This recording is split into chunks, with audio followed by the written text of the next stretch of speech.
Tantor Audio, a division of Recorded Books, presents Her Reformed Rake by Scarlett Scott, narrated by Gabrielle Baker. Chapter 1. London, February 1881. The brash American chit had nothing to do with dynamite. Sebastian would wager his life upon it. He watched her from across the crush of the Beresford ball as she flirted with the Earl of Bolton. He was trained to take note of every detail, each subtle nuance of his quarry's body language. Studying her wasn't an unpleasant task. She was beautiful. A blue silk ball gown clung to her petite frame, emphasizing the curve of her waist as it fell in soft waves around lush hips down to a box-pleat-trimmed train. Pink roses bedecked her low décolletage, drawing the eye to the voluptuous swells of her breasts. Her golden hair was braided and pinned at her crown, more roses peeking from its coils. Diamonds at her throat and ears caught the light, twinkling like a beacon for fortune hunters. She wore her father's obscene wealth as if it were an advertisement for Pear's soap. Everything about her, from the way she carried herself, to the way she dressed, to her reputation, bespoke a woman who was fast. Trouble, yes, but not the variety of trouble that required his intervention. She tapped Bolton's arm with her fan and threw back her head in an unabashed show of amusement. Her chaperone, a New York aunt named Caroline, was absent from the elegant panorama of gleaming lords and ladies. Dear Aunt Caroline had a weakness for champagne and randy men, and, provided with sufficient temptation, she disappeared with ease. Sebastian wasn't the only one who was aware of the aunt's shortcomings, however. He'd been watching Miss Daisy Van Reed for weeks, long enough to know that she didn't have a care for her reputation, that she'd kissed Lords Wilfred and Prestley, but not yet Bolton, that she only smiled when she had an audience, and that she waited for her aunt to get soused before playing the devoted coquette. As he watched, Miss Van Reed excused herself from Bolton, hips swaying with undeniable suggestion as she sauntered in the direction of the ladies' withdrawing room. Sebastian cut through the revellers following her, not because he needed to. Tonight would be the last that he squandered on chasing a spoiled American jade, but because he knew the Earl of Bolton. His damnable sense of honour wouldn't allow him to stand idly by as the foolish chit was ravished by such a bore. Wilford and Prestley were young bucks, scarcely any town bronze. Manageable. Bolton was another matter. Miss Van Reed was either as empty-headed as she pretended, or her need for the thrill of danger had dramatically increased. Either way, he would do his duty, and by the cold light of morning, she'd no longer be his responsibility. He exited the ballroom just in time to see a blue train disappearing around a corner down the hall. Damn it! Where the hell was the minx going? The ladies' withdrawing room was in the opposite direction. His instincts told him to follow, so he did, straight into a small, private drawing room. He stepped over the threshold and closed the door at his back, startled to find her alone rather than in Bolton's embrace. She stood in the centre of the chamber, tapping her closed fan on the palm of her hand, her full lips compressed into a tight line of disapproval. Her chin tipped up in defiance. He detected not a hint of surprise in her expression. "Your Grace?" She curtsied lower than necessary, giving him a perfect view of her ample bosom. When she rose with equal elegance, she pinned him with a forthright stare. "Perhaps you'd care to explain why you've been following me for the last month." Not empty-headed, then. A keen wit sparkled in her lively green gaze. He regarded her with a new sense of appreciation. She'd noticed him. No matter. He relied upon his visibility as a cover. He flaunted his wealth, his lovers. He played the role of seasoned rake. Meanwhile, he observed. And everything he'd observed thus far suggested that the vixen before him needed to be put in her place. She was too bold, too lovely, too blatantly sexual.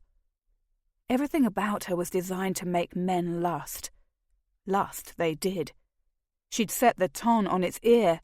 Rumour had it that her cunning papa was about to marry her off to the elderly Lord Breckley. She appeared to be doing her best to thwart him. He fixed her with a haughty look. "I don't believe we've been introduced." She gave a soft, throaty laugh that sent a streak of unwanted heat to his groin. "You mean to rely on your fine English manners now, when you've been watching me all this time?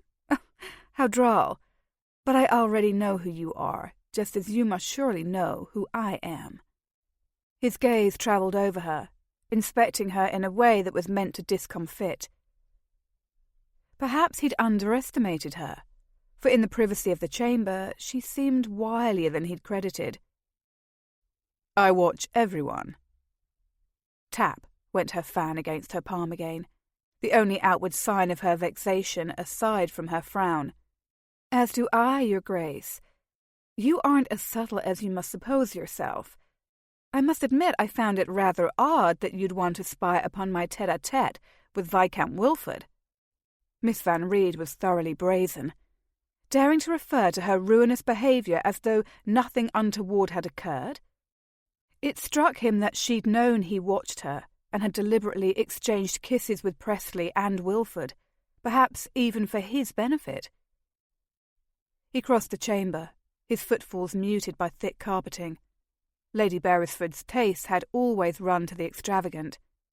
He didn't stop until he nearly touched Miss Van Reed's skirts. Still, she held firm, refusing to retreat. Some inner demon made him skim his forefinger across the fine protrusion of her collarbone. Just a ghost of a touch. Awareness sparked between them. Her eyes widened almost imperceptibly. "Wilford and Presley are green lads." He took care to keep his tone bland. "Bolton is a fox in the hen-house.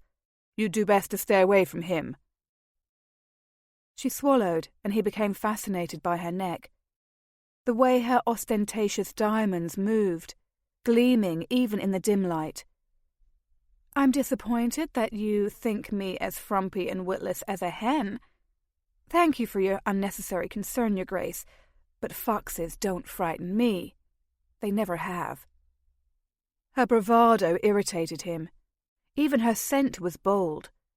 An exotic blend of bergamot, ambergris, and vanilla, carrying to him and invading his senses. He should never have touched her, for now he couldn't stop.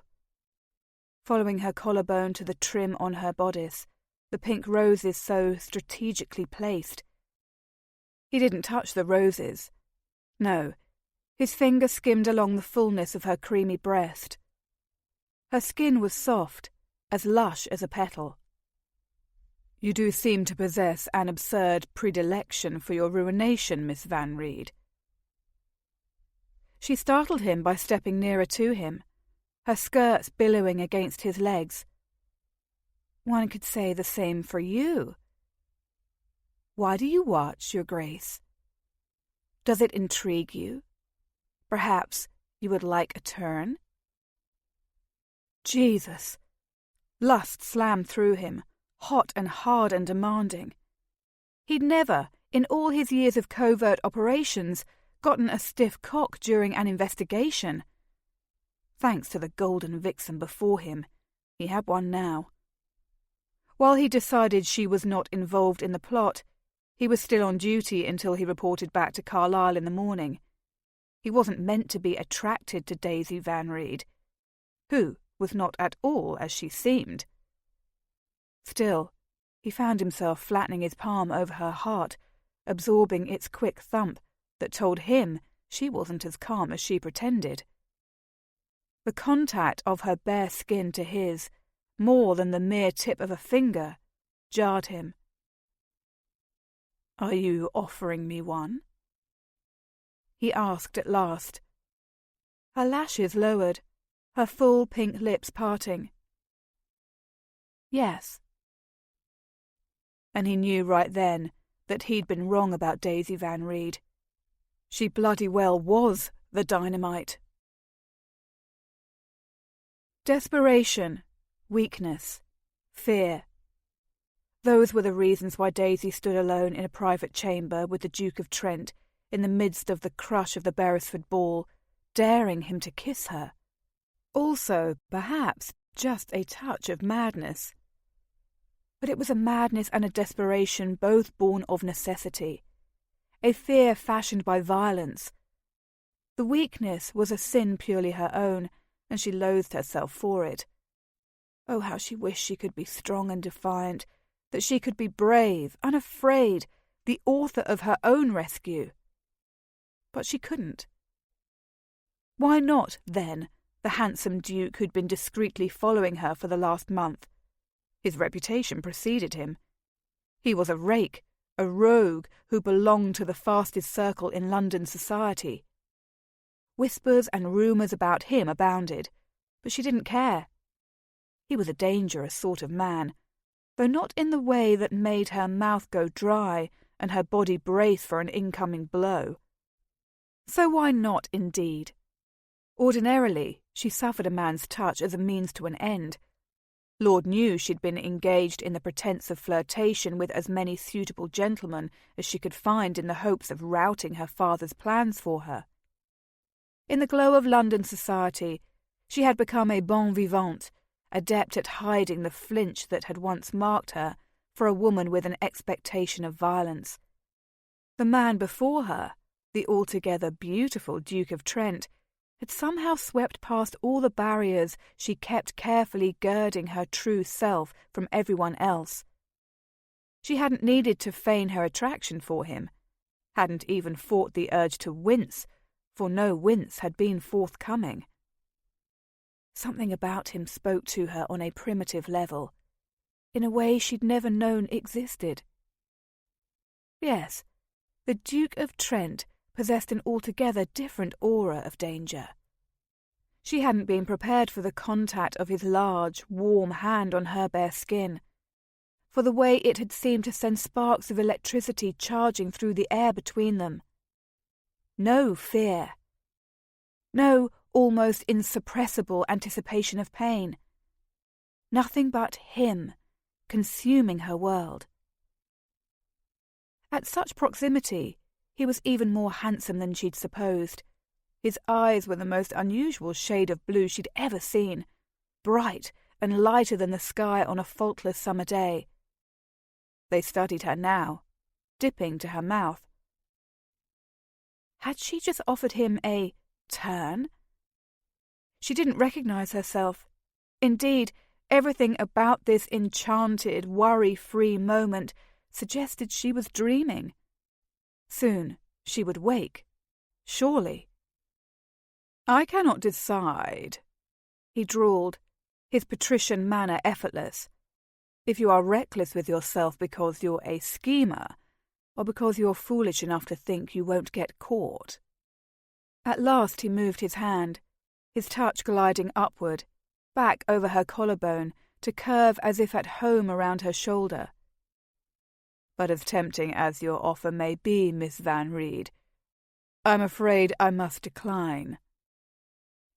With that, he released her and took a step away. She felt the loss of his touch like an ache somewhere low in her belly. Of course, she should have known he wouldn't be so easy a conquest. Why, then, had he been dogging her these last few weeks if it wasn't her touted American fortune he was after? Unless he hadn't been following her or watching her. Perhaps it had been her overzealous imagination, fueled by one too many Gothic novels she'd secreted from her father's censorious eye. After all, she had run across any number of the same lords and ladies at the endless parade of society functions to which she'd dutifully marched at Aunt Caroline's side. She had to admit it was possible he had merely been a guest at the same events, and that he had accidentally stumbled upon her embrace with Lord Wilford. The thought of Wilford was enough to sour her mood. He'd been inebriated, and he kissed as she imagined a fish would. Even his mouth had tasted of an unlikely combination of champagne and algae. Still, Daisy would have chosen him as a husband over the Viscount Breckley, which was why it had been so disappointing when Wilford had mumbled an apology and disappeared after she'd stiffened upon catching sight of an interloper. That interloper stood before her now, handsome as sin, rangy and broad and far too tan of skin and muscled of form to blend in with his fellow aristocrats. She had seen a flash of him in the partially ajar door of the music room where she'd slipped away with Wilford, and she'd been watching for him ever since. But it would seem that the enigmatic Duke didn't want to play a game that wasn't of his own making, and time was running out for her. In just a week, her father would arrive from New York, and he'd made his intentions clear. He expected an engagement to be finalised between herself and the officious Lord Breckley, a man who was 30 years her senior and smelled of sweat and unlaundered linens, a man who had attempted to lift her skirts and force himself upon her in the drawing-room not 2 days past, who would have, had not Aunt Caroline returned from the library bearing the book she'd been seeking in her flimsy ploy to force Daisy into spending time alone with the villain. Daisy knew a stab of disappointment at the realisation that the Duke would not be the answer to her problems any more than Wilford had. However, she kept her expression neutral, as if she couldn't be bothered to care if he remained or left. "If you must decline, then I'd appreciate it if you wouldn't linger. Lord Bolton should arrive at any minute, and it would be dreadfully awkward if he found you here." The Duke flicked a grimly assessing glance over her person that left her with the impression he saw far more of her than she would have preferred. In truth, she hadn't said a word to Lord Bolton. She'd flirted with him, but he'd had eyes only for her bosom, and she delivered a sound tap of her fan to his arm for his insouciance. "Lord Bolton has a reputation of which you are undoubtedly unaware," he said then. "Run along back to your chaperone, and forget you ever knew his name." Aunt Caroline was long in her cups by now, and at parties such as these she made a mockery of the term chaperone, much to Daisy's relief.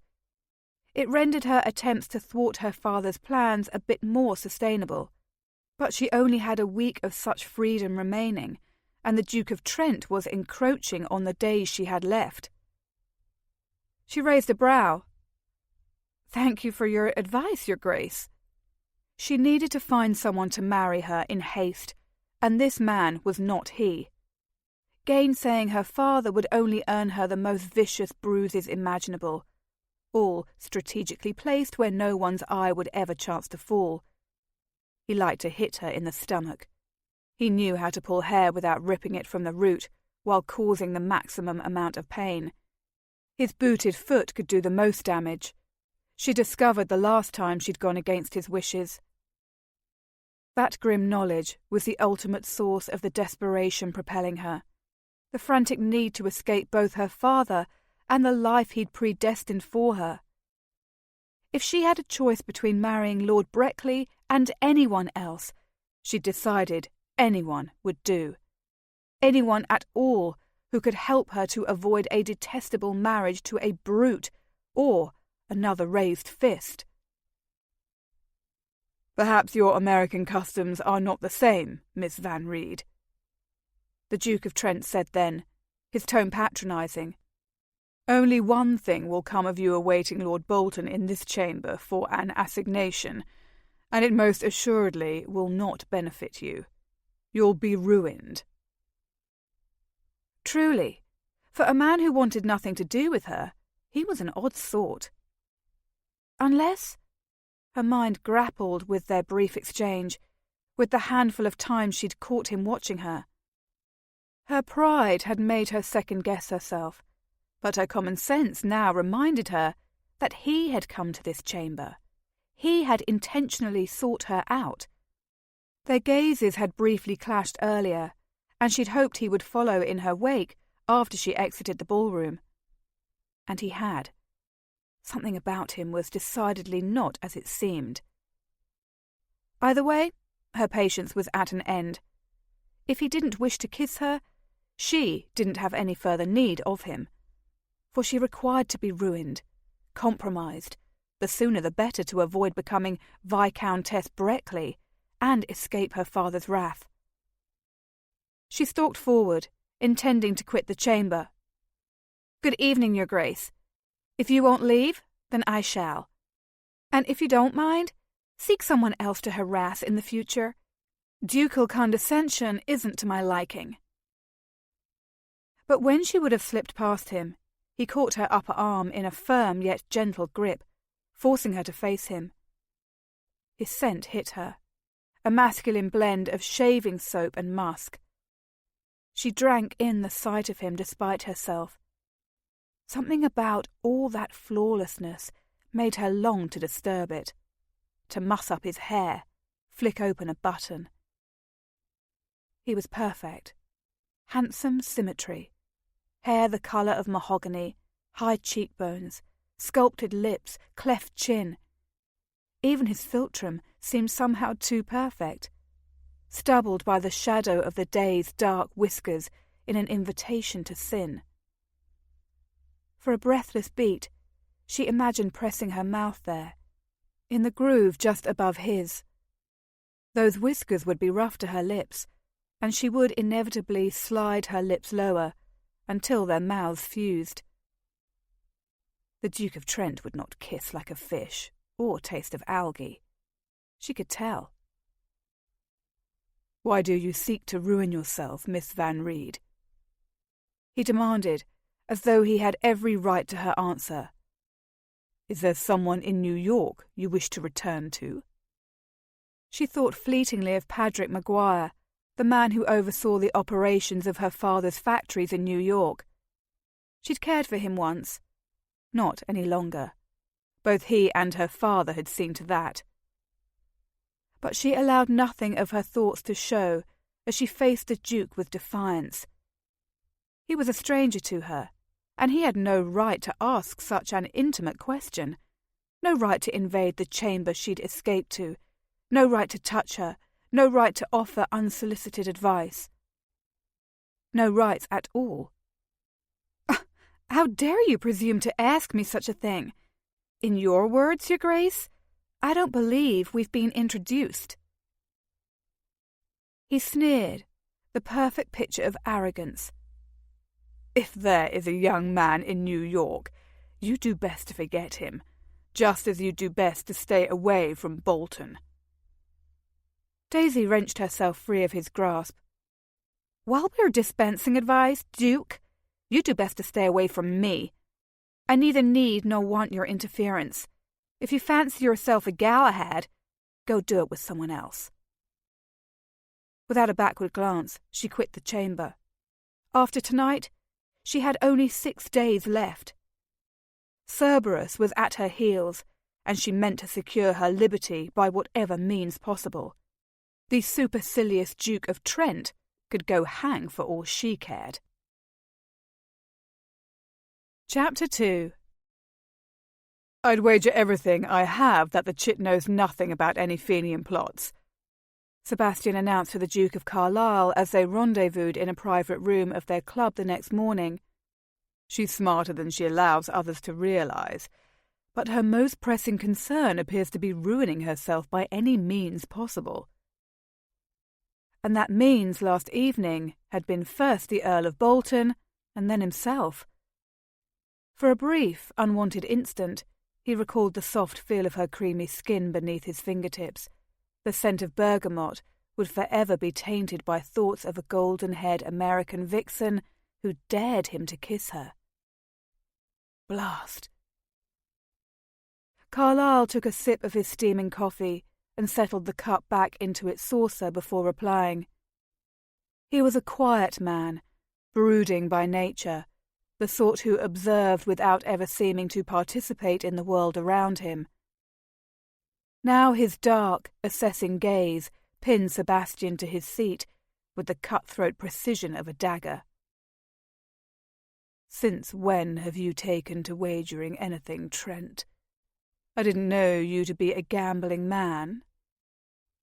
He fought the urge to shift into a more comfortable position, with images of Miss Daisy Van Reed flitting through the corruptible corner of his mind. His trousers had grown deuced tight. "Merely a figure of speech, Carlyle." The Duke continued his practice of inwardly dissecting the person he engaged in dialogue with. He'd developed a method of studying tone, body language, words and mannerisms that had half their brothers in arms believing him a mind reader. Sebastian had never found himself on the receiving end of the treatment before, and he had to admit he damn well didn't like it. "I dislike figures of speech," Carlyle said at last. "They have a way of rendering precisely what one intends to say so bloody imprecise. Tell me, what did you learn from her at the Beresford monstrosity?" He took care to remain still and keep his expression blank, for as much as he trusted Carlyle, he had worked directly beneath him for the past 5 years. Something about the bent of this interview sent misgiving down his spine like a chill. "Nothing of import?" "Nothing?" Carlyle raised an imperious brow. "I understand you followed her to a chamber during the ball. The two of you remained in the chamber together for 8 minutes.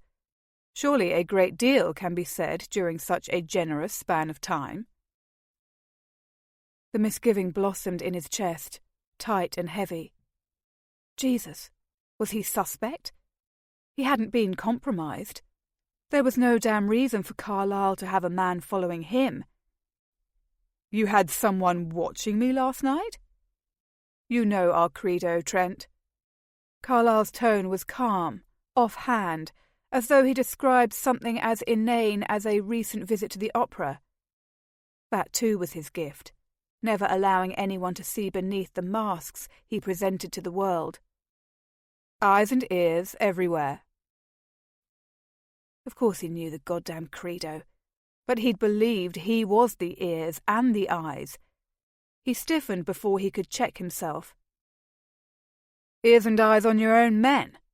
For what purpose?" "Only a fool trusts blindly," Carlyle quipped. 8 minutes, Trent. Did you spend them wisely?" No, damn it, he had not. He had lost his footing for a moment, for the first moment in as long as he could recall, and he'd been struck by Miss Van Reed's undeniable beauty, not to mention her boldness. "Perhaps you would like a turn?" He still couldn't believe the minx had uttered those provocative words to him. She'd shocked him. Worse, he had wanted to do as she invited. To kiss that full pink mouth of hers, yank down her bodice completely to reveal the bounty of her breasts and discover whether or not her nipples matched. His mouth was drier than an old worn shoe, but he wouldn't show his weakness to Carlyle. Not today, not after discovering he'd been followed. "I learned that Miss Van Reed is exactly as I've suspected over the month I've been observing her. She is beautiful, clever, and manipulative. She seems to have little concern for her reputation. I inquired whether or not she had a beau at home in New York, as you requested, but she refused to answer one way or the other." Carlyle nodded, as though none of the information came as a surprise to him. "I imagine she turned her wiles upon you, Trent." Hellfire. It took all of his years of training to suppress the heat that wanted to rise to his cheekbones. "I requested this meeting so that I could be relieved of my duties in regard to Miss Van Reed. Nothing I have uncovered over the last month has led me to believe she has any knowledge of dynamite production, Fenianism, or any plans to otherwise aid in the setting of bombs throughout London, to say the least of what happened in Salford. I respectfully request reassignment, as I can think of innumerable ways to better utilize my time and talents than chasing after an American minx as she flirts her way through the ton. Carlyle was silent for far too long, sipping his coffee as if he hadn't a care. The only sounds in the room were caused by his cup tinkling back into its saucer. At last he deigned to speak again. "I beg to disagree. Have you forgotten just who the girl's father is?" Of course he hadn't. James Van Reed was well known to the League. His entanglement with Fenians in New York undeniable. Though his father had been Dutch, his mother had been an Irish immigrant, and Van Reed had not forsaken his roots. He was sinfully wealthy, having amassed a fortune as a shipping magnate, and presided over no fewer than a dozen thriving factories. One of those happened to be an armament factory, and an inordinate number of illegal Van Reed firearms had recently been circulating in London. Van Reed had strong ties to the most aggressive of the Fenians in America. He had ships, he had an endless well of funds from which to draw, all beneath the guise of his various business holdings, and he was, simply put, a grave danger to England. Sebastian had known all of those facts the first time his eyes had lit on Daisy Van Reed, amidst a ballroom crush, but like the many men who hovered about her, drawn by the blinding combination of her sultry beauty and her fortune, he hadn't cared. For the first time in his years with the League, his assignment had been to gather intelligence on a woman as harmless as a reticule. He'd been drawn to her first, irritated second, and confounded by his inconvenient attraction to her last. All that aside, he had been watching Daisy Van Reed closely, and he was a damn good spy. He wasn't about to allow Carlyle to run roughshod over him. His instincts were rarely wrong, coupled with the fact that his observation of her had produced the same results as he would have anticipated had he been monitoring any other debutante. Carlyle's insistence that Daisy Van Reed was some sort of secret menace was ludicrous. "I know bloody well who her father is," he gritted. "I also know that she eats eggs, poached with hollandaise for breakfast. She can't abide by strawberries. She prefers chocolate over tea. She receives callers from 1 o'clock to 3 o'clock in the afternoon. She reads as if it's her occupation, and that she enjoys courting scandal. Her aunt is meant to chaperone her, but the old biddy gets soused instead, and Miss Van Reed leads her suitors on a merry dance, while good old Aunt Caro is snoring into her bosom or having a go at a randy rake in a dark alcove." He paused, attempting to rein in the anger that had begun to burn within him as he spoke, before silencing his superior with a raised hand and continuing in his diatribe. "Jesus! Do you hear how ridiculous this sounds, Carlyle? Do any of those insignificant details seem important, by God? Our nation's security is at risk, and I'm chasing a vixen about ballrooms and running intelligence through her bloody chambermaids so I know which ball to attend. I feel like a lad in leading strings, playing at being a spy with his younger brother." Carlyle raised an imperious brow. "Have you finished with your little tantrum, Trent?" Tantrum? Bloody hell! Sebastian longed to smash his fists into the perfection of Carlyle's long, aquiline nose. "I'm not having a goddamn tantrum. I am informing you that this nonsensical assignment must come to an end. Daisy Van Reed is as dangerous as an elderly governess, and I'm tired of trailing her about like a bloody spaniel." "She's incredibly valuable to our cause." Carlyle slammed his fist down. Coffee splashed over the rim of his cup, the delicate china clinking in protest. "She's the daughter of the man responsible for financing the Fenians in New York. A daughter who is undoubtedly privy to all manner of information that could prove useful for us to possess. Keeping close to her keeps us close to Van Reed. The more we know about Van Reed, the better we're prepared to dismantle his web and prevent him from harming anyone on our watch. We need to do everything, bloody well anything we can, to uncover the identities of the dynamitards hiding in our midst. If we do nothing, more will come, and we'll be bloody well inundated. They'll stop at nothing until they see England brought low." "I understand the importance of the task at hand," Sebastian snapped. "I merely question the wisdom of wasting so much time and resources upon one bloody female."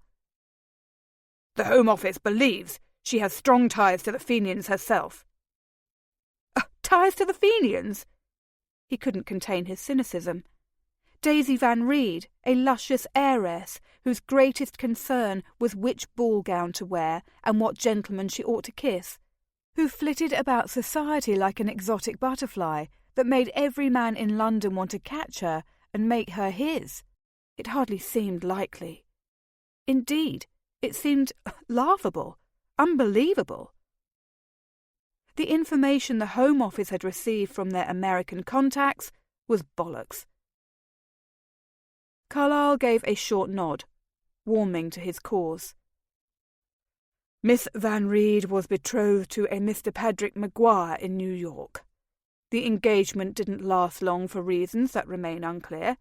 However, what is clear is that Patrick Maguire is a vocal Fenian and a known member of the Emerald Club. He's also Van Reed's right hand. Maguire is believed to be the lead man for the Fenian Skirmishing Fund, which supports their bloody endeavours along with Van Reed's purse." Sebastian had heard whispers about Maguire from his sources in America as well.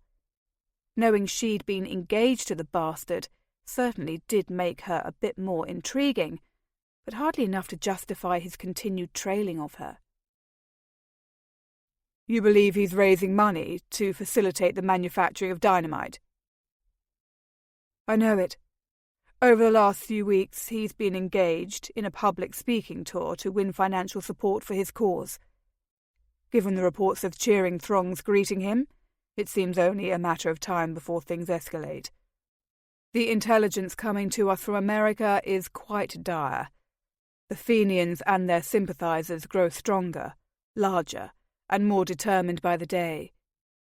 You know as well as I that the consequences promise to be deadly, Trent.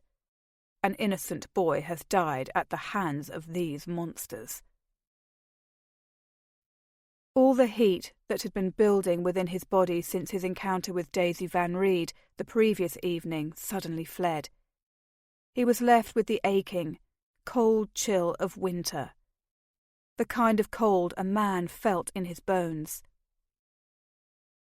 Irish-American groups had been calling for Irish Home Rule by any means for years, but recently their call had grown ever more vicious. Increasingly, they sought to achieve their goal by the use of violence, waging a campaign of fear, destruction and death, with dynamite as its chief weapon. 3 months earlier, Salford had seen the first demonstration of the Fenians' deadly capabilities, when a bomb exploded at the armoury there. A lad who'd had the misfortune to be walking by at the time of detonation had been killed. If Miss Van Reed had been betrothed to a man bearing leadership positions in a known Fenian organisation, it was nearly impossible for her to be ignorant of the plans being put into motion.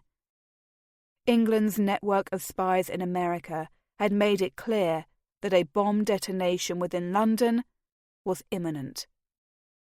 Sebastian and his fellow operatives on the ground on their native soil were doing everything within their power to see that such an atrocity never became a reality. London was a great deal more populated and vulnerable to blows than Salford. The casualties would be far greater than one boy, though that lone boy had been one casualty too many. He took a breath to digest the information his superior had just revealed. Of course, it was Carlyle's way to only give him a grain of fact in an ever-changing sea of truths. He'd been told Miss Van Reed had suspected knowledge of the dynamite campaign originating from the Fenians in America, and so he had watched her flirt and kiss her way through every ball, musical, and supper thrown for the last month, trailing after her like a man wearing a blindfold. Could it be that she was wilier than he'd imagined, and had everything between them last night been an act, an attempt to distract him from his course, an attempt to glean information from him? What was it she had said to him in her bold, stubborn way? Oh, yes. Foxes don't frighten me. They never have. He was beginning to get a different picture of Miss Daisy Van Reed, and he didn't like it. Not one bloody bit. For it seemed that perhaps she was the fox after all, or at least the mistress of one. With grim determination he clenched his jaw and faced Carlyle. "What would you have me do?" Carlyle paused in the act of raising his cup for another fortifying sip of coffee. "I'm afraid the answer to that question isn't one you're prepared to hear." The misgiving spreading through him turned into grim foreboding. In the name of crown and country, he'd been stabbed, shot, and almost burnt to death. What could possibly be worse? "What is it, Carlyle?" he demanded. "It could hardly be more difficult than anything I've endured while under your command." The Duke settled his cup into its saucer without taking a sip, and for the first time in Sebastian's acquaintance with him, revealed a tell. He grimaced. "You must marry the girl," Carlyle announced, and Sebastian realized that he'd been wrong to think nothing could be worse than the dangers he'd faced and the risks he'd taken thus far. For marrying Miss Daisy Van Reed was surely the worst fate he could imagine. There was devotion to one's country, and then there was sheer stupidity. "No," he denied vehemently. "I won't do it." "No," Daisy said. "I won't do it." Aunt Caroline took longer than necessary to react to Daisy's outburst. No doubt the delay had something to do with the 4 glasses of wine she'd consumed over the course of their host's elegant dinner.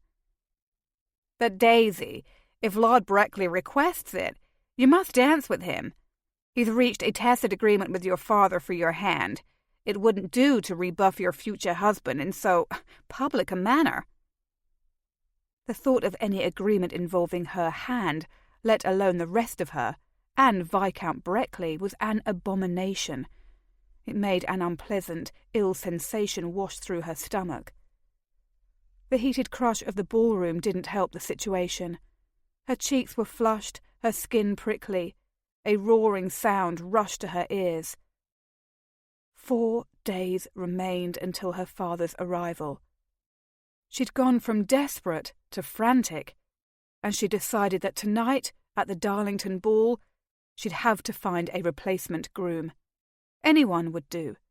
Dancing with Breckley most assuredly did not fit into her plans of thwarting her impending nuptials with the wretch. Panicked, that was the proper word to describe her current condition. 4 days. Drat it all. "Aunt Caroline, he smells of hair grease and soiled linen. I won't be able to bear it in this heat," she said truthfully. "I feel ill thinking of it now. There is also the matter of what occurred in the drawing-room." Her father's sister frowned at her, but the overall effect was somewhat diminished by a rather indiscreet hiccup. "Oh, dear, I'm afraid fish always tends to affect me in such a monstrous way. But that is neither here nor there. It wouldn't be seemly for you to deny him, and that is that. Your father has a high opinion of the Viscount, and, if you don't make this match, he'll have my hide. I'm sure his lordship was overcome by your beauty, as all men are. You play with them, Daisy. Make them into beasts." Of course Aunt Caroline would blame the incident on Daisy, Aunt Caroline being cut from the same bolt of cloth as father. Her marriage into an old-blood Knickerbocker family in New York, the years she'd spent abroad, and the fact that she agreed with him in all things had made her father's clear choice in chaperone. "Would it be seemly for me to lose my dinner all over La Breckley?" Daisy inquired with sham politeness.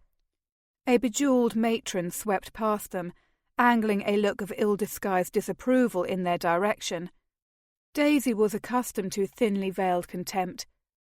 It wasn't easy being an American girl who didn't fit into the mould of fine English womanhood. Having a wealthy tradesman father who was half Irish and an aunt who liked to tipple didn't exactly lend to being the belle of any ball. If she hadn't her wits and her father's wealth, she wouldn't have dredged up any suitors at all. "Hush!" Aunt Caroline directed before issuing another hiccup. "You mustn't ever speak your mind, Daisy, and certainly not in a ballroom of all places. Someone could overhear." Daisy didn't particularly care if anyone did overhear. How better to advertise that she was available, ready for ruining. Her dowry was worth a small fortune.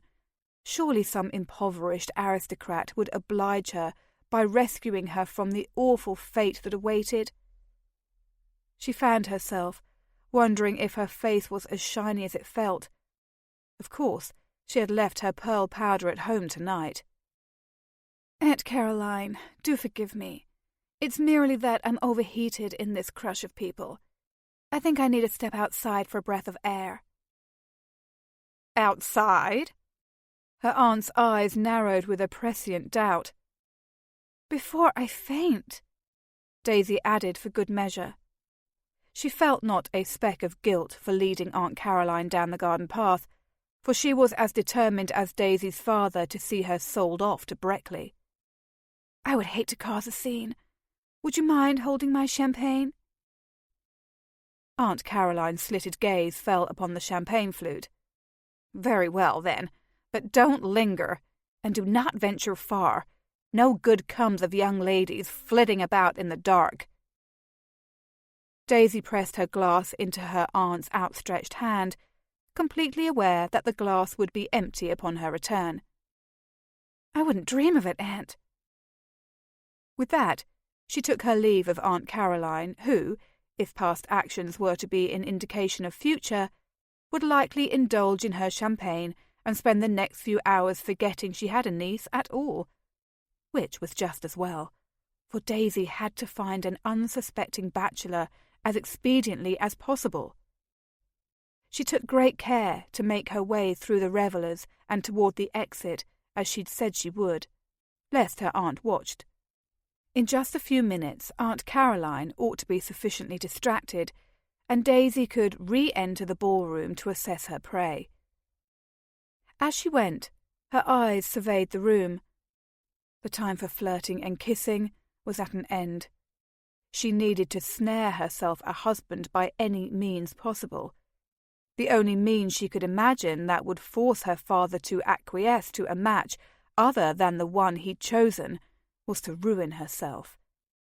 Yes, tonight she would need to create quite a scandal.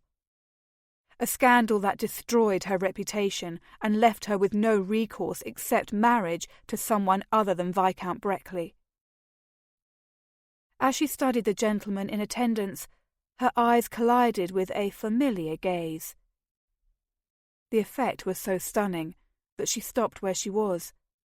Awareness sparked between them in live electrical wire fashion. The breath seemed to freeze in her lungs, and unwanted heat sluiced through her from head to toe, bathing her in a warmth that had nothing to do with the sultriness of the air, and everything to do with the man watching her. The Duke of Trent. How was it possible that he was even more handsome tonight than the last time she'd seen him? Inexplicably, she recalled the sensation of his large hand, hot and heavy, pressed over her heart, directly to her bare skin. Had he followed her again tonight? Why did he watch her now, unflinching, his expression intense and unreadable. Hadn't she told him to go play Galahad with someone else? Yet somehow, here he was, separated from her by a scant few feet and some lords and ladies in between, looking at her as though he could see inside her, straight to the heart of her. She never wanted to be gazed upon in any other way for the rest of her life. He made her feel as though her entire body was a string pulled taut, waiting for the loving caress of a bow. Some wicked part of her thought that if she must entrap any man, surely there was no harm in selecting a man as beautiful as he to be her dupe, a man who could make wanton thoughts consume her before a crowded ballroom of people as she stood there in her silk and diamonds. Yes, let it be him. At last she severed the contact, turning to continue her retreat from the ballroom and its noisy crush. She felt his stare on her back like a touch, stinging her shoulder blades. Daisy fanned herself as she stepped into the calming night. It was unseasonably warm for late February, and several others slowly promenaded about the main terrace. She skirted the perimeter and stole away into the shadows, farther from the din of the ball and prying eyes, farther away from reason and sanity, and deeper into unfamiliar, dangerous territory. For if she intended to carry out her plan to the fullest, she would require privacy.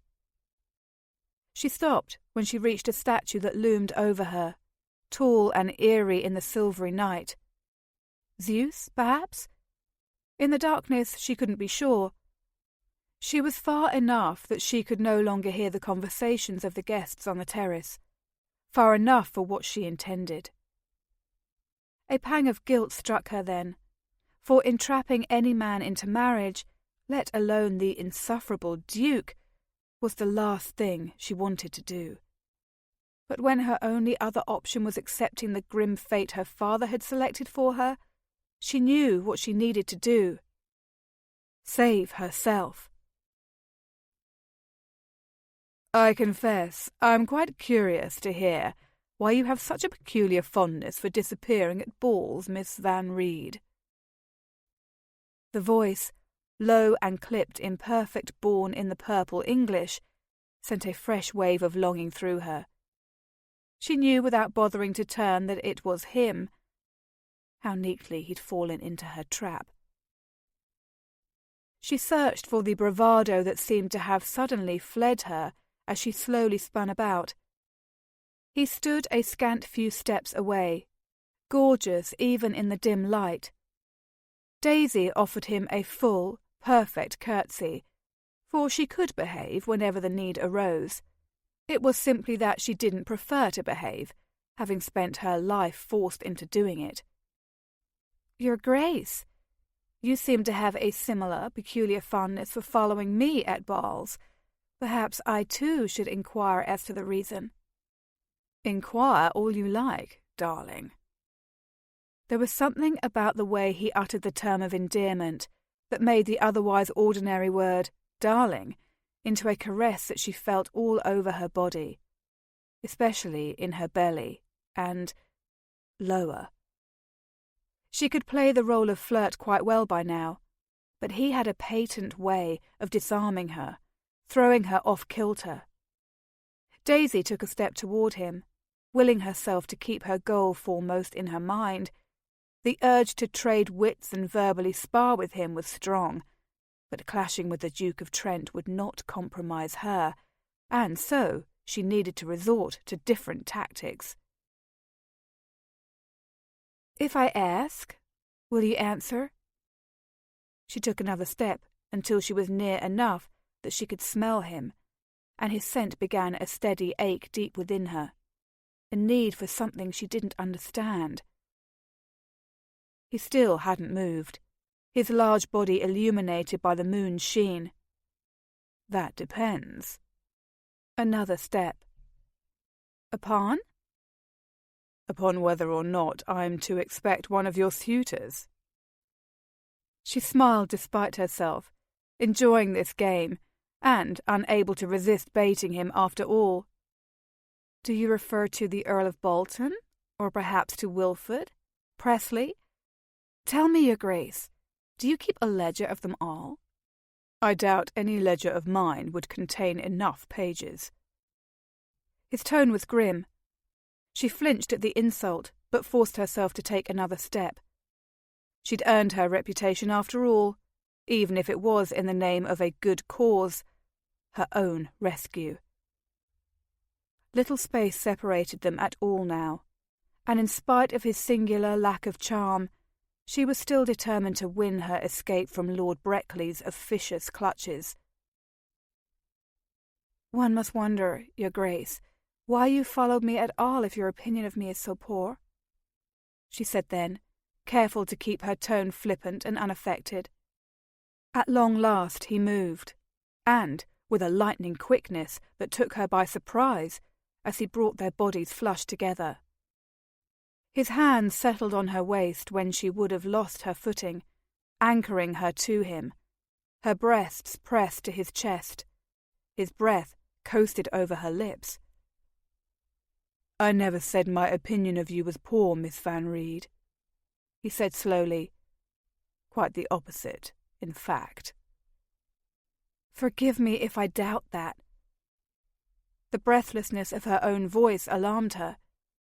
Indecision threatened her suddenly, making her feel skittish. In the darkness the Duke was a force of nature, tall and large and potent. She couldn't shake the odd notion that beneath his polished exterior lay a feral beast, waiting to lunge, to claim. There was more, far more, to the Duke of Trent than she had ever supposed. But she could sense it now, in the heat and strength of him, in the barely leashed savagery of the way he'd so neatly caught her in his trap. And all this time, she had been fancying she'd trapped him. It suddenly seemed quite the opposite. But she wasn't frightened. Rather, he intrigued her. "I've decided I want my turn," he said.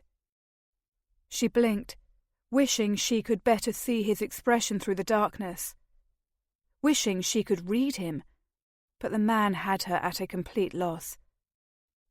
"I'm sorry, your Grace?" "You asked me before if I wanted a turn." His hand travelled from her waist to cup her jaw with a tenderness that belied the strength radiating from him. The unexpected gentleness shook her. His thumb brushed over her lower lip, sending a rush of sensation through her frenzied body. Ah, yes, so she had, foolishly upon their last meeting. But she had meant to taunt him, to wring from him the truth of why he seemed to dog her every move through society. It could have all been coincidence, of course. Anyone else, anyone whose mind didn't operate the way Daisy's did, would have likely never taken note, would have never wondered, would never have been suspicious. Dear Lord, not of a peer of the realm, and a duke at that. But Daisy wasn't anyone else. She was herself, and she knew herself well enough to know that she was something of an oddity. She didn't seem to fit in with anyone, anywhere. Though her father had done an admirable job of attempting to force her into any number of roles that suited him, thus far she had dodged them all, and she didn't intend for that to change 4 days from now. Which brought her back to her plan, her necessity. She needed the Duke of Trent to compromise her, tonight. She took a deep, steadying breath and exhaled over the thumb that continued its slow exploration of her lip. "So take your turn then, your Grace. Take it now." He made a deep sound in his throat, and she couldn't tell if it was a growl or a hum of satisfaction. "I believe I will." In the next breath, his mouth was on hers, hard and demanding as she had imagined it would be. Daisy had been kissed many times before, but never the way the Duke kissed her. His lips angled over hers, fitting perfectly, with a voracious hunger. This kiss claimed. It sent a flurry of something foreign washing over her, something that was part languor, part need. She caught his broad shoulders, clutching him to her as he ravaged her mouth, feeling the powerful muscles hidden beneath his evening finery. His tongue swept the seam of her lips, seeking entry, and she opened without hesitation. Nothing about the way the Duke of Trent affected her was feigned or forced. There was something indefinable, something primitive and raw within him that called to her, that told her she was where she belonged, in his arms. Yes, if she had to marry any man, please, Lord, let it be a man who kissed the way the Duke did, who smelled the way the Duke did, who looked and felt as he did. Let it simply be him. Only him. His mouth left hers to trail a path of fire down her throat, lingering over the sensitive hollow beneath her ear. Who had known such a place would not only long to be kissed, but that his lips grazing there would send a pulsing ache of pleasure to her core? And then he licked her, his tongue darting out to tease her flesh, to taste her, to drive her mad. A mewling sound tore from her. She wanted more, even though she didn't know what more was. He caught her earlobe in his teeth and tugged, tongued the whirl of her ear. His breath was hot and decadent upon her as he moved his mouth still lower, to her collarbone, and from there downward to her décolletage. He kissed over the swell of her breast, and she knew a poignant longing. How she wished for him to be unrestrained by her gown and corset, to be free to move his lovely mouth over every inch of her body, especially to the aching tips of her breasts that had begun tingling in a most alarming fashion. She wondered fuzzily why no man before had ever taken such a liberty, and then she was instantly glad they had not. She couldn't imagine enjoying this wickedness with anyone save him. She felt that she was made for him. And then he snagged the delicate tulle of her sleeve and tugged. The sound of fabric rending split the night, sending a rush of cold air over her. She stiffened in his arms, training so ingrained in her that despite seeking her complete compromise tonight, she nearly pushed him away. A torn bodice was the ultimate hallmark of sin. What could he be thinking? Daisy could not face her aunt or return to the ballroom with a ball gown that had been damaged. Perhaps he had lost his head, for he seemed undeterred by the spoiling he'd just done, continuing to kiss his way across the bare expanse of her bosom. An odd calm settled over her then, a calm she hadn't felt in as long as she could recall. She was ruined, and it felt, in a word, divine. Overcome by the urge, she ran her fingers through his thick, soft hair, and then pressed an impulsive kiss to his crown. Even his hair smelled good. He stilled in his exploration, his lips still pressed to her skin. Had she gone too far? Had he realized how far he, in turn, had gone? She'd never know, for he gave a quick, strong yank, and everything, her bodice, corset, and chemise, went down with it. Her breasts were bared, on full display in the moonlight.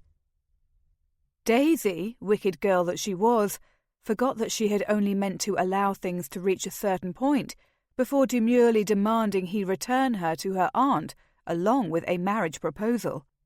She forgot that they stood not far removed from a ballroom full of people, forgot that she had no business guiding the Duke's kisses lower, to the place she wanted them the most. Because in the next instant, he took her into his mouth. And in the next instant, She heard the shocked exclamation of none other than Aunt Caroline, who stood in the moonlight, gawping at them, with a stranger by her side. Chapter 3. "Daisy?" hissed the aunt, sounding faint. "Trent, is that you?" asked Carlyle, doing a fair impression of indignation for a man who had intentionally led the aunt into the darkness in search of her errant niece, knowing what they would find. "Good God! This is an outrage. You'll have to marry Miss Van Reed at once." Marry. The word turned the lust raging through his body into ice. Hastily, he hauled Miss Van Reed's bodice back into place, but not before being treated to one more glimpse of the luscious ripeness of her breasts in the moon's glow. There was no doubt about it. Miss Daisy Van Reed was pure, unadulterated temptation, and he had succumbed. Despite his extreme distrust of her, despite knowing she was a manipulative flirt who had likely led half a dozen other suitors down the same path in the darkness, despite his deep resentment of being forced to compromise her and enter into a marriage that he most certainly did not want, all in the name of the crown, despite everything, he'd enjoyed kissing her. He'd enjoyed how responsive she was, how her lips moved beneath his, how she tasted. He'd even enjoyed ripping her sleeve to further his cause and yanking down her bodice to take the sweet, hard bud of her nipple into his mouth. He hadn't been meant to disrobe her, hadn't been meant to allow their embrace to escalate that far. Some kisses and a torn sleeve were all that was required. But Sebastian had wanted more. He still did, his cock a rigid reminder of just how much, a reminder that not even the cooling of his ardour could tame. "Forgive me," he said wryly at last. "I seem to have lost my head." Truer words had never been spoken. Miss Van Reed remained oddly silent for a woman he knew to be quite forthright. The aunt sputtered, in fine dudgeon, demanding the situation be rectified. Carlyle did his part, offering grim comfort. There, Mrs. Stanley," the Duke said. "I'm sure the Duke will make amends as swiftly as possible. Is that not so, Your Grace?" Sebastian gave a stiff nod. "Please accept my sincere apologies for the insult I've paid your niece this night, Mrs. Stanley. Rest assured that I will call first thing in the morning to make a formal offer for Miss Van Reed's hand." That appeared to take the wind right out of the aunt's sails. "A formal offer?" "Naturally," he bit out. "My admiration for your niece is great. I would be honoured to make her my wife. In the meantime, to blunt further scandal, you'll need to take Miss Van Reed home." There. He'd said it. He'd done what he'd sworn he wouldn't do, what he'd been uncertain he would allow on the carriage ride over. As sacrifices went, this was one of the ultimate, regardless of whether he was granted an annulment at the conclusion of the assignment, as Carlyle promised. Marrying Daisy Van Reed was more than he'd wanted to give, but he had sworn an oath to protect his country.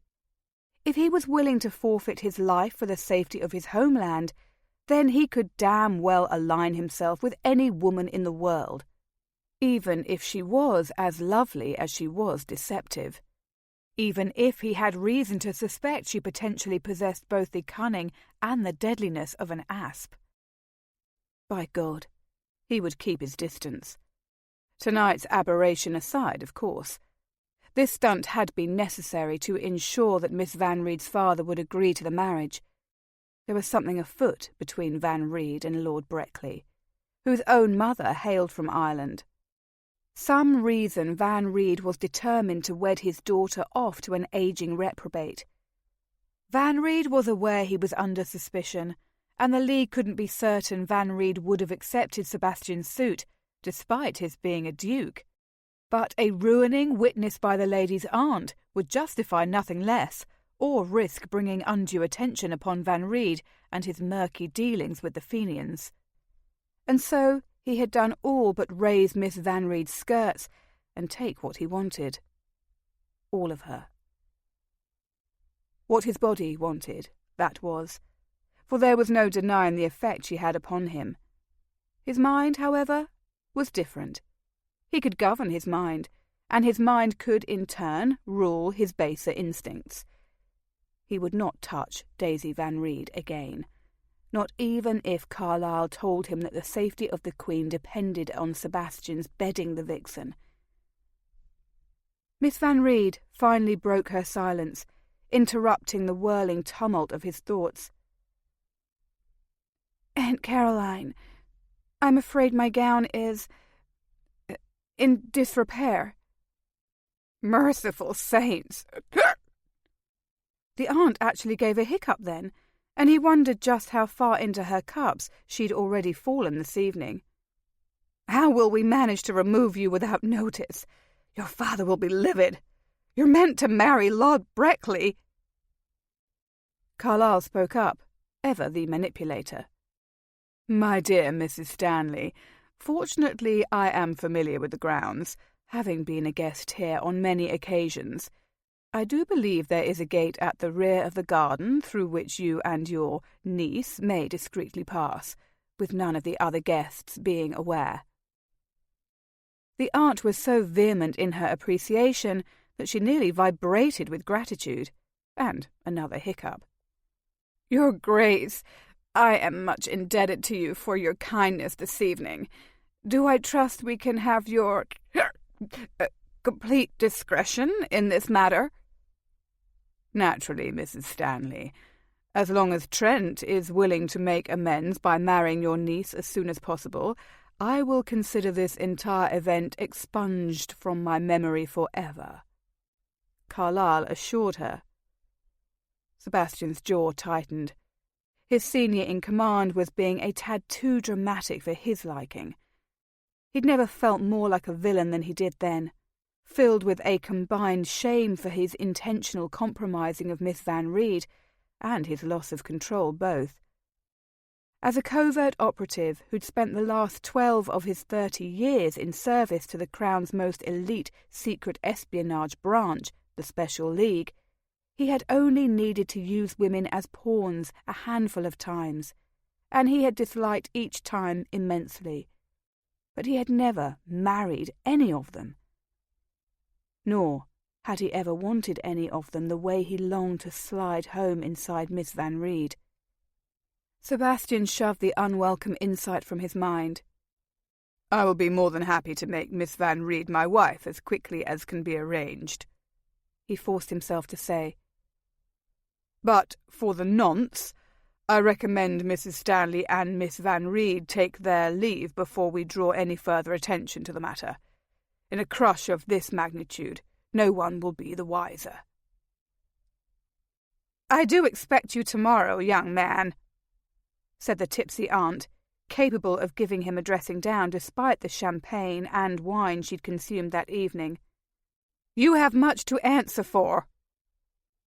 He wasn't accustomed to being taken to task, or to being called young man rather than your Grace. "Of course, madam." He took care to keep his tone contrite.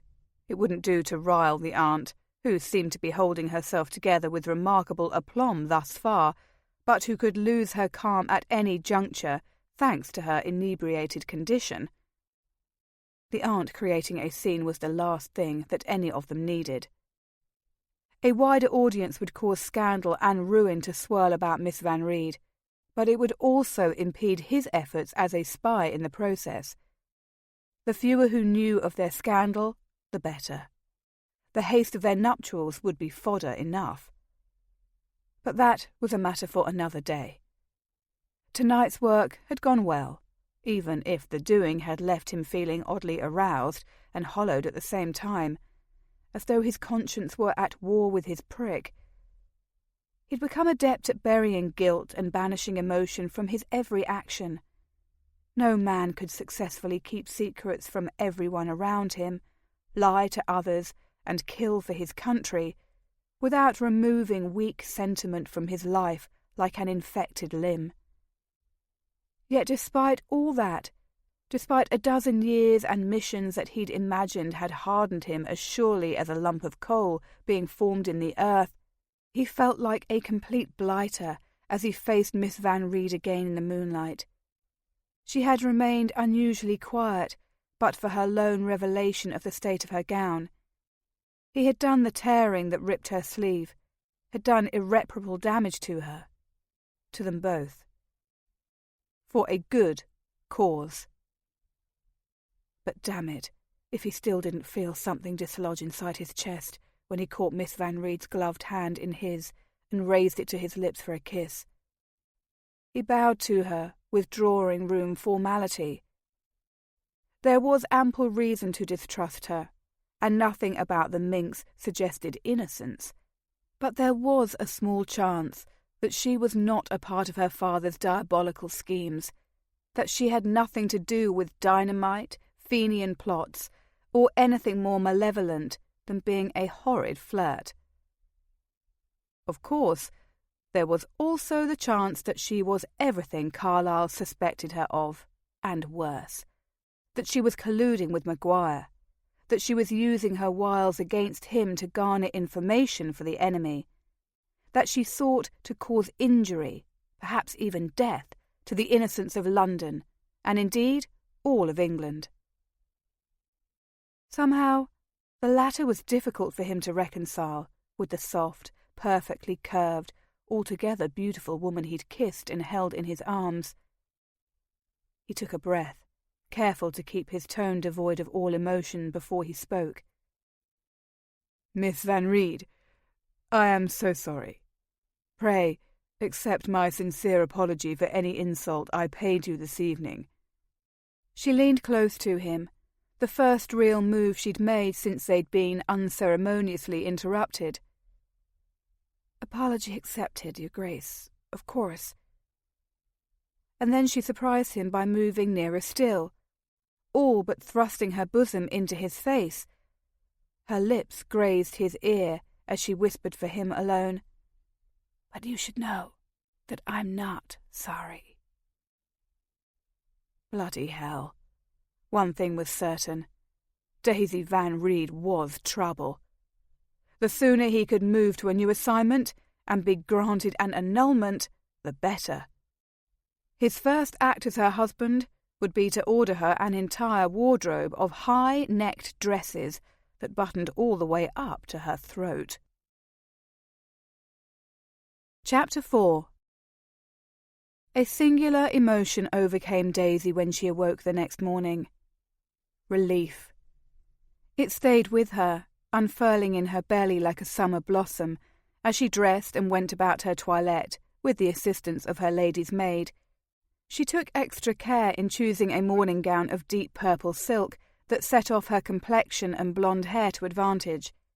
It hugged her curves and had an elaborately flounced skirt and lace trimming on the bodice that drew the eye to her bosom. She'd noticed that the Duke of Trent's eyes had a tendency to linger there, and last night his mouth had been upon her. The recollection made heat suffuse her, colouring her cheeks. "Miss Daisy, you're a vision in that dress," said Abigail as they both surveyed her efforts in the glass. "Not precisely a vision," Daisy denied, "but this will do, I think." "It will more than do, miss." Her lady's maid was quick to refute her in that effusive way she had. Abigail had been with her for as long as Daisy could recall, and her generous smiles and flattery sometimes seemed unnatural. "Not many ladies can carry off aubergine well, but you can claim that distinction." "Thank you, Abigail. We both know I couldn't carry off anything at all if it weren't for your help. You're such a dab hand with hairstyles." She made a face at her reflection, dispelling the serene picture she'd presented. If there was anything she'd learned in her 20 years of life, It was that she should never take herself or anyone else too seriously. Once she had, and she'd paid dearly for her mistakes. She'd trusted and believed. She'd loved with the worshipful adherence of a true naïf. And she had been, like the child warned of a hot stove nevertheless reaching out to test its scorching surface, thoroughly burned. Dreams could be dashed in a day. A heart could be so easily broken. Nothing was forever. Nothing was certain. She'd finally realized she had no choice, no option as a female dependent upon her father and his endless wealth and equally endless cruelty, and she had fashioned herself into a new Daisy. This Daisy knew how to dress, knew how to style her hair, knew how to flirt with a man and lure him into a dark alcove for a stolen kiss. She kept her heart from her sleeve. She was brazen and bold, and she used every weapon in her arsenal to get what she wanted. Last night had been no different. Today would be no different. The only thing that mattered was that she would finally achieve what she wanted most. She would be free from her father's rule and free from being forced to marry the repugnant Lord Breckley. "Everything will soon change for me, I think," she told her lady's maid with a confidence that was only slightly shaken by the knowledge that she knew precious little about the man to whom she would soon bind herself. 2 meetings and a passionate embrace was hardly enough for her to call him an acquaintance, let alone marry him. But her father's edict had been clear, and his return, along with the announcement of her betrothal to Breckley, imminent. Placed in such a position, what could she have done differently? Where else could she turn in London, a relatively strange city to her, with no funds and no friends to speak of? She could sell her king's ransom in diamonds, try to run free and start a new life somewhere else. But the only other time she'd attempted such a feat, her father had found her with ease. Selling a magnificent cache of diamonds had a way of rendering one's anonymity impossible. Her homecoming had earned her a broken rib. As she quit her chamber and made her way downstairs to meet Aunt Caroline in the salon, the relief inside her slowly withered, leaving in its wake a stern sense of misgiving. So much could yet go wrong. Her father could still refuse the match and demand that she wed his chosen bridegroom instead. The Duke could decide not to offer for her. Or worse, he could turn out to be a man who was violent against women, or a lecher, or something else equally odious. By the time she entered the salon to find not only her aunt but the Duke of Trent within, she was wringing her hands at her waist, a dreadful habit she could never seem to shake whenever she was ill at ease, no matter how unladylike it was. When her gaze met the Duke's, she stopped, halfway over the threshold, and tore her hands apart. An unaccountable burst of nervousness assailed her. He was early. Or perhaps she was late. It didn't matter. All that did matter was that he was here. He had come. And he stood at her half-entry to the chamber, debonair in his grey jacket and silver waistcoat, tall and brooding, and even more handsome than he'd been last night. His expression possessed an intensity that seemed to call for her entire attention. Her every sense focused upon the gorgeous man who just last night had pulled down her bodice and taken her bare breast into his mouth, as though she was already his. No man had ever been so daring with her. Thinking of the wet heat of his mouth upon her nipples sent an ache between her thighs. Dear heavens, had she actually just thought about such a thing in the bright morning light, with her aunt as an audience? How shameless. "Daisy!" Aunt Caroline said then, her tone tight with the same disapproval she had used to dress Daisy down during the carriage ride home the night before. You kept his Grace waiting." Daisy couldn't tear her eyes from the Duke, who pinned her with a similar rapt stare. "My apologies." Belatedly, she realised she had yet to enter the room. She forced herself to move forward, with as much grace as she could muster, while his eyes all but consumed her. "Good morning, Aunt Caroline. Your Grace." "No apology is necessary, Miss Van Reed, as such loveliness is more than worth any weight," said the Duke with smooth charm. Daisy seated herself on the settee at her aunt's side. "You're too kind, Duke." He inclined his head, as if his manners wouldn't allow him to argue the point. The air became stilted as silence fell upon the sunny chamber. A mantel clock ticked. At last, Aunt Caroline disrupted the uncomfortable quiet. "As I was informing your Grace before my niece arrived, Mr. Van Reed will be arriving in London soon. He was attending business in Liverpool, but he has been apprised of the situation. He telegrammed this morning to say that he alone will conduct all further matters with you directly upon his return, your Grace." Her father was in Liverpool? Daisy had thought him still travelling across the Atlantic. The knowledge that he wasn't both troubled and surprised her. Apparently Aunt Caroline was privvier to her father's business than Daisy was. The realization made Daisy look at her aunt with new eyes. No one knew better than Daisy just how ruthless and cruel her father could be. That her father wanted to conduct matters with the Duke, however, distressed her even more, for he hadn't sent an outright acceptance of an impending marriage. A fist of dread closed on Daisy's heart. She refused to believe that she could be so close to freedom, only to be thwarted. No. Two sets of eyes swung to her. Had she said that aloud? Apparently so. She flushed. "Aunt Caroline, can you not act in father's stead?" Her aunt's eyebrows nearly touched her hairline. "Oh, you cannot be serious, young lady.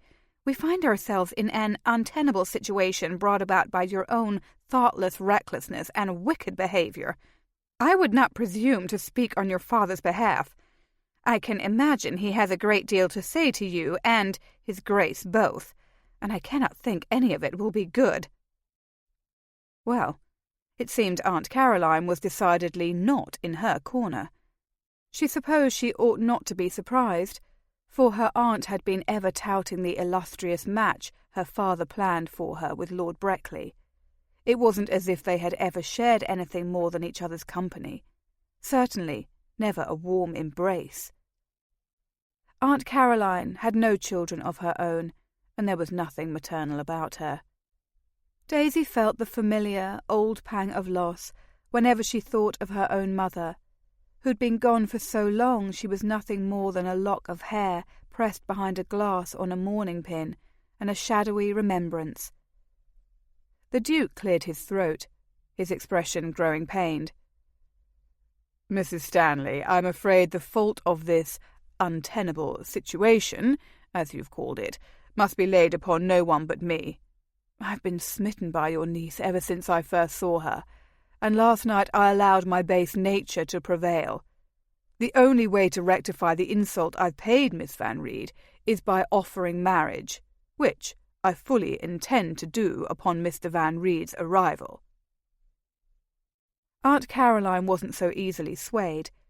In the absence of wine, she was an absolute stickler. She directed an expression of extreme displeasure in the Duke's direction. "I'm sure you were dazzled by Daisy's beauty. Everyone is. However, there is the matter of her impending betrothal to Lord Breckley to be considered now. Mr. Van Reed remains set on his lordship." The Duke smiled, but it didn't reach his eyes. "I'm sure you will agree that, given yesterday's turn of events, a match between Lord Breckley and Miss Van Reed is no longer possible." He didn't appear any happier than Aunt Caroline to be engaged in this early morning audience. Perhaps he regretted his actions and wished he could extricate himself by more impermanent means than marriage. But it was too late.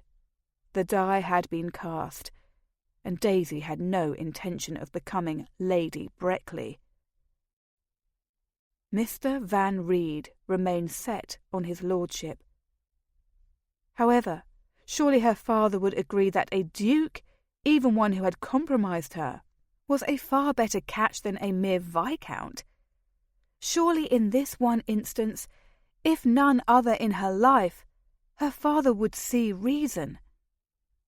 For an instant, the memory of the last time she'd been set on marrying a man returned to her.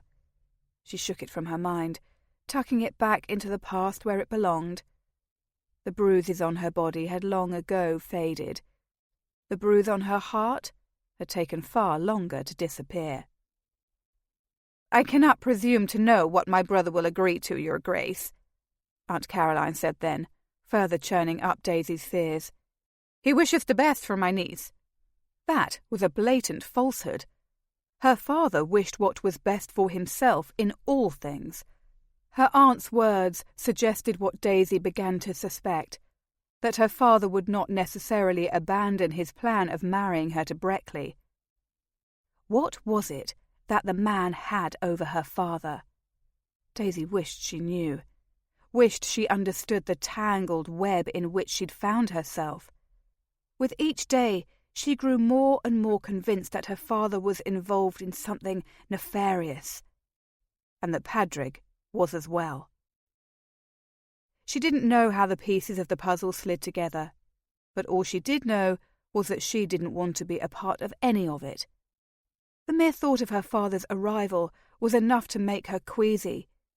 She'd been free of his presence, living a charmed life in London for 2 months. His return threatened to change everything. The Duke's gaze was once again fastened upon her, and she couldn't help but think he assessed her, taking in far more of her than she would have preferred.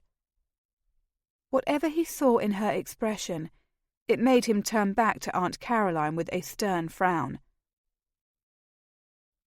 "Mrs. Stanley." His accent was perfectly modulated, crisp.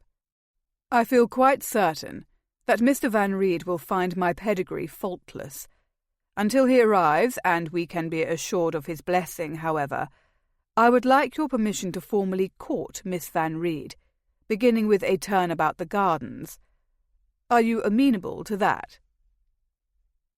Aunt Caroline appeared very much the opposite of amenable, but she was faced with a prickly conundrum. Insult a duke, or adhere to her misplaced loyalty to her brother? Her lips compressed into a firm line. "Very well," she relented. "But you may not go out of sight of the window, Your Grace. I'll be watching." A smile quirked the corner of his sensual lips, his first true sign of levity thus far. "Naturally, madam. I wouldn't have it any other way." Sebastian guided Miss Van Reed into the crisp morning air, all too aware of the glare trained on his back by the aunt. She was a deal more formidable when not befuddled by drink, that much was certain. Just as it was also certain that the woman clutching his arm in a manacle-like grip feared her father. And unless his instincts were mistaken, she feared her father a great deal. He recognized the flash in her eyes, the tense set of her shoulders, the way she'd seemed to withdraw. All the boldness, daring, and brilliance that was Daisy Van Reed had withered and died before him in the salon at the mention of her father's return. Part of him knew he shouldn't give a damn about what past terrors haunted the flirtatious beauty alongside him, but another part of him, a part he didn't care to examine too closely, suggested that learning the story behind Miss Van Reed's distress would aid him in his cause. The more information he could uncover about Van Reed, the better. Perhaps earning his daughter's trust would also garner some additional information. If she was involved in the dynamite plots, showing her kindness would be a way to sidestep any barriers she'd seek to erect between them. There was also the troubling matter that he had actually felt something when he'd noticed Miss Van Reed's subtly quelled terror. That he'd felt anything at all irritated him. He'd been trained, damn it. He was meant to feel nothing. No emotion, no pity, and certainly not kindness. Not concern or worry. Absolutely not protective. He refused to believe any of those emotions were the source of the odd tightness in his chest as he stopped with her now, just before a dormant rosebush and still within full view of her disapproving aunt. Where was a bottle of champagne and the Duke of Carlisle when he needed him? He wondered grimly. Sebastian stared unseeing at the desiccated garden for a beat before turning to Miss Van Reed. He tried not to notice how comely she was, even from the side. Outdoors, away from her aunt and the looming spectre of her father, she outshone the sunshine. The purple of her gown heightened her creamy skin and the burnished coils of her thick hair. Everything about the gown, from its cinched waist to its lace trim, was designed to call attention to her impeccable figure and the sweet curve of her bosom. The dolman she'd donned to ward off the chill air did little to conceal her fine figure. Damn it, he thought as he surveyed her profile. A wardrobe of dresses that buttoned to the throat wouldn't be enough to tame her beauty or its effect upon him.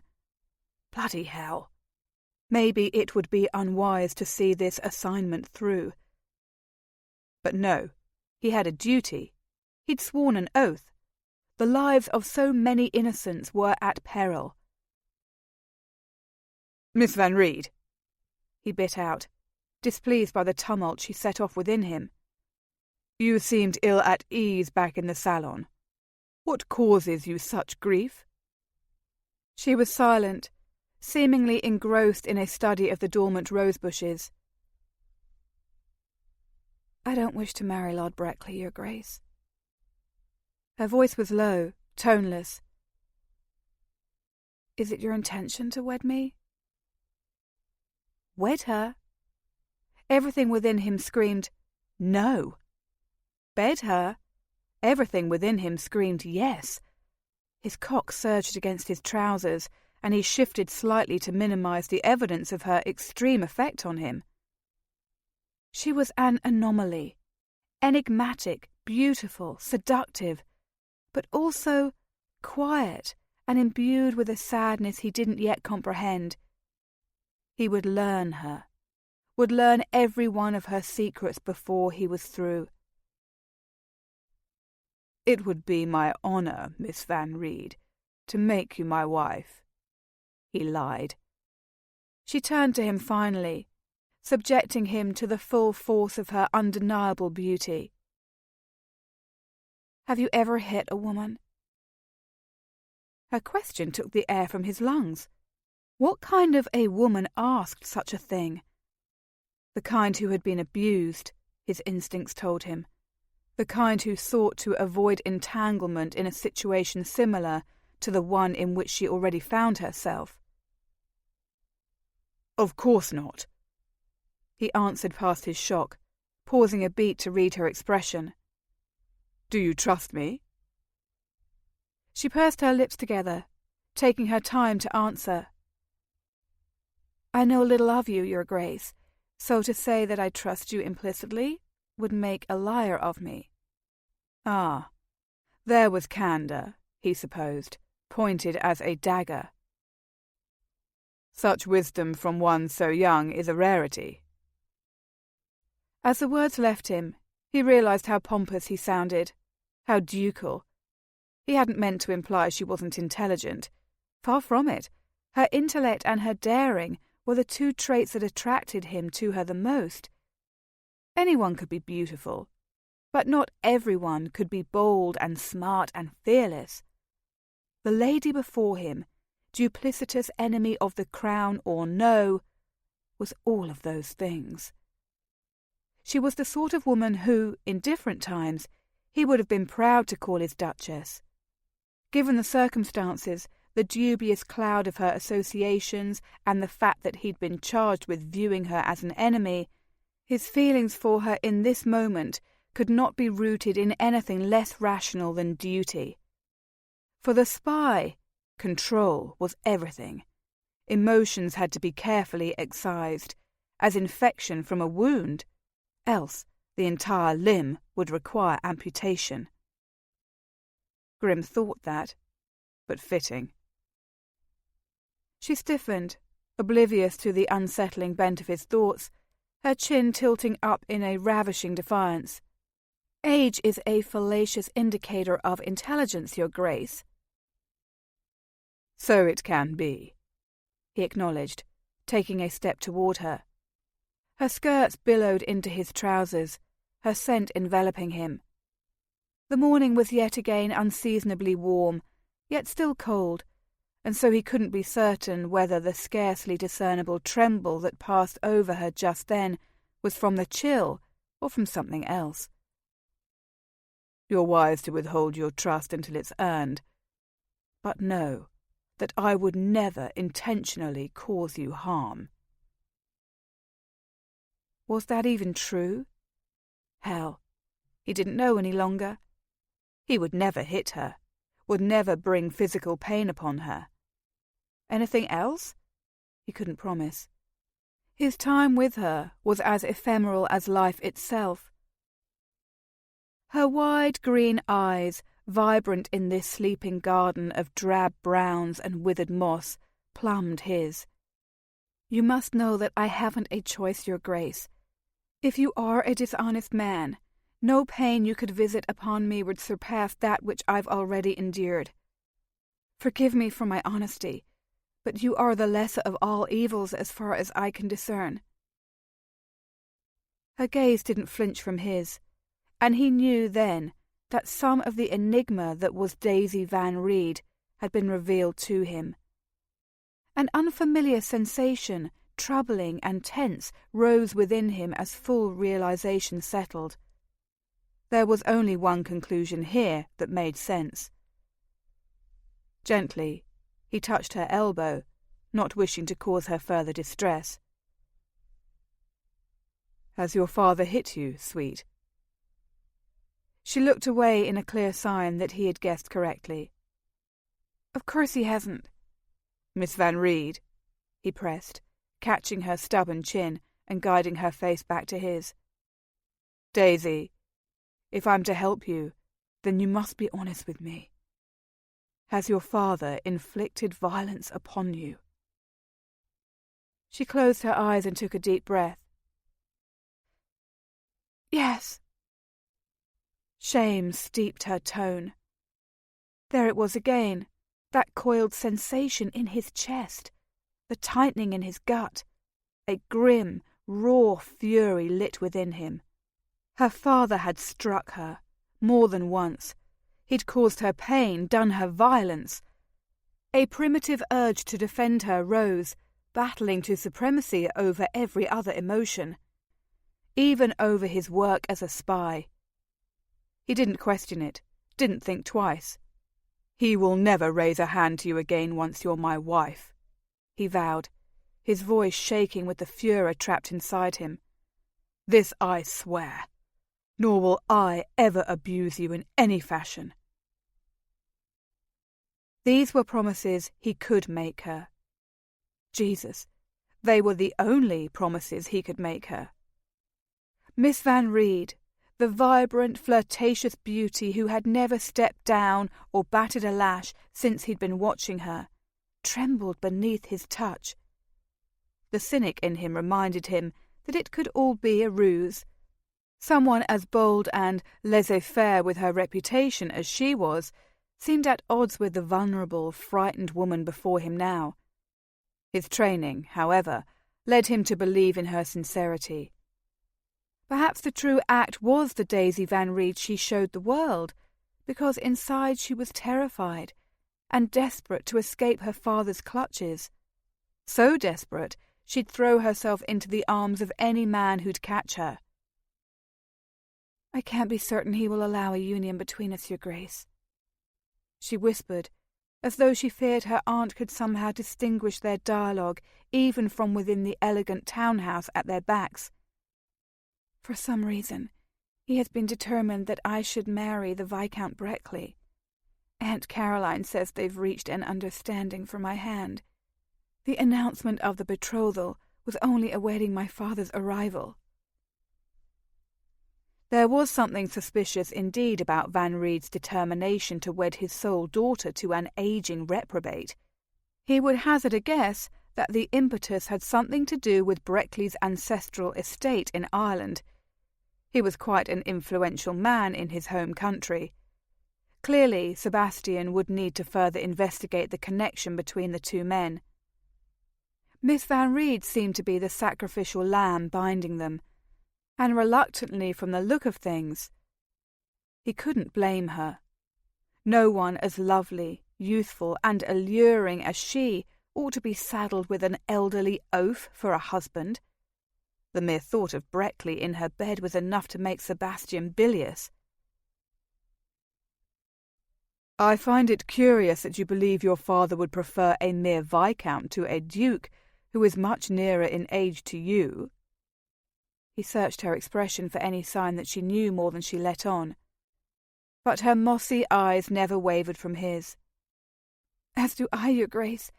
There seems to be a reason for my father's preference in suitor, but I cannot think of anything to recommend Lord Brickley at all." "Nor can I." He noticed that a small tendril of hair had wilfully escaped from her coif to curl against her ear, and before he even realized what he was about, he caught it in his fingers. It was every bit as silky and soft as he'd imagined it would be, and damned if he didn't conjure up an image of her with her hair unbound, those golden waves falling past her shoulders, nude, in his bed. Good God! He went rigid in his trousers. It was an effect she seemed to regularly have on him, one that he couldn't control regardless of the serious nature of his assignment, or the fact that he still couldn't trust her and had no intention of being a true husband to her. The sooner they could be granted an annulment, the better. But first, he had to manage to marry her. "I don't want to marry Lord Brickley," she said suddenly. "My father, when he returns, I don't know what he will do." Her words effectively chilled his ardour. He tucked the errant curl behind her ear, severing their physical connection, for it clouded his judgment. "Do you have reason to fear him?" She closed her eyes, her breath hitching, her lids fluttering open again, unshed tears glistening and turning her eyes an even brighter shade of green. "I cannot be here when he returns. I won't. Neither will I marry Lord Brickley. I will do anything, your grace. Anything." Her vehemence struck a chord within him. The truth was that Carlyle had procured a marriage licence by registrar. The cagey bastard had already had it in hand before he'd even deigned to inform Sebastian of the necessity for marrying Miss Van Reed. It would never cease to amaze him just how much could be accomplished, how many laws and rules could be ignored, cast aside, and broken in the name of keeping England safe. The League was shadowy, yet omnipotent. He made up his mind. There would be no courting of Van Reed, as Carlyle had wanted. No ingratiating himself to Miss Van Reed's father in the hope of winning her hand in a rushed but nevertheless proper manner. Sebastian was a spy, and his allegiance was to England, but he was also a gentleman, and there was no bloody way he would stand idly by, knowing she would be brutalized for actions that were of his own making. There were pawns, and then there were pawns. He had never been asked to stoop to this level before, to risk his own progeny, the line of the Trent Duchy, in the name of crown and country.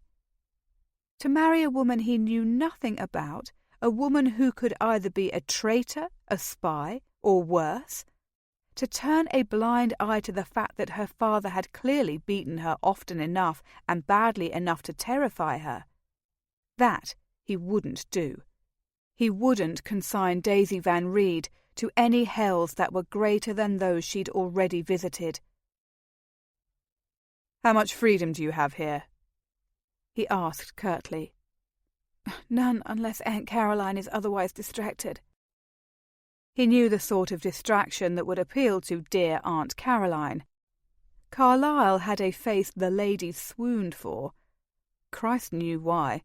For most of the time, Sebastian longed to plant a fist into the man's supercilious chin. Only his oath kept him from mayhem. "If Aunt Caroline has sufficient distraction tomorrow afternoon, do you think you could leave without anyone's notice?"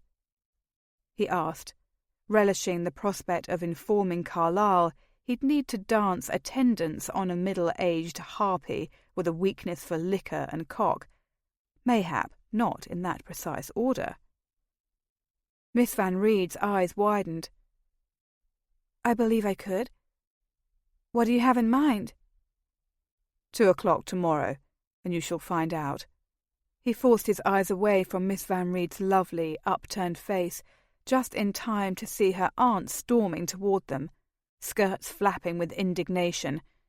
It would appear he had tarried too long in the sunshine and Miss Van Reed's decadent presence. "I'll be waiting in an unmarked carriage. Bring only what you require." "My conscience demands that I warn you that my father will almost certainly rescind my dowry should I defy him, Your Grace," she began, only for him to interrupt her. "I don't require your dowry. While it's a well-known fact that many of my peers are pockets to let, I need not fear penury. I've a substantial sum of my own, so you needn't worry yourself on that score."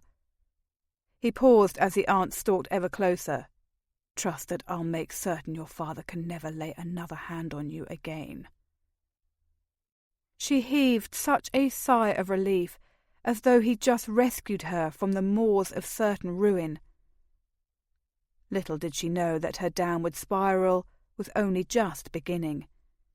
There would be no fists or brute strength levelled against her, but there would be a reckoning. He would determine how much she knew and whether or not she was complicit. And if she was complicit, her father would be the least of her fears. Chapter 5. "I'll be back in a trice," Daisy told her Aunt Caroline later that afternoon, as their carriage came to a halt outside a milliner's. Fortunately, the Duke's departure had left her aunt so overwrought that she'd imbibed several glasses of port. As a result, Daisy had convinced her to allow an excursion that Aunt Caroline wouldn't have ordinarily approved of, especially since Daisy's honour had been so recently compromised. But Daisy didn't care. She needed to see Bridget, and she'd do so by any means. Her aunt hiccuped. "I don't think you ought to venture inside unchaperoned. Your father would not approve." "I have Abigail," she argued of her lady's maid. "We will be back in the carriage in the blink of an eye." Of course, there was the natural possibility that her aunt just may doze off in the warm confines of the waiting carriage before Daisy returned, which would only make matters much simpler. She wisely refrained from saying so. Her aunt grumbled. "Very well. But I will give you 5 minutes, and 5 minutes only. You know that girl is not—" "I'm aware," Daisy interrupted curtly, lest her inebriated aunt let any family secret slip from her lips before her lady's maid. "I'll return post-haste. It's all very proper, Aunt." Aunt Caroline's mouth tightened into a knot of disapproval. "Be quick about it, then." Daisy didn't tarry a second longer before alighting from the carriage with her lady's maid following in her wake. She sincerely hoped that Bridget was on duty today, for she hadn't enough time to send word. Inside the milliner's, the scene was familiar. A bevy of hats on display, all the first stare of fashion. The shop was a fine one, and Bridget held a senior position, though Daisy would have preferred she'd listened to reason and come to stay with her and Aunt Caroline. Bridget, of course, had been equally stubborn in her refusal and vehement in her dislike of Daisy. But Daisy was nothing if not determined, and so she continued to pay visits to the milliners as often as she could to see the half-sister she'd always known existed an ocean away, but had never met until her arrival in London. As a lonely girl, Daisy had dreamt of meeting the older sister born out of wedlock, conceived during the early years of her parents' marriage. To her father, Bridget was a sign of shame. To Daisy, she was family. Daisy had sought her out immediately, but she had not met with the welcoming she'd hoped. Time, she reminded herself. Her sister required some time to warm to her. Daisy knew Bridget's early years in Ireland had not been easy. Her mother had died when she was but a girl, and she'd come to London to eke out her existence. While Daisy's life had not been easy either, she had nevertheless known wealth and privilege. Madame Villiers herself was on the floor today, her mahogany curls artfully arranged, a fashionable fringe of bangs cut across her high forehead. "How may I help you, mademoiselle?" Daisy smiled. "I would like 10 of your newest creations, if you please, madame, delivered immediately to my address. I trust your impeccable sense of fashion implicitly." Madame Villiers' eyes lit up. "But of course, Mademoiselle Van Ried, we will give nothing but the best, les meilleurs chapeaux. Our designs rival Parisian fashion plates." "I've changed my mind, madame," Daisy said in a voice loud enough to carry to her fellow patrons milling about. "I'd like 15 of your best." The woman smiled, resembling nothing so much as a satisfied feline. Her creations, though sought after, were dear. An order of 15 hats was worth a handsome sum. "Naturellement, we will be more than happy to send 15 of our finest to the celebrated heiress, Mademoiselle Van Ried, whom all of London admires. We are très honored." Perfect. Fortunately for Daisy, Madame Villiers didn't require much flattery to resort to bombast. In a much quieter voice, she said for the milliner's ears only, "And of course, if Miss O'Malley is on duty, I would appreciate a word." "Ah, oui," said Madame in an equally subdued pitch. "I believe you'll find Miss O'Malley in her usual post, working with the feathers." "Merci," Daisy said, sotto voce, before instructing her lady's maid to await her in the main shop. Her half-sister needed her, and Daisy owed her so much. She had been raised in a life of privilege and plenty, while Bridget had suffered.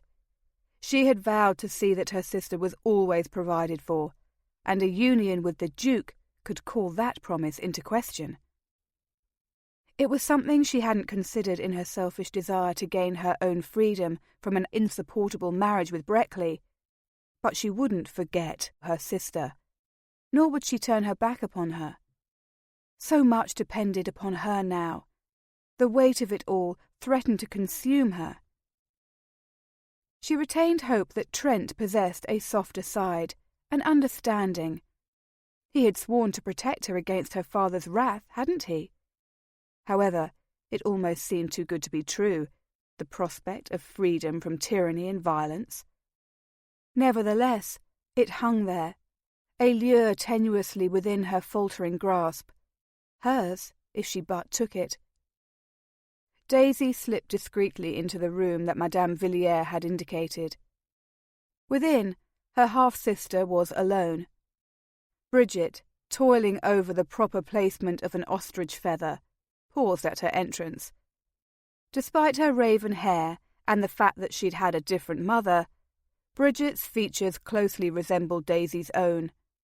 They were 3 years apart in age, and worlds apart in every other way save appearance. She pinned Daisy with a forbidding frown now. "And what are you doing here, Miss Iron Mighty Heiress?" When the Duke of Carlisle held a private party at his Belgravia address, he put elite dens of vice to shame. Sebastian took in the decadence before him with a jaundiced eye.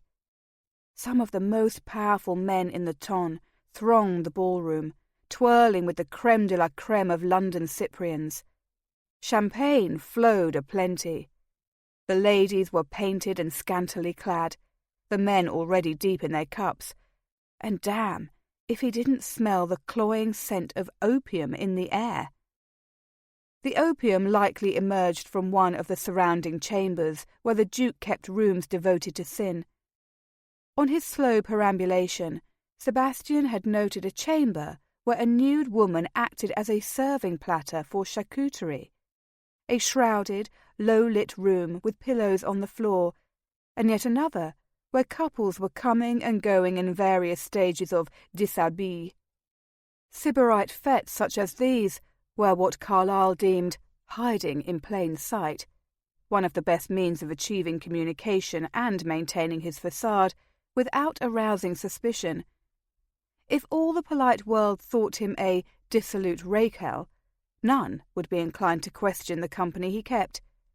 For his part, Sebastian adopted the same voluptuary lifestyle, sans the hedonistic all-night parties. Unlike Carlyle, he required sleep. He accepted a flute of champagne from a servant bearing a gilded tray and pretended to take a long gulp. In truth, he needed a clear head tonight, for the last of their plans would be laid in motion. And he would sure as hell need a clear head on the morrow, when he faced the matrimonial equivalent of the gallows. For as much as his body reacted to the notion of Miss Daisy Van Reed becoming his wife, his mind couldn't help but feel the exact opposite. He'd learned long ago that his body was weak. His mind was stronger. He could harness his inconvenient attraction to her into a more focused energy, pursuing the plotters at large before they injured or murdered hundreds of innocent civilians. Feigning another sip of his champagne, he stole a discreet look at his pocket watch. Thank God, the appointed time had come. Careful to blend with the boisterous revellers, he slipped from the ballroom and decamped for the secret portal hidden in the elaborate rococo wood panels gracing the great hall beyond. He made certain he was alone before locating the mechanism behind a scroll that allowed the door to open inward. Carlyle already waited within as the panel clicked closed at his back. The hidden room was kept intentionally sparse, lest a servant ever inadvertently discover its existence. A desk, 2 chairs, a lamp, decanter and tumblers. It resembled nothing more than a place where an aggrieved man might have escaped from his harridan wife for a peaceful drink. Except Carlyle didn't have a wife, and the sole purpose of the hidden chamber was of a far more clandestine nature. It had been through the last 2 dukes, and would be carried on should Carlyle ever bear a son. The League swore oaths that extended to their progeny. With the title came the burden, and before that, a lifetime of preparation. The Duke was seated, a tumbler of whisky at hand. "You met with her?" No greeting, no pretence of friendship, but Sebastian was accustomed to Carlyle by now. "I did," he confirmed, striding across the small room and folding his body into one of the uncomfortable wing chairs facing his superior in command. "According to the aunt and the girl both, it is unlikely Van Reed will alter his course of a union between Miss Van Reed and Breckley. I'll be meeting her clandestinely tomorrow afternoon, and will wed immediately. But are you utterly sure it's necessary for me to marry the girl?" Carlyle remained impassive. The man had no conscience. Of that much Sebastian was certain. Very likely, no soul either. The marriage is a necessity, so do what you must. We need a reason to keep close to her and to Van Reed, Maguire, and the rest of the plotters. Arresting them now will only undermine our efforts, and as it stands, we haven't enough against them to keep them in prison for long. We need more information. Information you expect me to acquire? Sebastian finished for him. Carlyle inclined his head. You've done well entrenching yourself in the life of a scoundrel. After you marry the girl, you'll approach Van Reed about a dowry, making it seem as if you ruined her intentionally so that you could benefit from the union. Press him for information about his firearms factory and the illegal arms trade he's engaging in here. The ruse seemed transparent.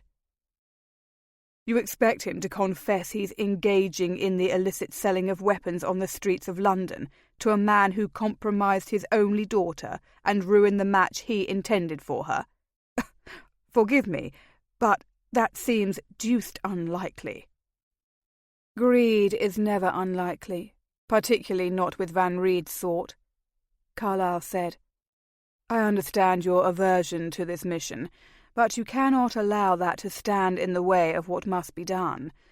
As unpalatable as such an arrangement may be, we are fighting a unique battle. We've men in civilian clothes, blending in with ordinary folk on the streets, intending to kill innocents. Extraordinary times call for extraordinary measures. If we can put Van Reed in prison for the illegal firearms, it stands to reason that we can bargain with him for a great deal more information.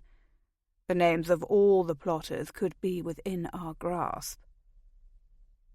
Damn. There would be no 11th-hour reprieve for him at all, it seemed.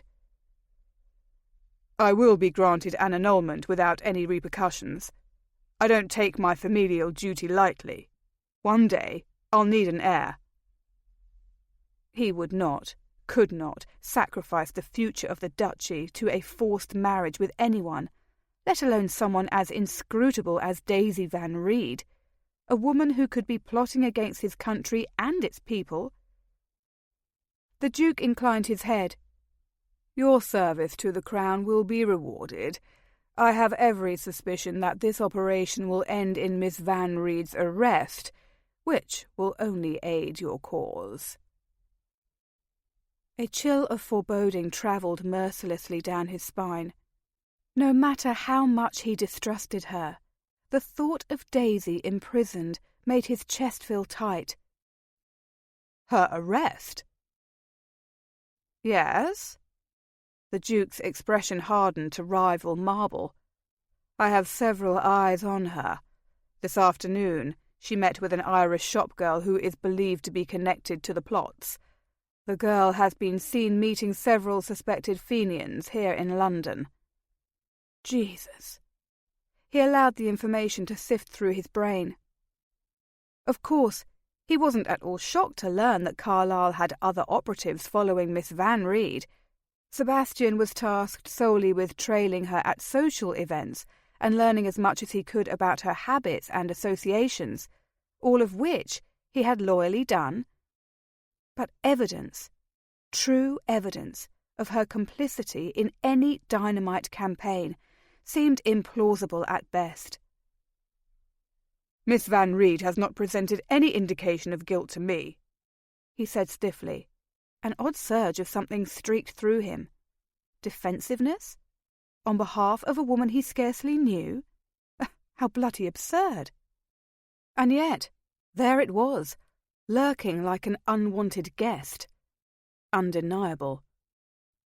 Carlyle raised a brow, his expression resembling nothing so much as a vulture who'd scented carrion. If you've developed a weakness for the chit, perhaps it would be best to send another man in your place tomorrow. Braley will do just as well, I should think. Damn it to hell. Braley was a callous son of a whore, League member or no, and the thought of him supplanting Sebastian on the morrow didn't sit well. Not at all. The man had allowed 6 people to burn to death inside a merchant's building in Cheapside, and had nearly killed Sebastian in the process. The fire had gutted the premises, resulting in a spectacle so severe that even the Prince of Wales had visited the charred ruins the next day. The general public would never know the true story of what had happened, but Sebastian would never forget. Since that day forward, he had never again tolerated Brearley's presence, and Carlyle knew it. "She's a lady, Carlyle. You can't just marry her off to whomever you like." "She's a pawn, and you'd be wise to remember that." The Duke's voice was frigid as Wenham Lake ice. "Moreover, she may be dangerous. Don't let a pretty face and a luscious pair of bubbies distract you from your main aim, Trent. I saw the way you poured at her last night, and I know you want her, but you cannot have her. She's poison to you. Lives are at stake. I repeat, if you cannot carry out your mission, I'll pull you off the assignment. Brearley is more than qualified. The incident in Cheapside couldn't have been avoided, and his record remains sterling in the eyes of the League." Sebastian clenched his jaw. Sterling? Brearley? Sure as hell was not. But he didn't need to be taken to task or reminded of the risks they all took in the name of keeping England safe from the bloodthirsty miscreants who sought to despoil it. Nor did he appreciate being rebuked and threatened, even if part of him inwardly admitted it was deserved. He was a good spy, damn it. One of the best. What was it about Daisy Van Reed that afflicted his mind? It wasn't her undeniable beauty, for he'd seen and bedded his share of lovely women. Nor was it her fortune, for he possessed a formidable sum himself, thanks to his father's service to the Crown and generations of temperate investments. It wasn't his unwanted attraction to her. Other women had made his cock hard before, others would after her. What the devil was it then? Self-disgust warred with irritation. "I haven't given her tits a second thought."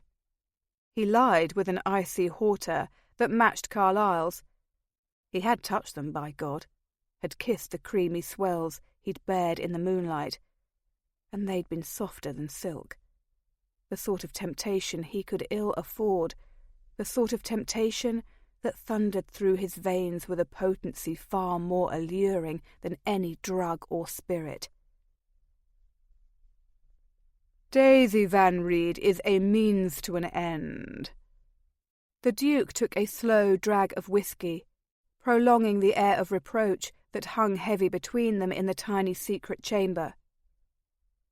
"She's been beaten by her father," he informed Carlyle, hoping the revelation might offer an explanation for the both of them as to why Daisy Van Reed, by all accounts an untrustworthy siren, potentially abetting a dangerous coterie of would-be assassins, affected him the way she did.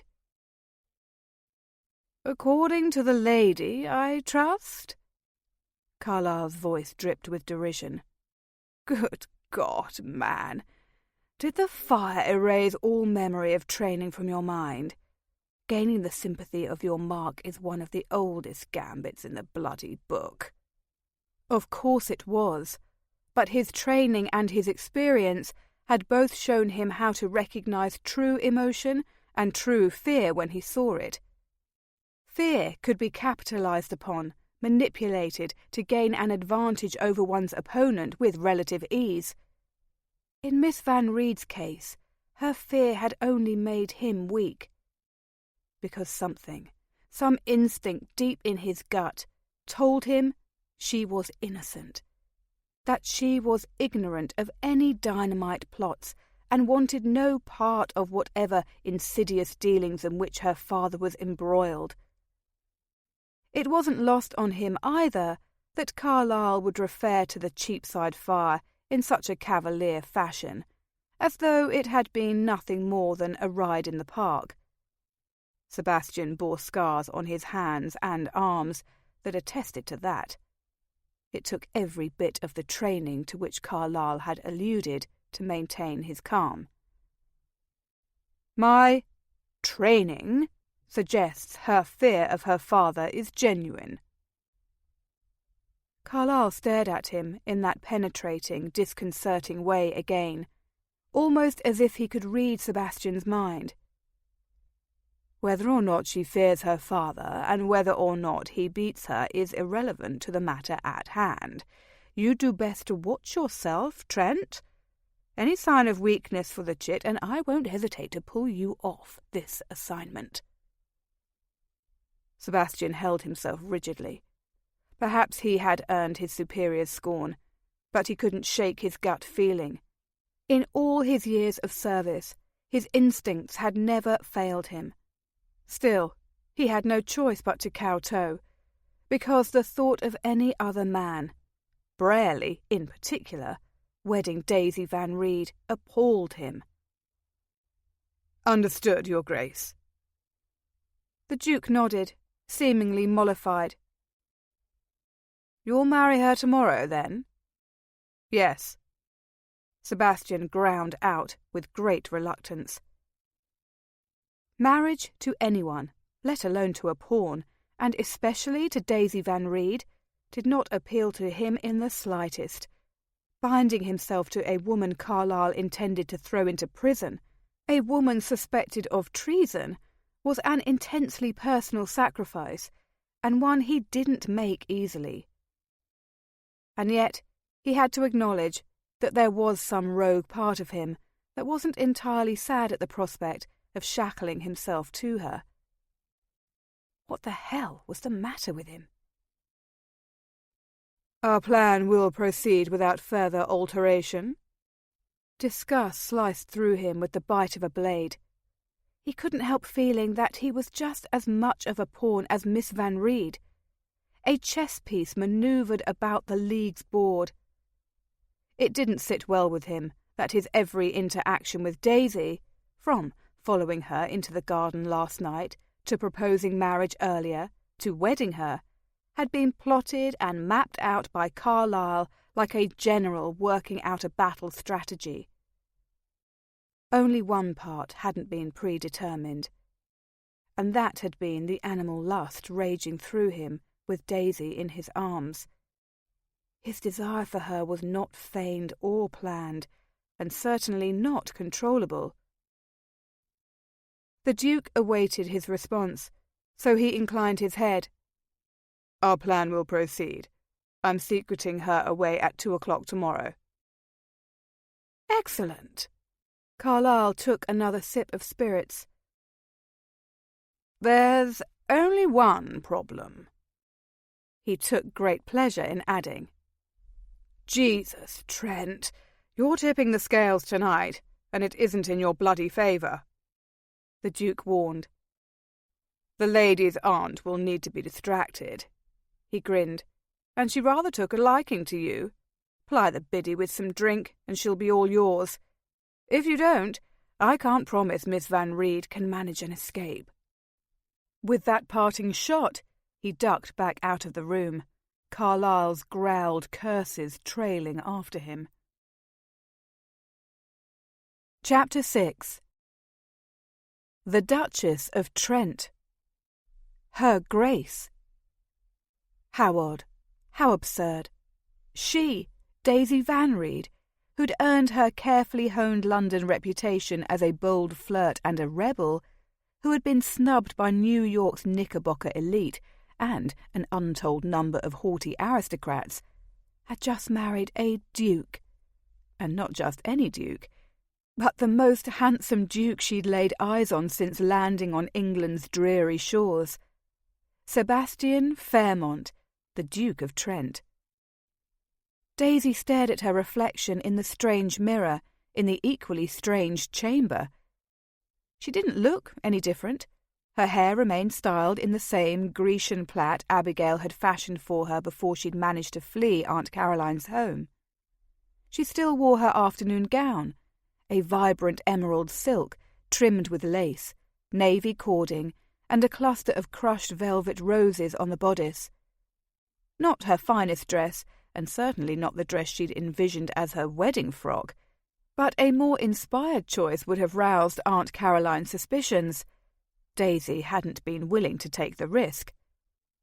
Sacrificing her vanity for the sake of her future had been the wisest decision to make, and in a life that had been marked by a series of unwise decisions, to Daisy, the handsome afternoon gown, not nearly as impressive as most of her wardrobe, was a sign that she was ready to turn over a new leaf, to begin again, to live a life unencumbered by fear or threats of violence.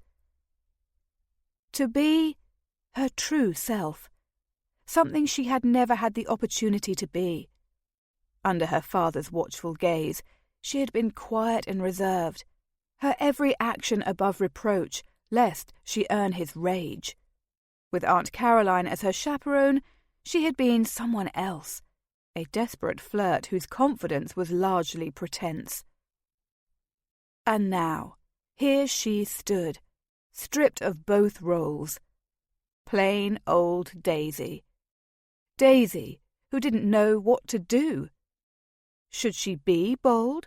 Should she be coy? Goodness, she didn't even know the Duke, the man she'd just wed. She had shown so many different faces to so many different people, all in an effort to escape her father's violence and disapproval in one fashion or another, that she wasn't certain she even knew who she was. Her hand shook as she smoothed an imaginary wrinkle from her skirt and pinched her cheeks to lend them a hint of colour. She had no lady's maid, no portmanteau, no other gowns. All she had stood reflected in the glass. Herself, the Duke's unadorned gold band he'd slipped on her finger, the gown, and undergarments beneath it, the heavy weight of diamond jewellery she'd carefully filled her hidden pockets with. That was all. Bring only what you require, the Duke had instructed, and Daisy had followed his directive.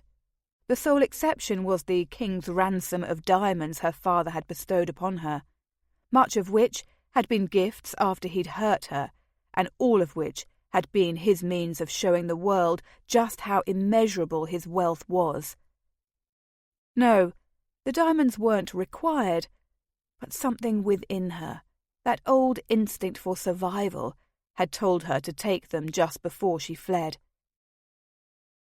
Her dowry, she thought with a grim smile, for she very much doubted her father would grant her another penny after she'd flaunted and defied him in such a public, irrevocable manner.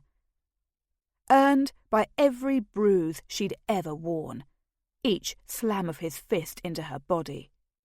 She had borne his cruelty. She had allowed herself to be paraded before New York high society first, and then London, clothed in the most luxurious Parisian silks and satins, adorned by enough riches to rival any queen. She had accepted his slaps, his shoves, his brutal beatings when she disappointed him or went against his strict edicts. But she had finally reached her limit. Consigning herself to the life he'd chosen for her had been the last outrage. Bearing his rage one more time when her freedom hovered within her grasp had been an impossibility. Leaving hadn't been a difficult decision. She'd never known a true home or family in her life. Aunt Caroline cared only for the attention chaperoning Daisy brought her. Her father cared only for the wealth and connections she could give him with her marriage. How ironic it was that a near stranger, now her husband, was the only person in her life who didn't want to use her for his own selfish gain.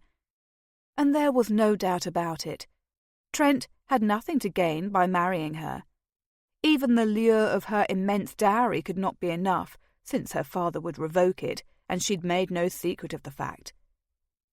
Daisy read the gossip sheets, which often spewed thinly veiled venom toward her. For a duke to wed an American girl who had flouted convention and courted ruin, even if her motivation for doing so was justifiable, who had spent the last month in a desperate bid to kiss as many bachelors as possible in the hope she could land a proposal, For the Duke of Trent to marry the notorious Daisy Van Reed, he would have to be motivated by only two things: his desire for her and his honour. Her conscience pricked her then, an unwanted reminder that she had forced his hand, had encouraged him when no lady would have. It didn't matter that he'd been circling her like a shark for the last month. She needn't have lured him into the moonlit garden, needn't have dared him. "Take your turn." And his response? "I believe I will." The reminder sent a frisson of something foreign down her spine, something delightful and frightening all at once. She clasped her hands tightly at her waist. At any moment, a knock would sound on the door adjoining the chamber in which she now stood, to his. She could not think of the handsome room surrounding her as hers. Not yet. Perhaps not ever. Everything had happened with far too much haste, and now Daisy couldn't help but feel herself mired in a dream from which she would soon wake. After their simple vows at the registrar's, they had ridden in awkward silence to the Duke's home, now her home. He'd performed a perfunctory introduction to his domestics. They'd shared tea and some muffins. Daisy had been too nervous to sample beyond a tiny nibble. The Duke had hardly touched his tea and muffin either. Instead, a flush had stained his throat, drawing her attention to his pronounced Adam's apple. The absurd thought had flitted through her mind to press a kiss there, to bury her nose in his neck and inhale deeply of the strong, masculine scent of him. "We will need to render this union," he had announced abruptly. "I'm sorry, for I know this has all transpired with unaccustomed rapidity, but given your father's treatment of you, and the fact that he will oppose an alliance between us, I cannot think of any other way." His words had rattled about in her mind like pins in a seamstress's box, a noisy jangle until they found their home in her skin. Render. Union. He meant they would consummate. And of course they would. After all, they were married. She was his duchess. Everything had been properly done. Except he remained a stranger to her. Likewise, he little knew her. Daisy had been wearing the mantle of accomplished flirt for so long in the absence of her father's tyranny that she'd neglected to contemplate the ultimate consequences of her actions. Playing a role was one thing. Becoming a wife was another. "Can we not delay, Your Grace?" she had asked. His regard had been frank, verging on grim. "Do you wish to give your father any means of dissolving this union?" "No," she had whispered, staring down at the perfect circle of fragrant tea awaiting her consumption. The porcelain of her teacup was thin and delicate, at least a century old, and embellished with his family coat of arms. A reminder that regardless of how much wealth her father had amassed with his tireless greed, the Trent Duchy was the sort of ancient privilege the Van Reeds could never aspire to reach.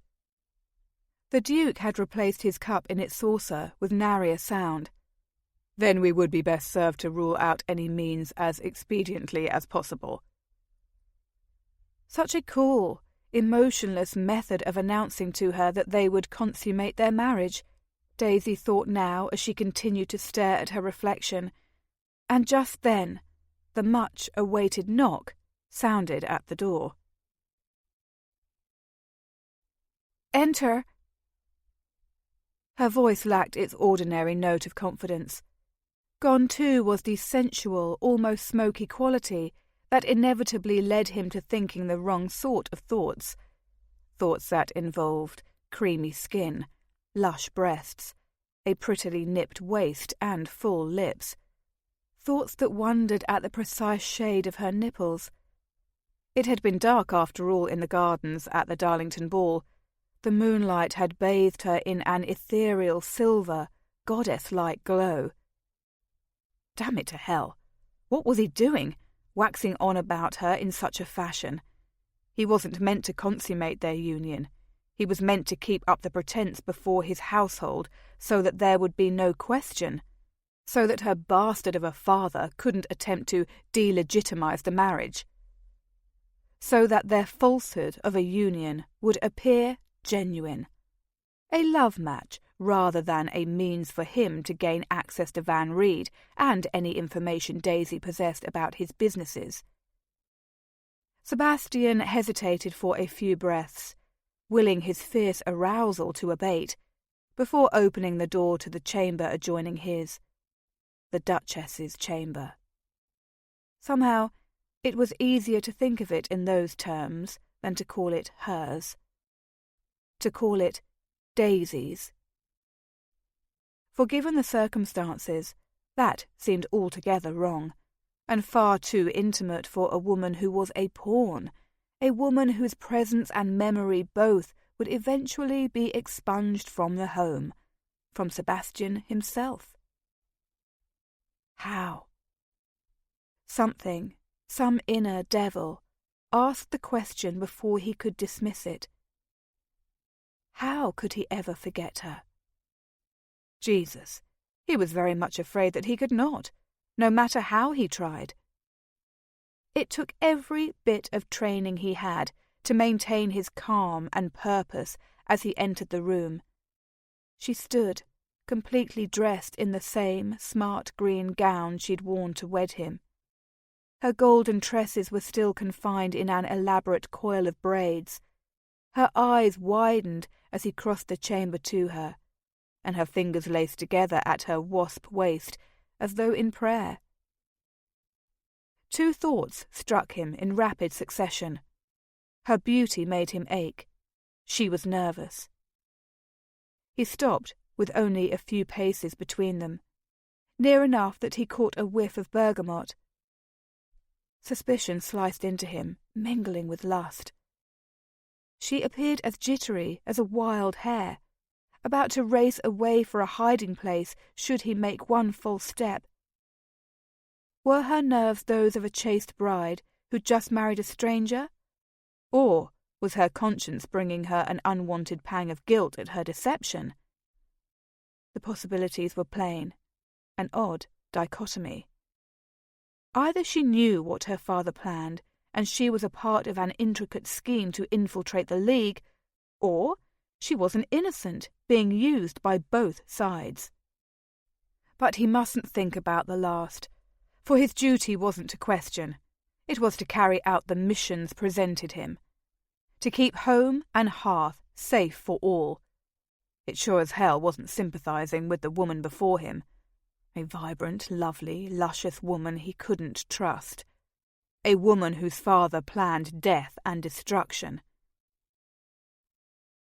"I neglected to assign you a lady's maid," he realized aloud. He'd never had a woman in his residence before, under his care. His mother had passed away when he'd been a lad of 15, and his father not long after that. He'd spent half his life as a bachelor. Likely, his oversight had been the cause of his housekeeper's request to meet with him, a request he'd denied in his need to see the task before him accomplished as expediently as possible. A pretty pink flush crept over her creamy skin. "Mrs. Robbins saw to that, Your Grace. I was too caught up in my thoughts to ring for her. I apologize. Would you like me to ring for her now?" Ah, Mrs. Robbins was a more than capable woman. He should have known she'd tie up all his loose ends as always. Not even his unannounced arrival with a new bride had thrown her. "Sebastian," he corrected Miss Van Reed gently. Not Miss Van Reed, he reminded himself, for she was his wife now, even if their union wasn't real or meant to last. He couldn't very well think of her as his Duchess, could he? Daisy, he decided. A flower that symbolized innocence. How ironic.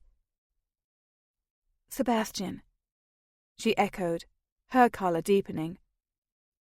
Her clasped fingers tightened until her knuckles protruded in stark relief. Should I ring for the lady's maid to aid in my preparation? Either she could rival the greatest actress to ever tread the boards, or she was every bit as innocent as her namesake. In matters of the flesh, if nothing else. There's no need to ring for her now. I have no intention of consummating the marriage. Her wide, sensual lips fell open in surprise. Her golden brows snapped together. You don't? No. Every base, uncouth instinct in his body thundered for him to go against his better judgment, to take her in his arms and taste that pliable mouth once more, to find the hidden buttons on her bodice and slide them from their moorings, to strip away all her layers until every inch of her soft, sweet flesh was revealed to him, to finish the plundering he'd begun in the moonlight. His cock went completely rigid at the images such unworthy thoughts produced. Good Christ! This was not part of the bloody plan. Why did she have to be so damnably tempting? Her expressive face betrayed her confusion. I'm afraid I don't understand. We need time to get to know each other, he elaborated. The unusual haste with which our nuptials took place has robbed from us the chance to court. You wish to court me? She stared at him. Her gown heightened the emerald hue of her eyes. The fingers that had been laced so tightly together now plucked at her skirts, adjusting the fall of silk over her crinoline dress shaper. Some of her signature bravado returned. Here was the woman who had dared him to take his turn. Have you taken a woman to bed before, Your Grace? He nearly swallowed his tongue. Jesus! She thought him a virgin? He didn't bloody well kiss like a virgin. And just what sort of woman asked such an insulting, prying sort of question? His skin felt unaccountably hot. Dear Lord, he couldn't possibly be flushing, could he? A gentleman didn't blush. He didn't blush, God damn it. He cleared his throat. Yes, though I dare say this isn't proper discourse for husband and wife. In a marriage, it's best to leave the past where it belongs. Referring to them as such, a married pair, made his entire body tighten. It sounded so intimate. In truth, it was intimate. A man couldn't be closer to any other woman. And yet, their marriage was a lie. Everything about it was false. He had to remind himself. She stood before him, his for the taking. And yet he could not have her. Ought not to want her. Wanted her with a fiery desperation, anyway. Forgive me if I've insulted you, she said then. Gentlemen do not frequently act with honour toward me. I've cultivated a reputation, you understand. Her admission had him clenching his jaw so tightly that his teeth hurt. What man had dishonoured her? He wanted to feed any bastard who had touched her his teeth. But of course, he hadn't the right, and it was ludicrous to entertain such a feeling of primeval possession. She wasn't his. Not truly. Nor would she ever be. He tamped down the primitive emotions surging through him. Daisy. I don't mean to suggest that my reputation is anything but a reputation, she prattled on. I have kissed a few suitors, and I don't deny it. I do realize what you must think of me, but I was desperate to escape the marriage my father wanted for me.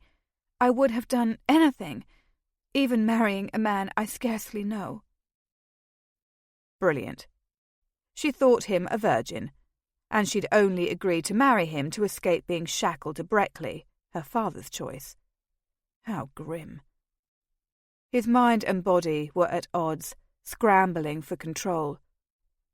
The thought of another man kissing her, the recollections of the times he'd spied her in the arms of her suitors, made him want to thrash them all. No one should kiss her but him, damn it. Ridiculous thought. Foolish to even entertain such idiocy. He couldn't shake it. The notion clung to the deepest part of him, a part he'd buried beneath years of exhaustive work for the League, years of never allowing anyone close.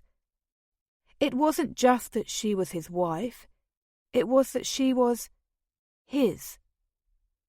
He knew it in his bones. He took a step closer to her, then another. Her warm scent enveloped him fully. Bergamot, vanilla, ambergris, and daisy. His fingers itched to take the pins from her hair, relieve it from its careful braids, to see it cascade in silky waves down her back. His mouth longed to feel the soft heat of hers beneath it. This was dangerous territory indeed.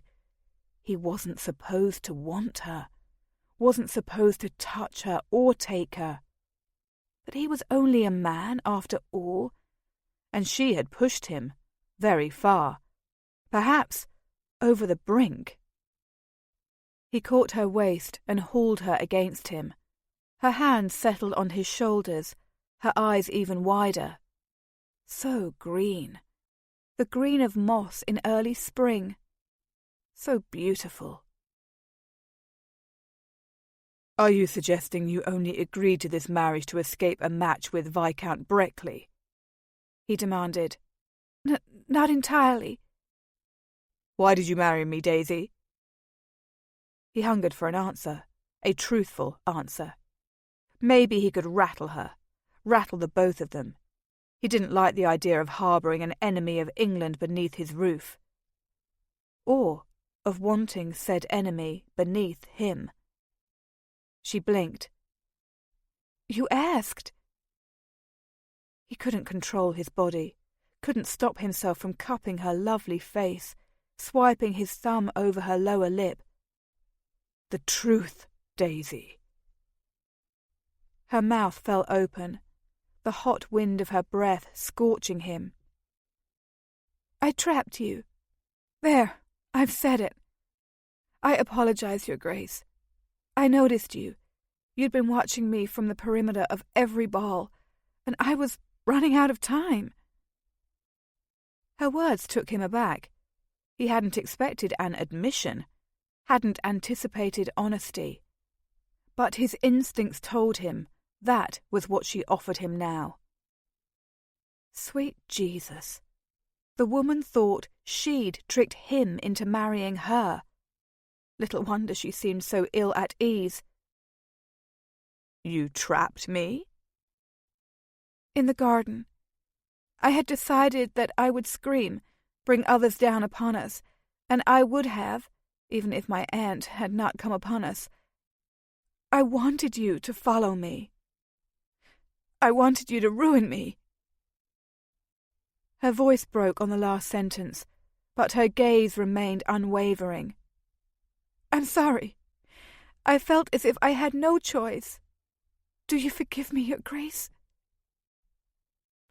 Bloody hell. He stared at her, bemused. Sebastian, if I'm your husband, you must dispense with formality now. Call me Sebastian. Sebastian, then. Her eyes shone. Christ, was she about to cry? This couldn't be an act, could it? His hands tightened on her waist. I forgive you, unless there is something else, something you aren't telling me. Her nostrils flared, her colour paling. Her gaze darted away to a corner of the chamber before returning to his. Of course there isn't anything else. The tell was there. She was lying. A grim sensation settled over him, displacing the lust, superseding everything except his duty. Duty to crown and country. Duty to innocence. Duty to everyone but the lovely, deceptive woman currently in his grasp. His goddamn wife. He set her away from him. Thank you for your candour, my dear. It took everything in him, all his years of training to keep his tone even. Rage ricocheted through him, chasing away the last strains of ardour, clearing his befuddled mind. Not his. She was not his. Could not be. He bent down then, and extracted a knife from his boot, flipping it open. We will make certain the servants believe our marriage has been consummated. He pressed the blade to the thumb that had touched her lip. A fitting punishment, cutting into his flesh. He didn't even feel the pain. You've cut yourself. What in heaven's name are you doing? He ignored her startled question and stalked to the bed, dragged back the bedclothes. Squeezing his wound, he smeared a liberal amount of blood on the crisp white sheets to blunt any questions. Keeping up appearances was an essential component of his mission. Double agents could be anywhere, from the lowliest scullery maid to the butler, though he trusted Giles implicitly. Sealing our fates, he said at last, his tone harsh, even to his own ears. She had followed him, and he caught yet another hint of her scent. Damn if it didn't skirt his defences, threaten to lure him back into the haze of lust. No one, not the domestics, not your father, not anyone will question the veracity of our union after this. Your Grace? He turned away from the brilliant streaks of scarlet marring the sheets and flicked a gaze over her. A scant 2 steps separated them now, and the animal in him wanted to lash out, to haul her against him and ravage her mouth, to bend her over the bed and raise her skirts. He hissed out a breath, willing his hunger to calm. Sebastian, he reminded. Sebastian, then. She lowered her gaze, emanating a sudden and uncharacteristic shyness. I fear there's one problem with your plan. His plan? He raised a brow, his gut clenching. He didn't like her choice of phrase, and suspicion warred with a desire that had plagued him ever since he'd first laid eyes on her. Oh? Her eyes met his, those cheeks flushing an even deeper shade of red. I'm still clothed. Chapter 7. Perhaps she could have worded that better, Daisy reflected, as the Duke gawped at her with searing intensity. Her skin felt unaccountably warm. Her entire body, in fact, felt feverish, a state that could be owed in part to her blunt observation and in part to her reaction to him. He was beautiful, her husband. Sebastian, he had insisted, though it still seemed odd to think of him in intimate terms. To be standing in such proximity to him that his scent, hints of pine and musk, washed over her. To be alone with him in a bedchamber. Her bedchamber. Odd, and somehow intoxicating. Her every sense was heightened, her body awash with anticipation. She could feel his stare like a caress, from her hardened nipples to the ache between her thighs. She wanted him. But he didn't want her. His blood sullying the sheets, the cut on his thumb, the hard set of his jaw all bespoke antipathy. And she couldn't blame him. He was a man whose hand had been forced, who'd been saddled with a sudden, unwanted burden. except that he wasn't staring at her now with the same rigid expression he'd worn since crossing the threshold. No, indeed. He was looking at her, rather in the same fashion she imagined a mountain lion appeared just before clamping its jaws around its prey. He was looking at her like he wanted to consume her. "You want me to help you disrobe?" he asked, his voice a low, gruff rumble that sent a thrill skittering through her. "Yes," she blurted. Dear Lord, she was only making things worse. "That is, of course, I will require assistance. If you want the servants to believe we've consummated the marriage, then you cannot propose to leave me standing alone in my chamber with my toilette intact. I'm afraid I cannot undress myself, given the construction of this gown. Therefore, it stands to reason that you'll need to aid me." More than anything else, she didn't wish to give her father any reason to attempt to prove the marriage invalid. She hardly knew what he'd do when he realized that she'd not only ruined herself, but disobeyed him, dashing any chances for his much-desired connection with Lord Breckley. No one defied her father without suffering deeply for their daring.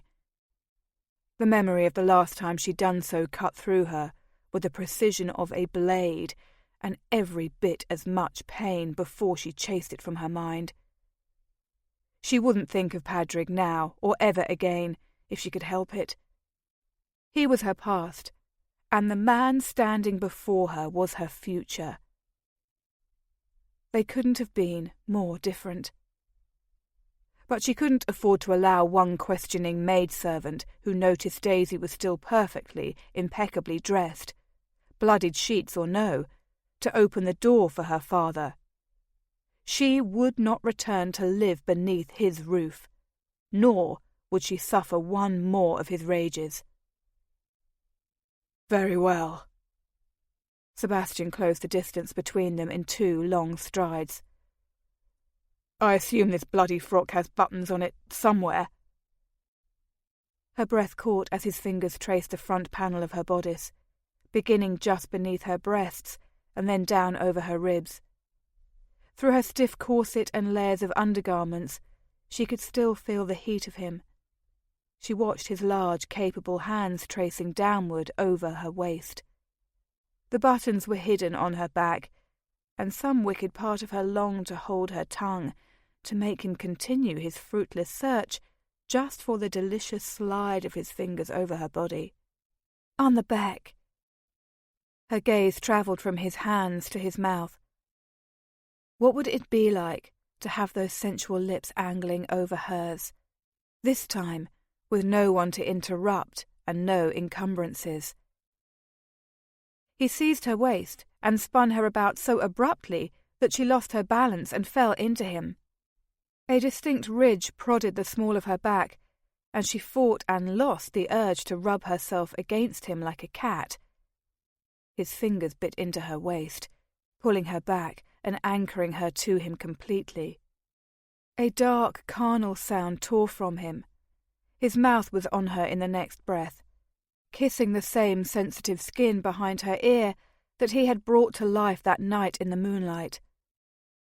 His lips grazed the shell of her ear, then skimmed lower, trailing a series of decadent kisses down her throat.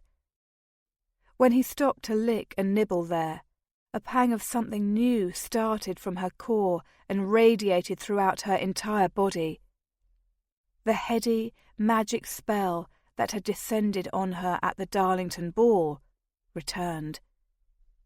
She yearned for something she didn't entirely comprehend. All she knew was that she ached with a need that only he could slake. Sebastian, her husband. Self-preservation was the last thing on her mind as she writhed against his powerful frame, wanting more of his mouth, more of his kisses, more of his touch. Daisy felt the pins being plucked from her hair, the heaviness of her braids loosening and opening. One of his hands had migrated from her waist and was buried in her half-unbound locks, fisting in it, angling her head back so that he could feast on her neck. "Christ, you smell so bloody good," he growled against her throat. So did he, and she would have told him as much if she could have managed to utter a single coherent word, but he had robbed her of the ability to conduct intelligent conversation, to think of anything that wasn't him, his wicked lips, his knowing touch. She inhaled deeply, her fingers reaching back to sink into his dark hair. Perhaps they didn't need pretense. Some wild impulse within her imagined him stripping her gown away, covering her body with his on the bed, consummating their union. It was such a tepid phrase, a bloodless way of describing the intense pleasure he gave her. What would it be like to give herself to him, to become his wife in deed as well as name? Her pulse pounded. But just as curiosity mingled with desire, he tore his mouth from her neck and set her away from him. "Jesus!" he muttered, sounding as shaken as she felt. His fingers skated over her spine. "Where are the goddamn buttons, Daisy?" The spell was broken. Reality returned to her. It was daylight. The rumbling of conveyances on the street below reached her ears. What had she been thinking to allow herself to get so carried away? He was a stranger to her, even if he was her husband, and he clearly resented her. Of course, how could she find fault with him after confessing the way she'd schemed against him? And then, even a breath later, when he'd asked her if there was anything else she needed to unburden, she had misled him again, had lied to him. Part of her had wanted to tell him about Bridget, but another part reminded her she didn't know what sort of man she'd married. She would like to believe he would never hurt her, but she had suffered many disappointments in her life, and the cynic in her wouldn't allow for blind hope or trust. "The buttons, Daisy." His voice cracked like a whip through her jumbled thoughts.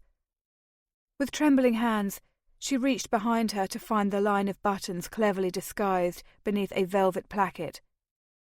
"Here." His fingers brushed against hers for a brief moment, and the contact was like a spark of electricity. Hastily, she snatched her hands away to pluck some more of the pins from her coiffure. Cool air kissed her bare shoulders above her chemise and corset as he peeled open the back of her gown. "There now." He pulled her sleeves down, her bodice going along with it. "I'll loosen your corset. I trust you can manage the rest." His tone was cool once more, almost impersonal. It was as if he had two opposite parts of himself at war. He was frigid one moment and scorching the next. A cold, imperious man she couldn't read at one turn, and a sensual, wicked lover the next. Which one was he? She swallowed, confusion warring with the lingering remnants of desire. He must be angry with her for her deception, despite his claim to the contrary. "I can manage the rest, Your Grace. It was merely the laces and the buttons that I couldn't reach. Thank you for your help." "Sebastian." The laces of her corset went slack as he undid the solid knot Abigail had tied earlier and plucked at the criss-cross strings to loosen them. "Wait another 20 minutes or so before ringing for your lady's maid." "Yes, Your... Sebastian." She swallowed, holding her bodice to her chest as he swept past her, stalking in the direction of his chamber. "I'll be leaving shortly. Settle yourself however you like," he called over his shoulder, not even bothering to glance her way. His callous treatment, after such an intimate moment, stung more than it should. It wasn't as if she loved him. Goodness, it wasn't as if she even knew him. But somehow, none of that mattered as she watched him walk away. He wanted her to call him by his Christian name, but he didn't want to consummate their marriage, and he couldn't wait to remove himself from her presence. "Will you be home for dinner?" she called after him. He hesitated for a moment just before crossing back into his chamber. "It's doubtful. Should your family call or cause any undue trouble for you, inform Giles to have word sent to me at once. He'll know where to find me." And then the door snapped closed behind him, leaving her standing alone in her new chamber, half naked and more adrift than she'd ever been in her life. He was going mad. He'd trained to withstand water torture, to suffer broken bones, plucked fingernails, mind tricks, and beatings. He'd learned the art of defending himself with his fists and dexterity, with an expert crack of a pistol or the deft flick of his wrist, and a sharp blade. He'd spent nights in brutal cold, days in the company of the most sadistic men and scurrilous criminals in the land, had survived an assassin and a deadly inferno. He damn well ought to be able to resist one woman, even if she was a beautiful goddess of a woman who smelled delicious, whose soft skin made him want to taste her everywhere, whose mere presence in a room made him want to take her so hard and deep he didn't know where he ended and she begun. "Fuck," he muttered, glaring at the half-empty glass of whiskey in his hands before downing the remainder of the contents in one fiery gulp. The burn distracted him but for a second, and the liquor did nothing to soothe his jagged nerves. "Jesus, Sebastian!" Griffin, the Duke of Strathmore, and one of Sebastian's oldest and best friends in the League, pinned him with a pitying look. They were seated in Strathmore's billiard room, sipping whiskey. "I can't believe you agreed to marry the chit." That made two of them. Sebastian slapped his glass down on the carved mahogany table between their chairs and took up the decanter to refill it with another hearty dose of amber-coloured liquid. "I took an oath. I do what's asked of me." Regardless of how preposterous it was, regardless of how much he loathed being the sacrificial lamb, and regardless of how doing what he'd been asked had felt wrong for the first time today, his oath and his sense of honour were currently at odds, wreaking havoc upon his conscience.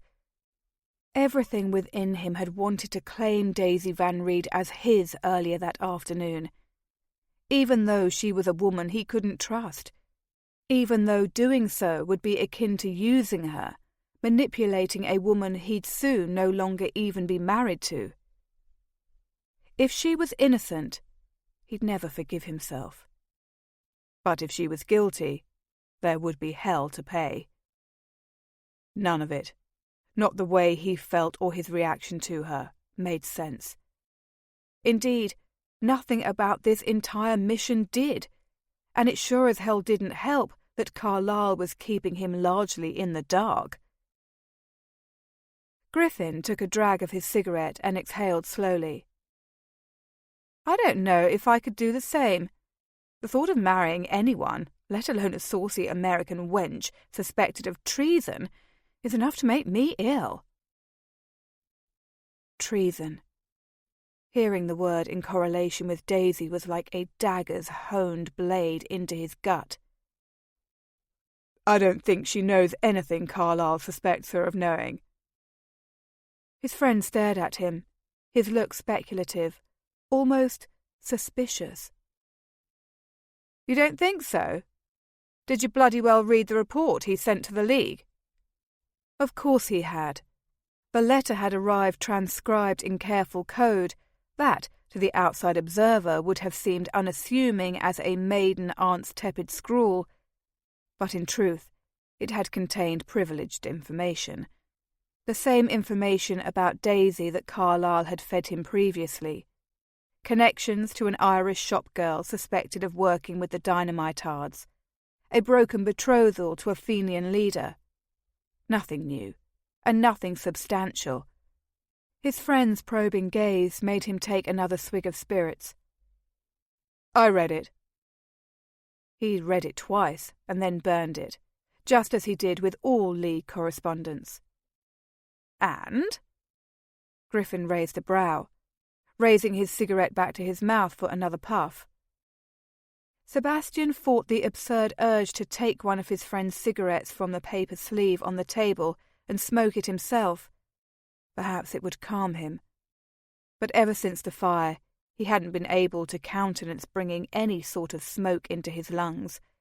It made him cagey, took him back to the day he'd almost died. He settled for whiskey instead. And it's flimsy evidence at best, Griff. I'm not saying I trust Daisy, but neither do I believe it's in her nature to plot to kill innocent civilians. No, he realized as he spoke the words aloud.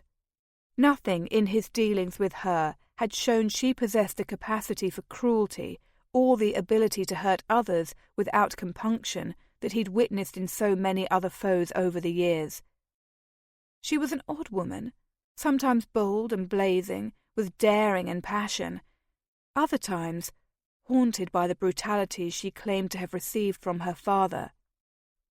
He longed to believe her innocence, to accept everything she'd told him as truth, and the knowledge was an unwanted revelation to him. For there was something she was keeping from him. She had lied to him earlier, boldly and without compunction. That small hesitation had given her away. "Have you bedded her?" his friend asked boldly into the silence that had descended upon them. The need to defend her honour rose within him. He was an oxymoron, if one ever lived. "No," he snapped. "Not that it's any of your concern." "You want to bed her?" Griffin concluded. Correctly, damn his hide. "No," he lied. "I don't bed pawns. I never have."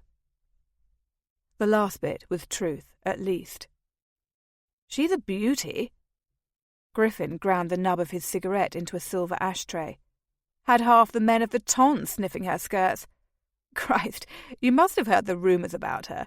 She couldn't be an innocent maid by this juncture. No one would blame you for wanting a taste yourself." Of course he'd heard the rumours, had seen with his own 2 eyes the way she led men on a merry dance, lured them in with her wiles, kissed them. But something uncoiled within him then, some burning need to defend her, a searing outrage on her behalf. The Daisy Van Reed who had asked him if he had ever hit a woman had been desperate, and she didn't deserve the scorn of any man. He believed her. Against all reason and ration, he believed her.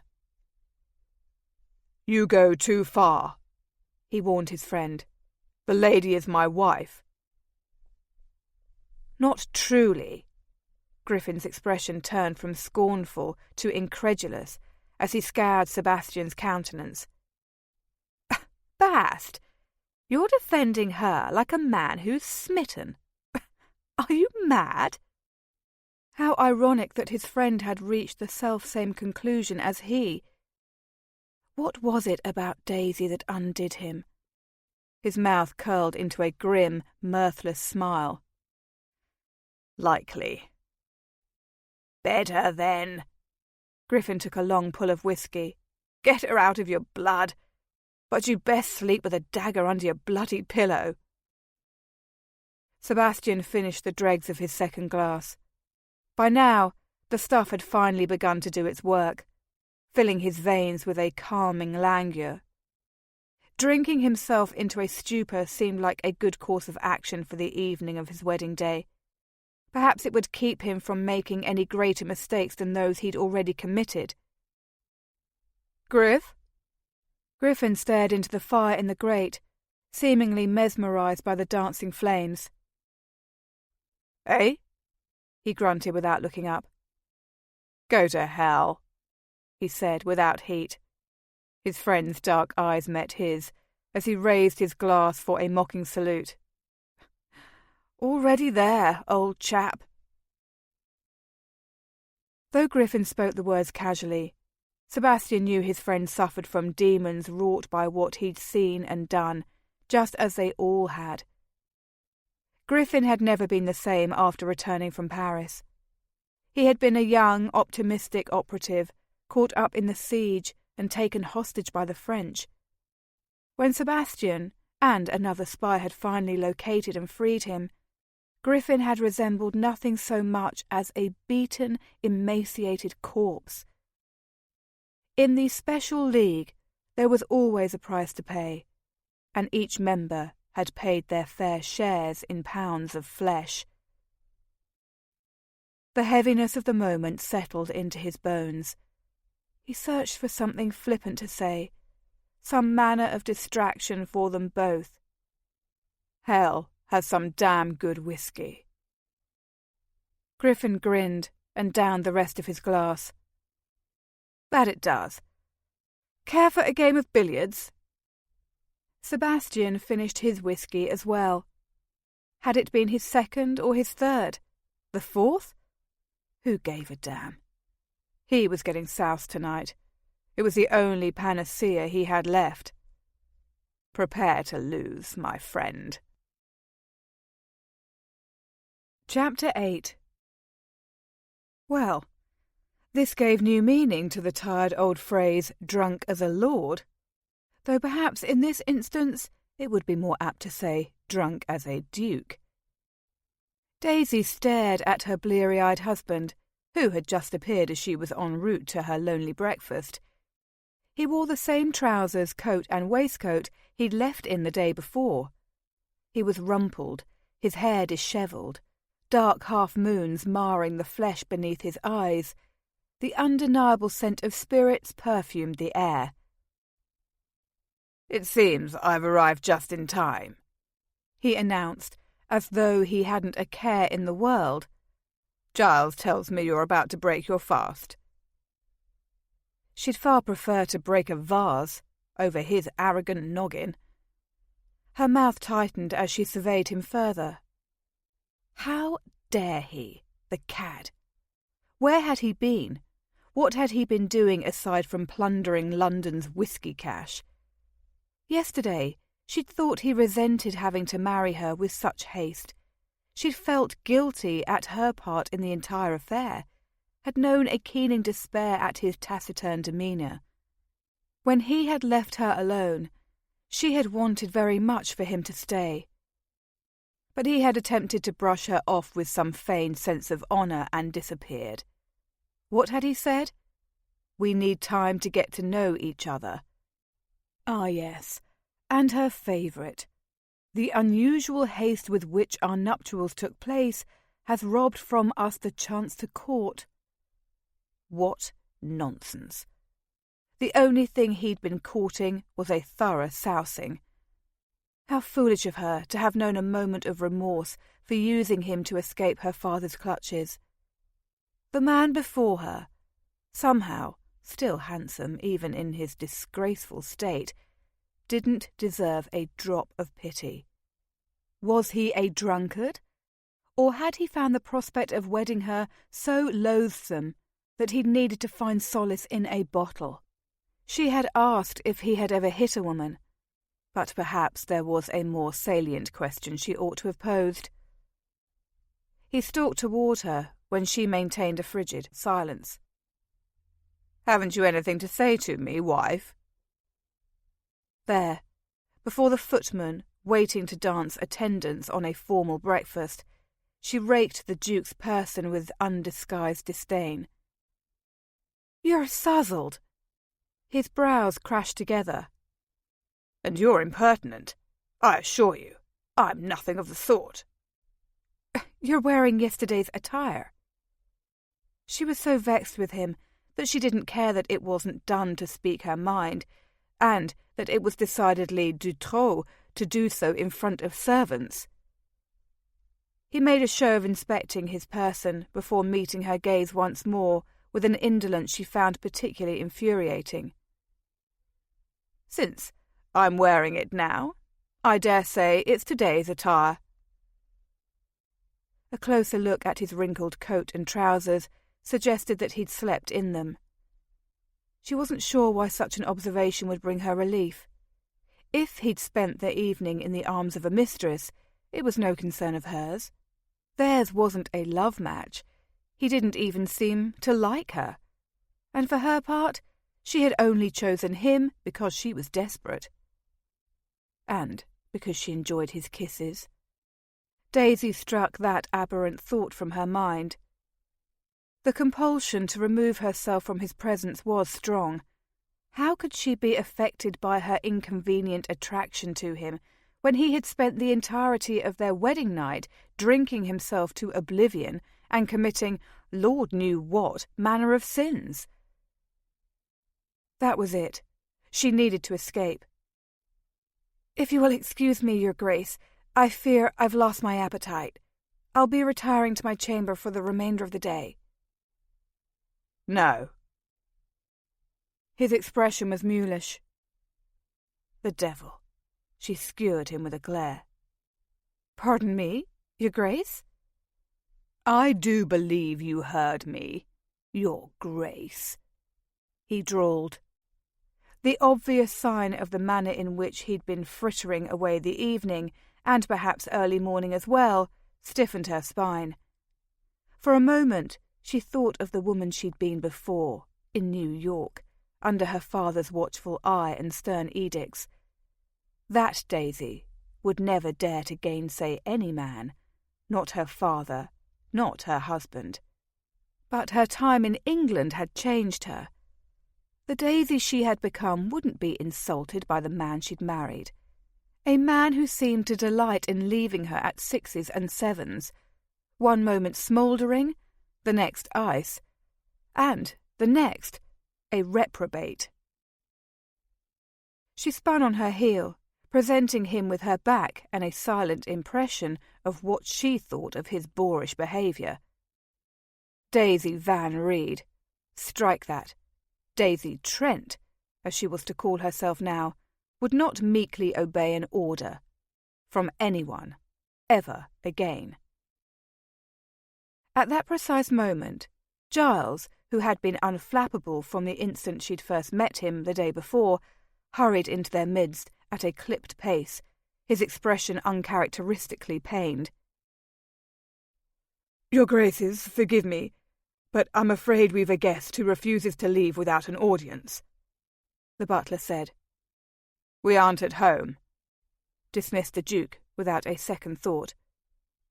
How accustomed he was, she thought, to his life of aristocratic privilege. A duke commanded a certain respect from everyone, from his fellow peers, from his servants. It seemed Daisy was the only one who didn't hold her husband in awe. The gentleman in question claims to be Her Grace's father," Giles informed in hushed tones, his gaze darting from Daisy to the Duke. How odd this entire tableau must appear, she thought wryly, as a sick feeling of foreboding unfurled within her. She tensed in the same way she always had before a reckoning with her father. This time he would not be able to strike her. Would he? She swallowed, and everything around her seemed to slow to a torpid pace. She was hyper-aware of every sound, from the uncharacteristic shuffling of a footman's feet to the footsteps approaching down the hall, the angry, heavy footfalls of her father. Daisy would recognize them anywhere. He stalked around the corner, his gaze lighting on her, fury blazing from his every pore. "You disgraceful harlot!" he shouted. The world became small all of a sudden. Everything revolved around the white-haired man tearing toward her like a wild bull. A black circle clouded her vision. Dizziness assailed her. A rushing sound in her ears. She'd thought she prepared herself for seeing him again, but she was wrong. Her reaction was as terrifying and helpless as ever. "Father," she whispered. He came toward her, faster than she would have expected, while she stood rooted to the floor, gasping in air, panic making her heart pound and her mouth dry. She couldn't move, couldn't defend herself. He raised his fist, and she closed her eyes, bracing for the inevitable blow. Sebastian remained rather foggy from his nocturnal drinking session with Griffin, not to mention that his head was pounding. But he could still throw a goddamn punch like the warrior he was. Boxing sessions kept him at peak performance, so when he saw Daisy's bastard of a father storming toward her with the clear intention of striking her, his instincts went into action. He threw himself in front of her, unadulterated rage charging through him, as he caught Van Reed's fist in a manacle-like grip mid-air. His other hand caught the son of a bitch's necktie and yanked, closing off his air supply. Carlyle's careful instructions regarding the man vanished from Sebastian's mind, dispelled by a combination of drink and raw emotion. It didn't matter that he risked his cover and reputation both, nor did he give a damn that he wasn't meant to bring undue attention to himself, since doing so could endanger their mission. All that did matter was the need to protect Daisy, fierce and swift and all-consuming. "You will never again!" he bit out, stark fury sharpening everything into focus. "Raise a hand against my wife! Do you understand me, Van Reed?" The man was tall, strapping as an ox, but he was no match for Sebastian's superior strength. His face went red as he choked for air and struggled to unsuccessfully remove Sebastian's hand from his necktie. He wondered how a delicate, graceful beauty like Daisy had come from such a beast. "Never again," he repeated, watching with grim satisfaction as his opponent continued to fight for breath. For a moment, some wild fiend deep within him imagined tightening his hold and not relenting until the swine succumbed. There was a quicker, cleaner manner of choking a man, however, one that required far less effort.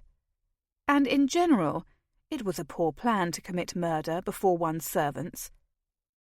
He released Van Reed at last, stepping back and drawing Daisy into a protective embrace at his side. They faced her father as a unified front, and though nothing was as it seemed, Sebastian knew that he'd do anything to keep her from ever returning to this brute's dubious clutches. Van Reed gasped for breath, his eyes burning them both like hot coals. "You've married her?" Belatedly, it occurred to Sebastian that, like committing murder, engaging in sensitive dialogue was not well done before servants. Their current audience consisted of a wide-eyed chambermaid, 2 footmen, and Giles. Perhaps consuming a vast quantity of spirits the night before had been ill-advised after all. His head began pounding, and everything else had vanished in the face of Van Reed's ugly intrusion. He cleared his throat and cast a meaningful glance toward his domestics. "Perhaps we should adjourn to a more private chamber, Mr. Van Reed." A stern look from Giles was all it required for the servants to disperse with quiet but respectful haste. Sebastian, Van Reed, and Daisy stood alone in the eerie quiet, each reeling in a different fashion, he suspected, from the events of the day. Van Reed's colour had returned to normal, but he was still quite obviously livid. "I would prefer to have an audience with my daughter alone." Sebastian cast a glance at Daisy, who had been markedly silent during the entire exchange. She was wide-eyed and wan. Being in the presence of her sire had taken the wind from her sails. The hand he had placed on the small of her back absorbed a tremble. "There will be no audience with my wife," he snapped. No chance for the blighter to punish Daisy. No chance for him to harm her ever again. "You will speak before me or no one." Van Reed's lip curled into a sneer. "Who do you think you are? I could have you arrested for your conduct, pouring at her in a public place, abducting her for a secret wedding. Good God! I haven't even any proof this marriage is valid." Sebastian took a menacing step forward, bringing Daisy with him. The desire to plant his fist directly into Van Reed's nose was overwhelmingly strong. "Our marriage is legal, binding, and consummated. You will speak to my wife before me, or you will not speak to her at all. Furthermore, you will address her with courtesy. You will give her the respect she is due as the Duchess of Trent.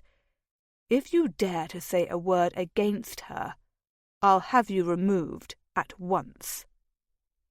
Daisy's hand, resting in the crook of his elbow for support, tightened on him then in unspoken gratitude. But he didn't want her gratitude. He wanted her freedom. Their marriage was complex, their circumstances even more so. Of one thing, however, he was certain, and it was that he never again wanted to see Daisy Van Reed cower to filth like her father. "Leave now, father," Daisy said, finally using her voice and reclaiming the power that had so long been denied her. "I don't wish to speak to you." Van Reed had eyes only for his daughter, and Sebastian didn't like what he read within the sinister depths. "You betrayed me. I paid handsomely to garner you a husband, and you disgraced yourself, acting the trollop. Ha! I always knew you had your mother's sinful nature." Daisy blanched, her fingers biting into Sebastian's flesh. "You paid to have me do your bidding, to marry me off to a decrepit scoundrel whose cruelty matches your own. I did what I needed to do in order to secure my freedom from such an appalling union. As for my mother, you aren't worthy of speaking her name. Leave now, and never return." "You will depart of your own accord," he ground out when the bastard hesitated, looking as if he wished to spew more acidic rage. "Or be forcibly removed, Van Reed. The choice is yours." Van Reed's dark eyes glinted the obsidian of the harshest, darkest night, as he stared down first Daisy and then Sebastian. "I will go, but mark my words, this shall be your greatest regret." Sebastian had faced far more worthy opponents than a ruddy-faced tyrant with a penchant for abusing his innocent daughter. But even so, something about Van Reed's countenance chilled his blood. Keeping his expression carefully rigid, he called out for Giles, who had strayed far enough for propriety, but not too far. The butler appeared, 2 burly footmen at the ready. "Your Grace?" "See Mr. Van Reed to the door, if you please," Sebastian instructed Giles, careful to keep his tone languid. His training had been stamped into his marrow.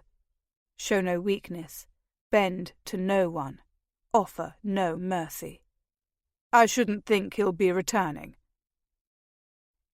"You will regret this," Van Reed hissed, his tone as dark as his expression. Those dark, devil's eyes of his focused on Daisy alone. "Mark my words. One day you'll regret this, but by then it will be far, far too late to save yourself." Daisy swayed into Sebastian, and he steadied her with ease. It was a natural gesture, instinctive reaction, being her support. Something deep inside him wanted to tear out Van Reed's throat, to beat him to a bloody pulp for daring to harm the woman at his side, for daring to attempt to control her and foist her lush, vibrant beauty and mind off on an old lecher for his own benefit. Go to hell, Sebastian growled as the footmen, who were in truth far more than mere footmen, crowded Van Reed, prodding him to begin his retreat. You'll join me there one day, Trent, Van Reed swore before turning on his heel and stalking away. Daisy's father disappeared from view in the great hall. So too the footman and the ever-vigilant Giles. The moment he was gone, Daisy tore herself from Sebastian. He felt the abrupt departure as if some part of himself had been suddenly removed. "He is gone now," he said to his wife, unnecessarily. And because the silence between them was awkward, and because he was acutely aware that he'd spent their wedding night tippling whiskey, and because he knew she was displeased with him.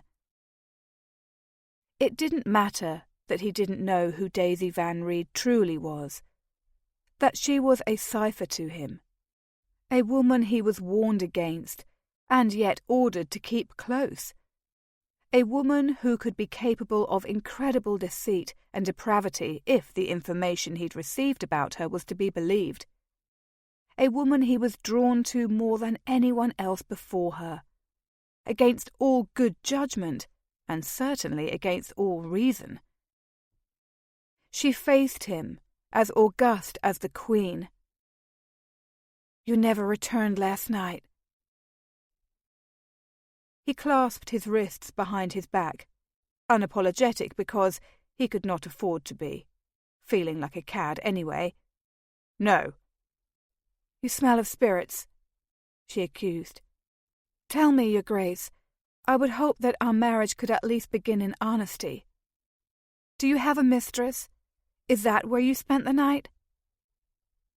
He stared at her, not knowing what to say. Ladies weren't meant to be so forthright. His father had kept his position in the Special League from his mother for the entirety of their union. He had also kept a mistress for 15 years. His mother had never been aware of either fact. But Sebastian had. His mother had been a good woman, kind-hearted and gentle. She'd deserved far more than his father's callous deception. Sebastian had thought it then, and he thought it now. The only difference was that he understood what it was like to bear the onerous burden of membership in the League. It fostered deception. It took a man's life from his own hands. "I do not," he answered Daisy truthfully. "Not that it is any of your concern." "This is not the sort of dialogue we ought to have here." Not with the servants about. Not when he was still half in his cups, head still pounding like the devil's blacksmith himself was using his cranium as an anvil. Better yet, it was a conversation they ought never to have. For what could he say? How was he to explain himself to her when he could not? When he could not even trust her? When she was his bloody wife, and there was nothing he wanted more than to strip her from her layers and lose himself inside her softness, but he could not touch her? Yesterday had been a mistake. He had no right to touch her, to kiss her, to long for more. Today was a mistake. Standing here, now, in the same space as her, breathing in her exotic scent, was a grievous error. Misery slithered through him. He wasn't meant to feel anything for her. She was a means to an end. So why the hell did her stricken, pale face rattle him? Why did seeing her so vulnerable make him want to take her into his arms? "Where should we have such a dialogue, Your Grace?" she asked quietly into the silence that had fallen between them. Because I wish very much to know where I stand. An odd, tight sensation began in his chest and settled low in his gut. Guilt. Surely not. He was trained never to empathize. His capacity for emotion was tainted by years of living a secret life, of never allowing anyone to breach his defenses. He swallowed, unable to look away from her. Daisy. The woman he'd married. The woman Carlyle wanted to throw into prison. Jesus. As if she hadn't already suffered enough. It was guilt, all right. He felt lower than a goddamn worm. He was lying to her, manipulating her, using her. She could be innocent, or she could be guilty as sin. Come to my study in 2 hours' time, he bit out, tamping his conscience firmly back down to the furthest, unreachable depths of himself, precisely where it belonged. Chapter 9. Daisy would have sworn she faced a different man entirely as she entered the Duke's study. He stood at her arrival, steeped in his customary arrogance once more. Not a wrinkle to be found on his jacket, not a dark hair on his head out of place. He looked handsome and refreshed. For a moment, it was difficult to recall her earlier ire at being abandoned on their wedding night in favour of a bottle of whiskey. Difficult, but not impossible. Daisy, he greeted, his tone formal rather than warm. Do sit, my dear. She didn't know which version of the man she'd married to expect. He was at times forbidding, at times unbearably sensual, others remote and aloof. This morning he had arrived the dissolute wastrel and metamorphosized into her champion before once again closing himself off to her. Who would he be now? Arranging her skirts with care, she seated herself opposite his imposing desk. "Have you breakfasted?" she asked, instantly wishing she could call the words back as soon as they left her lips. She'd had her breakfast alone, and she'd thought to send him a tray, but had not at the last moment, deeming him unworthy of such an act of consideration. Guilt had been a gradually growing knot in her belly ever since, even if he didn't deserve it. Such an odd thing, to have another person to fret over. To be living in a strange house with a strange man, with servants whose names she couldn't all yet remember, and yet to belong. An odd expression flashed across his face, as though she'd startled him, but also displeased him at the same time. I took a tray in my chamber. Thank you for your concern. She swallowed, laced her fingers together in her lap, and tried not to appear as awkward as she felt. "It is my duty as your wife to look after you, Your Grace." His jaw went rigid. No, it is not. I shall look after myself just as I always have. He was angry with her, but she didn't know why. Wouldn't most men expect a wife to make certain they were well pleased and well fed? In her father's household, keeping him content had been her chief concern. Over time, she'd found it helped to assuage his tempers. Little things, like making certain each meal contained only his favourites, served at the right temperature, at the right time of day. But this man was not her father, nor, she hoped, was he anything like him. Naturally, that would remain to be seen. He had promised never to harm her, but she still knew so little of him, and what she did know left her with nothing but questions and consternation. Then again, perhaps her revelation that she'd sought to entrap him was the source of his disquiet. It was a sin she owned fully, for she alone had led him into the moonlight. He was equally responsible for what had occurred next, but the initial lure had been her doing. She pressed her lips together, considering her words with care. "It is not my intention to displease you." As much as he had hurt her, she was willing to forgive. After all, she had manipulated him. Having to wed in such an abrupt manner could not be easy for anyone. Lord knew it had not been for Daisy, though she found her union to Trent infinitely more palatable than a forced marriage with Breckley. His vexing actions aside, she wanted them to have a fresh start, for their unorthodox marriage to have a chance to flourish rather than to founder. While she'd spent most of her life motherless, she longed for children of her own one day.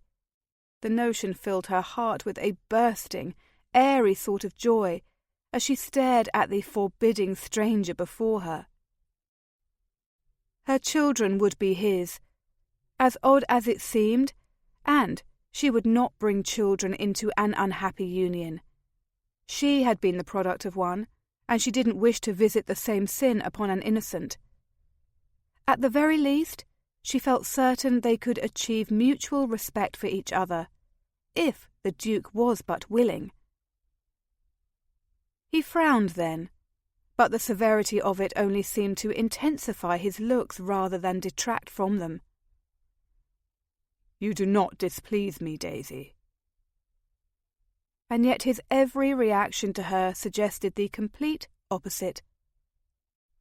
"Clearly I have, or else you wouldn't have left me on our wedding day only to return the next morning, smelling of whiskey, wearing the same clothes you departed in." There, she'd said it, and a humiliating tear was poised at the corner of her eye. Drat it all! She would not allow it to fall. Would not. When he didn't immediately speak, she launched into another speech, fearing the silence and what it would do to her.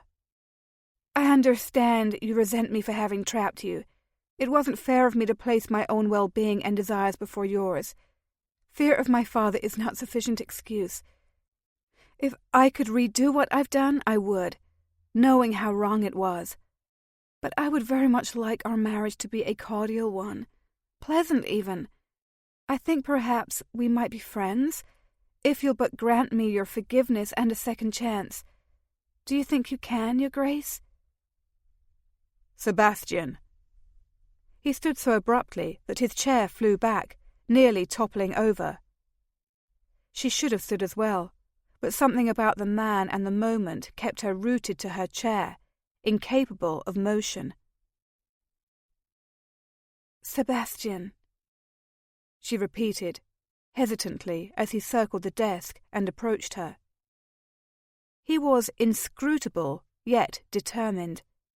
He slid between her skirts and the front of his desk, bracing his big hands on the polished arms of the chair and lowering his head to meet her gaze. "Daisy." His eyes were twin pools of hot blue fire, burning into her where she sat. "Yes." "You didn't entrap me." "Of course I did," she argued. "It's the reason you've been so cold. The reason why you don't want to consummate our marriage. I understand, truly I do. What I've done is despicable. I would not want me either." "I want you." His tone had softened. He leaned down, clasping her hands with his and pulling her to her feet. One tug, and she fell against him. "I followed you. I kissed you. I dishonoured you. I married you. My behaviour last night was regrettable. I'm sorry for leaving you here alone to wonder. All I can say is that my mind has been whirling ever since I first laid eyes on you." She liked the feeling of his body burning into hers, and she wanted to believe him, even if a troubling undercurrent she couldn't quite identify tinged his words. His gaze devoured her with a hunger that threatened to light an answering fire within her. How she wished she could know his heart, hear the inner workings of his capable mind. Was he being honest with her now, or was he, as she suspected, withholding some part of himself? "You're only seeking to assuage my guilt," she dismissed, trying to disentangle her hands from his grasp. "You mustn't, Sebastian. What I did was unconscionable. I can only think it was a moment of weakness, fearing my father's imminent return, which led me to act as I did." He wouldn't allow it, holding firm, the connection of his bare skin on hers sparking the ever-present need within her into a full engulfing flame. "You will cease, my dear. An apology is not what I require at this moment." She shouldn't dare to ask what it was he required. Everything about his demeanour had changed. He fairly smouldered. But he was her husband now, some wickedness inside her reminded. He was hers. She could dare as she pleased. Daisy rocked to her tiptoes, bringing her mouth neatly flush with his. His breath was hot, ghosting across lips that tingled with anticipation, lips that longed to be claimed.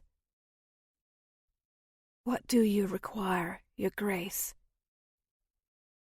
A wolfish smile pulled at his sensual mouth. "Sebastian. What do you require, Sebastian?"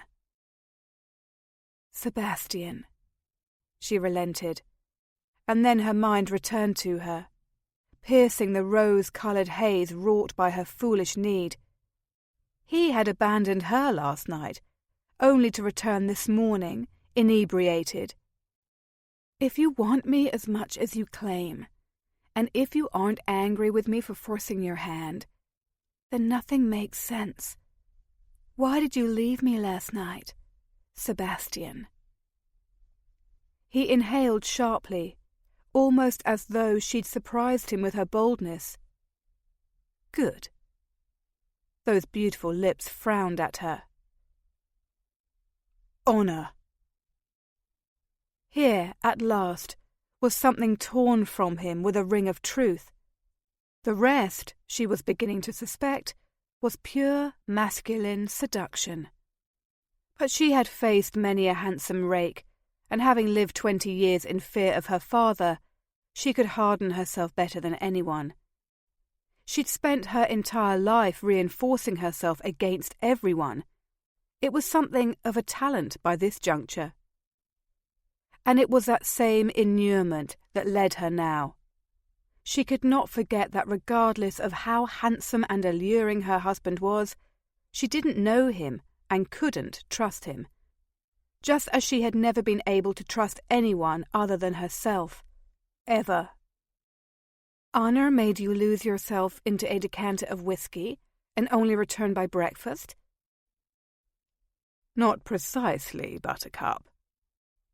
His frown turned into a smile, though it held little warmth. "But I suspect you already know that, being the intelligent, resourceful woman that you are.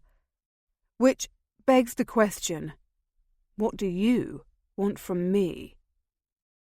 She didn't hesitate. Honesty.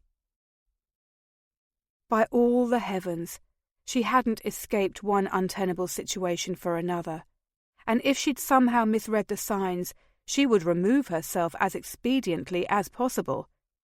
Since their vows, a new sense of understanding had dawned upon her. For the first time in her life, she was unencumbered by the watchful tyranny of her father. During her season, Aunt Caroline had perpetuated the crime by proxy.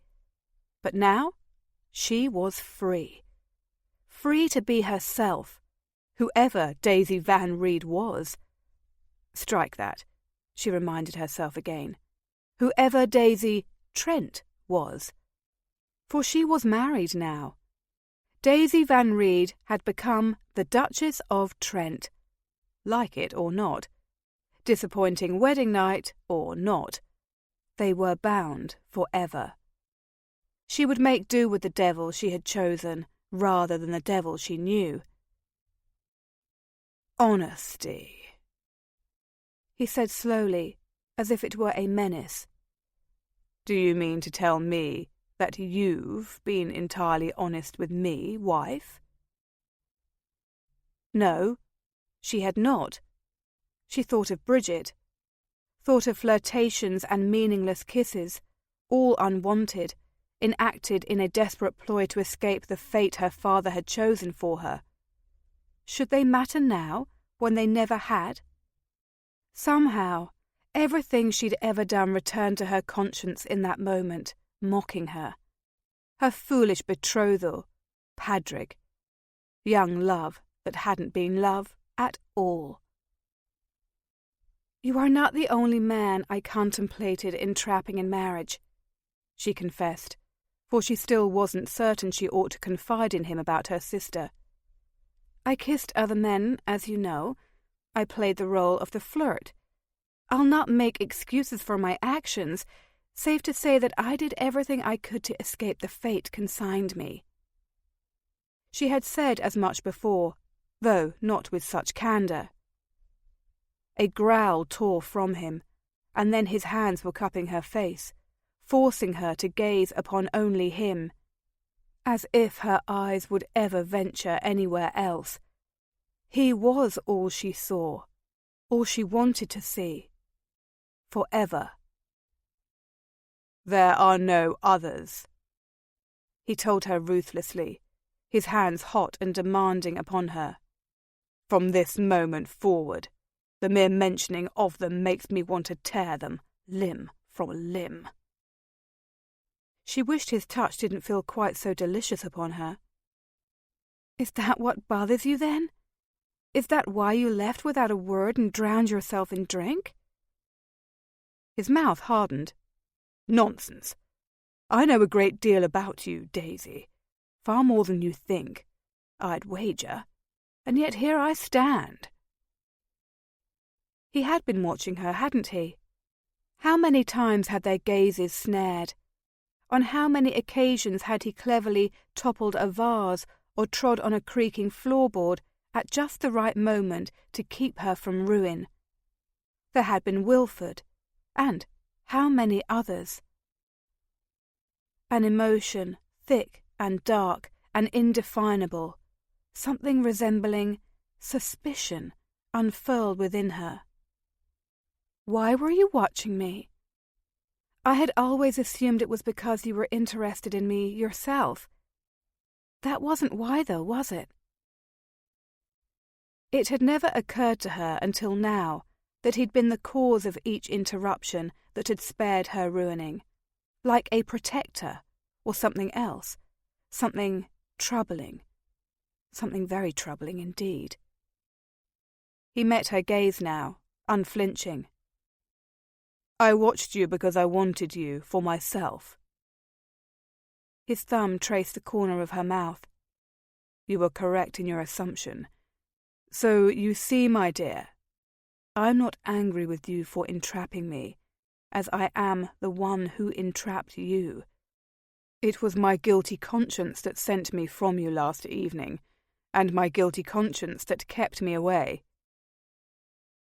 Your guilty conscience, she repeated, for it was difficult indeed to make sense of anything when his thumb worshipped the bow of her upper lip, lingering with a delicate caress that made her heart race into a steady gallop.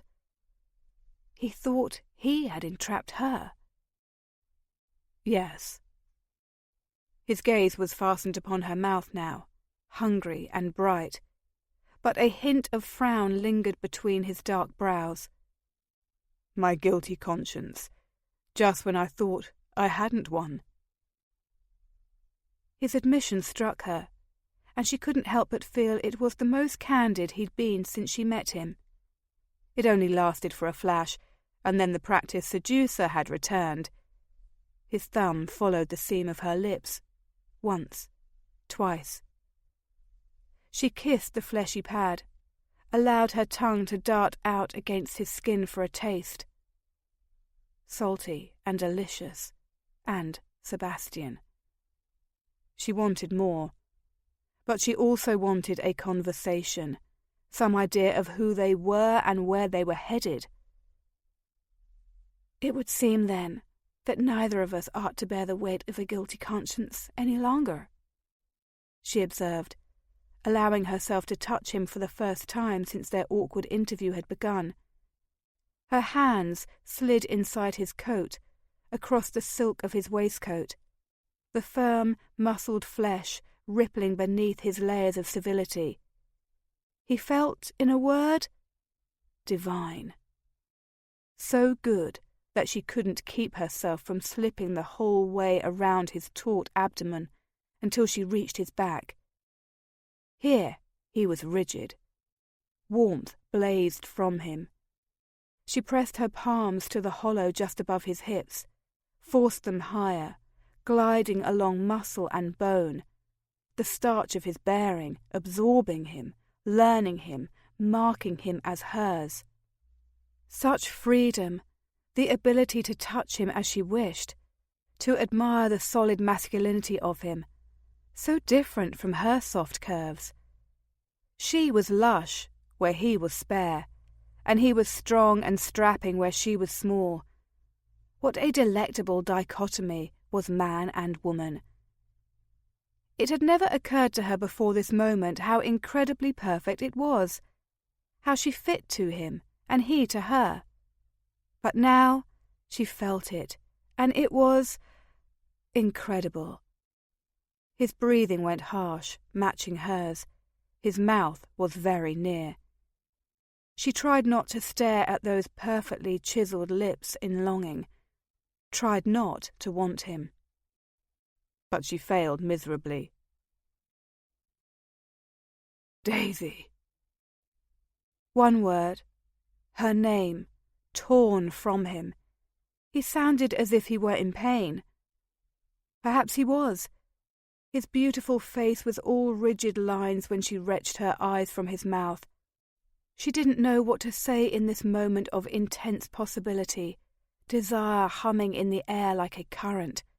Her mind raced, tangling itself in knots, and all she could think was, it was wrong to feel such sweeping emotion for a man she scarcely knew. She wanted to know him, all of him, wanted to know what his laugh sounded like, how his skin would smell if she pressed her nose to the bristle-shaded angle of his jaw.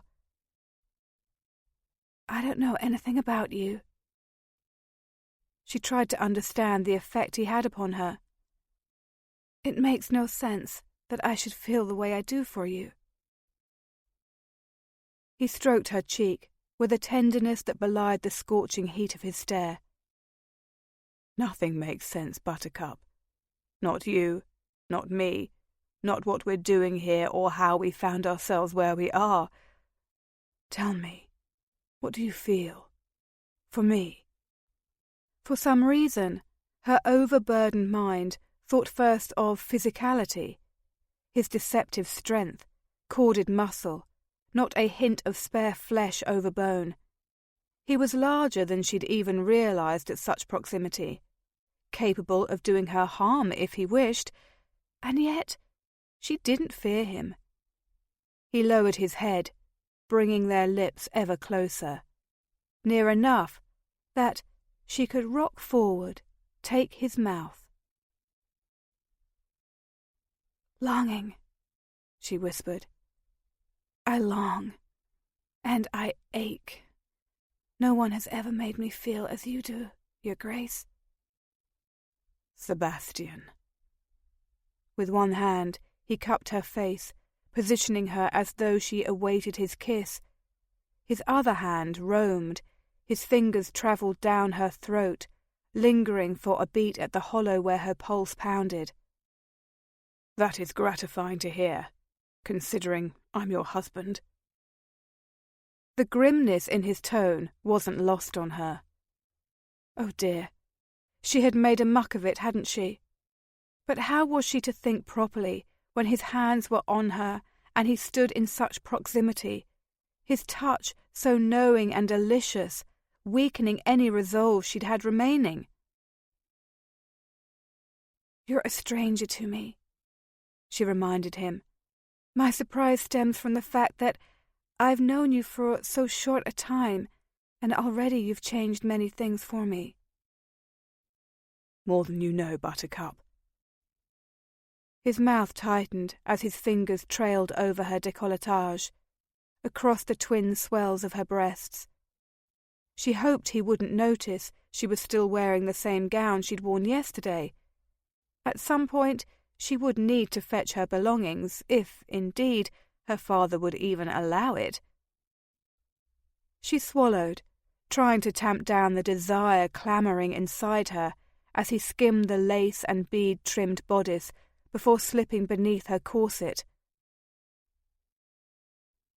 "Tell me about yourself, Sebastian." "There isn't much to tell." He found her nipple, rolled it between thumb and forefinger.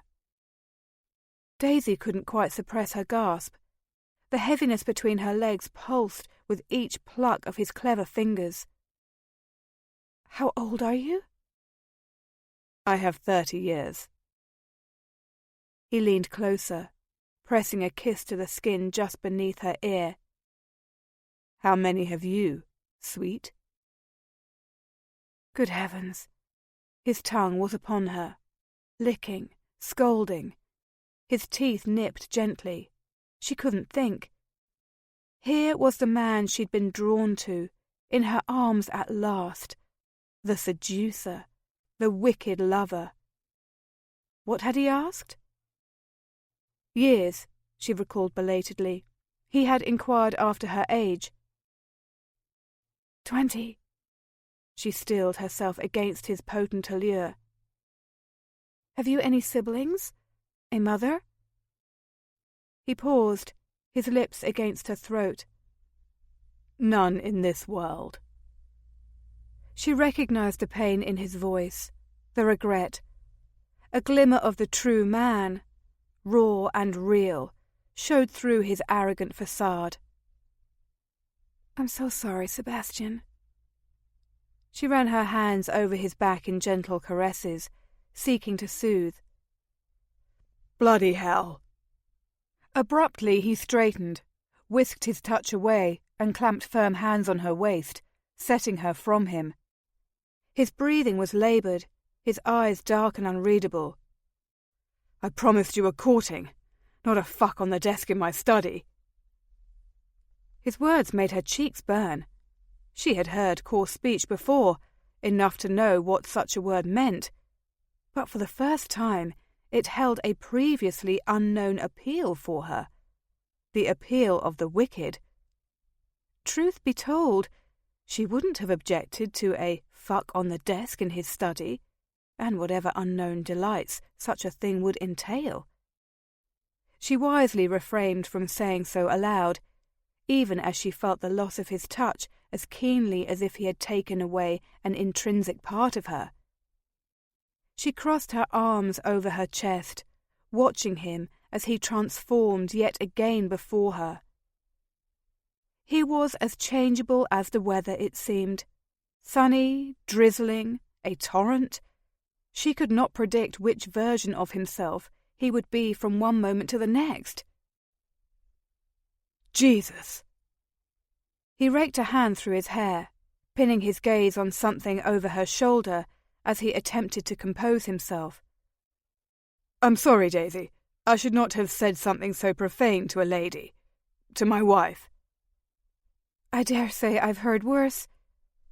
She sought to assuage his concern, even as she noted the odd inflection in his voice as he'd called her his wife, as though it was somehow unfathomable, or perhaps even unwanted. She had not been raised to be a delicate flower. Though her name was Daisy, she'd never related to her namesake. Spindly stems and bright, cheerful blooms that withered in no time. All that brilliant show, and heads hanging as if in shame within a few days' time. Her father had wanted her to be that sort of woman. Pretty on the outside, but meek and mild, easily bent. She had defied him time and again, bearing the ugly consequences. He had not crushed her yet, and perhaps she was beginning to realize the real truth was that she was uncrushable after all. "All the same," he said stiffly, "I beg your forgiveness. Now, if you'll excuse me, my dear, I do have some matters that need my attention. I shall see you at dinner, yes?"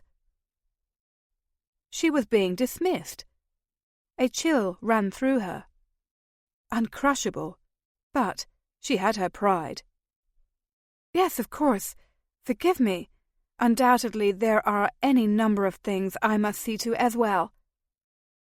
Yes, she was sure there were. She had a household to manage, a house and domestics to familiarize herself with. Somewhere there was a library brimming with books she might read. And yet, what she wanted more than any of those things was to remain here, basking in the Duke of Trent's presence. How confounding he was! Perhaps this was how marriage was handled amongst the aristocracy. Having spent most of her life in New York without a mother, Daisy hardly knew what to expect. No one had prepared her. Aunt Caroline had told her some nonsense about always being a dutiful wife, heeding her husband's every whim, never voicing a contradictory opinion. She turned to go, realizing she stood there staring at him like a green country girl, gazing upon the first handsome man she'd ever seen. She knew when her presence was no longer desired, and she had no wish to linger where she wasn't wanted. Had she made a mistake in marrying the Duke? Trapped by circumstance, she may have been. Foolish? She was not. It would seem that only time could decide. Daisy's hand was on the intricate knob to his study door when he called out to her. "Daisy?" She spun to face him. He stood where she had left him, standing before his desk, so handsome her heart gave a pang in her breast. "Yes?" "Your dress." He waved a hand to encompass it, from her head to her hem. "You look stunning in it, but one cannot help but notice it is a repeat of yesterday's. Ironic, coming from the woman who berated me for a similar crime." She pursed her lips. The crime was not similar in all senses. Moreover, the plain truth is that I only arrived here yesterday with this gown and not a stitch else. I'm not certain my father will even allow me to return to retrieve my wardrobe. "You'll not return there," he ordered with the air of a man well accustomed to issuing commands. He was a duke, after all. "Send an intermediary, and if Mr. Van Reed is unwilling to allow you to have your possessions, commission new dresses. Dresses that button all the way to the throat. I'm told that's the rage these days." He had noticed, after all. "Thank you, Sebastian." She turned to leave again with one thought foremost in her mind. How odd that he should pay special attention to ladies' fashion, particularly when high-necked bodices were decidedly de trop. Yes, that was very odd indeed. Chapter 10. She was late. Sebastian paced as he waited for Daisy to join him for dinner. He pulled out his watch to find that only a bloody minute had passed since he'd last checked. Damn it! She had him in an uproar. His mind was as jumbled as a field after battle and every bit as dark and desolate. Her tardiness was not the only sin he could lay at her door. She was making him go mad, goddammit. Mad with guilt, mad with frustration, mad with self-disgust, and, worst of all, mad with lust. His need for her was like a pulsing, raging beast inside him that wanted to spring free of its cage and devour her in a single voracious bite. What was it about Daisy Van Reed that made him want to lick and kiss and nibble, to plunder and grind and fuck until he filled her with his seed. The thought was enough to make him stiff as a fire log, even dressed for dinner and irritated, stalking the polished parquet as he awaited her. He willed his lust to cool, counted his steps. 1, 2, 10, 15. Stared at the portrait of the 3rd Duke of Trent, sometime Lord Privy Seal. Thought about how much of a blessing it was that men were no longer required to wear wigs in the name of fashion. Recalled what Paris had looked like after the siege, its citizens reduced to eating rats, buildings turned to rubble, dead bodies everywhere. 22, 29, 34. It wasn't working, goddammit. Nothing could distract him from her, from what he'd done, from what he wanted to do, and what he'd almost done. Jesus, he'd nearly taken her. On his desk, in his study. Knowing she was suspected of treason, knowing Carlyle intended to see her cast into a prison, everything in him had been calling for him to turn her around, lift her skirts and slide home. It was appalling to realise just how well and truly depraved he'd become over his years serving the crown. What the hell was the matter with him? And Daisy? She'd been kind. Sweet, actually. Genuine, too. Like him, she wore many roles and showed a host of different faces to the people around her. But she had been giving and true. He'd heard too clearly the unadulterated sympathy in her voice when he'd revealed he had no living family remaining save himself. Had felt the comfort in her gentle hands, her embrace. Bloody hell. Sympathy was the last thing he wanted from her. What he wanted more than anything was her body beneath his. Taking him, shuddering against him, relishing his claim upon her. He did not want to like her. He did not want to be troubled by the fact that for a woman who had suffered brutal abuse at the hands of her father, she was quick with compassion and concern. That he was manipulating her, deceiving her, and she could be an innocent. That nothing, no amount of conscience or reasoning, lessened how much he wanted to claim her, even if it was wrong, even if it was pretense, even if everything between them was a lie carefully crafted to betray her and make her vulnerable. None of it made a whit of sense. Just as it made no sense that here he was, pacing the hall like a caged tiger, waiting for her, when he very well could have gone to have a glass of whiskey and had Giles call him when she finally deigned to join him for dinner. At long last, she appeared at the top of the staircase, beginning her graceful descent as though she wasn't, he consulted his watch again, 33 minutes late. When he glanced back up at her, his mouth went dry, and a hunger that had nothing to do with dinner and everything to do with her slammed straight into his chest. Her gown was purple brocade, with full, tiered skirts that were pinned with flowers and trimmed with lace. Her ivory shoulders were mouth-wateringly bare above small, delicate sleeves. But the most arresting feature of her gown was the ribbon that crisscrossed over a bodice that hugged her ripe bosom and trim waist to perfection.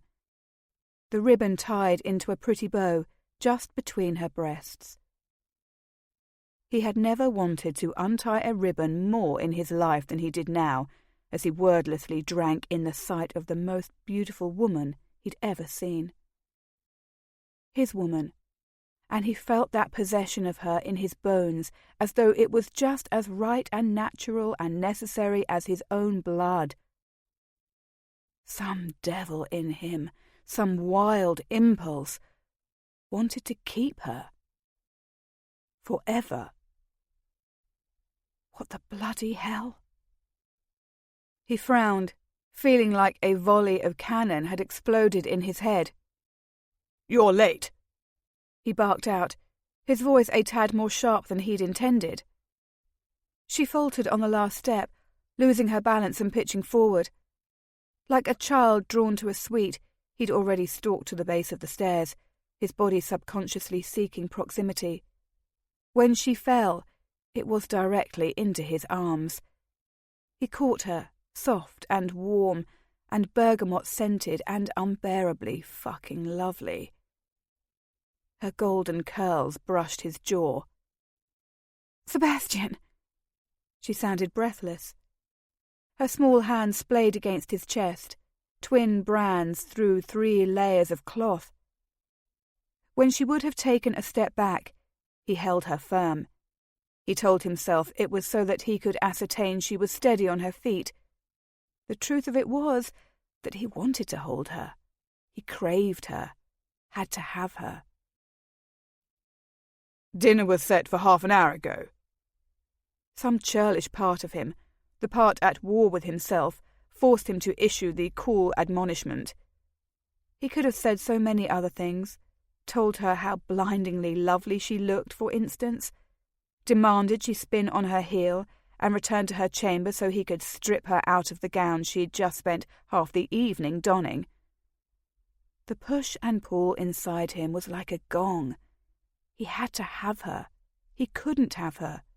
Shouldn't, wouldn't, needed to, longed.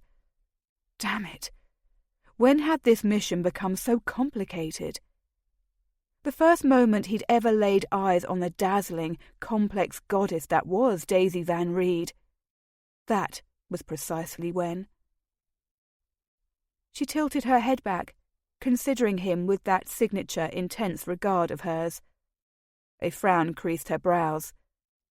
The only imperfection on her face, and he wanted to smooth it with his lips.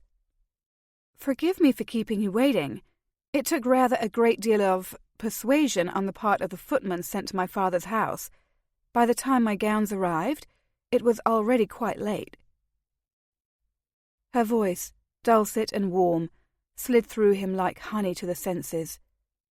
By God, looking and smelling and sounding as she did, he could forgive her anything. Even treason, whispered an insidious voice inside his mind. Conscience? The devil? He didn't know. He forced himself to clear his suddenly thick throat and form a response. "Dinner is served at 8 here. Now that you've the fripperies you required, I trust your tardiness won't happen again." Her expression shifted, her smile disappearing. He felt the loss of that sunshine as viscerally as a tooth extraction. He was being a cad. He knew it. But damn it, he'd never before been so torn between duty and what he felt. He wasn't meant to have feelings. He was bloody well meant to feel nothing. At all. "Since my tardiness has so disturbed your good humour, perhaps you ought to release me so that we may attend dinner without further delay." Her tone was tart. The depths of her eyes sparkled with something indefinable. She was fierce. And right. Jesus, he was still holding her in his arms as if he couldn't bear to release her. He hadn't let her go. That was how perfect she fit, how much the beast inside him needed to keep her there. He set her away from him as though she were made of flame rather than the most tempting feminine flesh he'd ever touched. "Of course. I wish to be certain you were steady on your feet." The look she gave him was knowing. "Yes, naturally. Thank you for ascertaining my stability." What could he say to such cheek? He would dearly like to put her stability in peril once more by sweeping her off to the nearest chamber, lifting her skirts, and running his hand up her thigh to the slit in her drawers. He'd stroke her pearl until she cried out for him, slide his fingers inside to test her tight sheath, and ready her for his cock. Dear God, the fire in him was burning out of control. Had she poisoned his afternoon tea? He swallowed, bowed to her with a formal precision that was the antithesis of the raw crudity roiling inside him. "Allow me to escort you to dinner, Duchess." She took his proffered arm. "I thought you'd never ask, Duke. Dinner is to be served at 8, you know." Though she appeared as poised and regal as any lady born to play the role of Duchess, there was an unmistakable tinge of laughter in her voice. She mocked him. The daring of the woman would never cease to astonish him. As he led her to the dining room, he realized, quite belatedly and much to his consternation, that he too was smiling. Mad it was, then. The descent had begun. Daisy barely tasted the potage aux choux. The soup course was savoury yet sweet, unutterably delicious even though she didn't take more than 5 full spoons to her lips before nodding to one of the footmen in attendance to whisk it away. Her eyes were only for the man seated opposite her. Sebastian. Duke. Husband. He was all of those things, and yet he remained, more than any of those descriptors, an enigma. A man she could not quite understand, but one to whom she was drawn with the madness of a child staring into the sun. Such folly could only lead to a bad end. Blindness? A headache? Worse? It didn't matter. She wasn't hungry for soup. She was hungry for him. For his hands on her, for the way he held her, as if she was as necessary to him as air. Such gentle strength in that touch. Not an ounce of anger, not even when he waged a silent battle within his mind. He couldn't hide himself from her as well as he imagined he could. Silence stretched, awkward and interminable, as the next course was laid before them. Salmon à la Chantilly. A fine piece of fish, smothered in decadent sauce. Daisy forked a bite, but didn't bring it to her lips.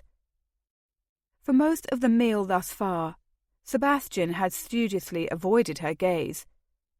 Conversely, she couldn't seem to keep her eyes from him.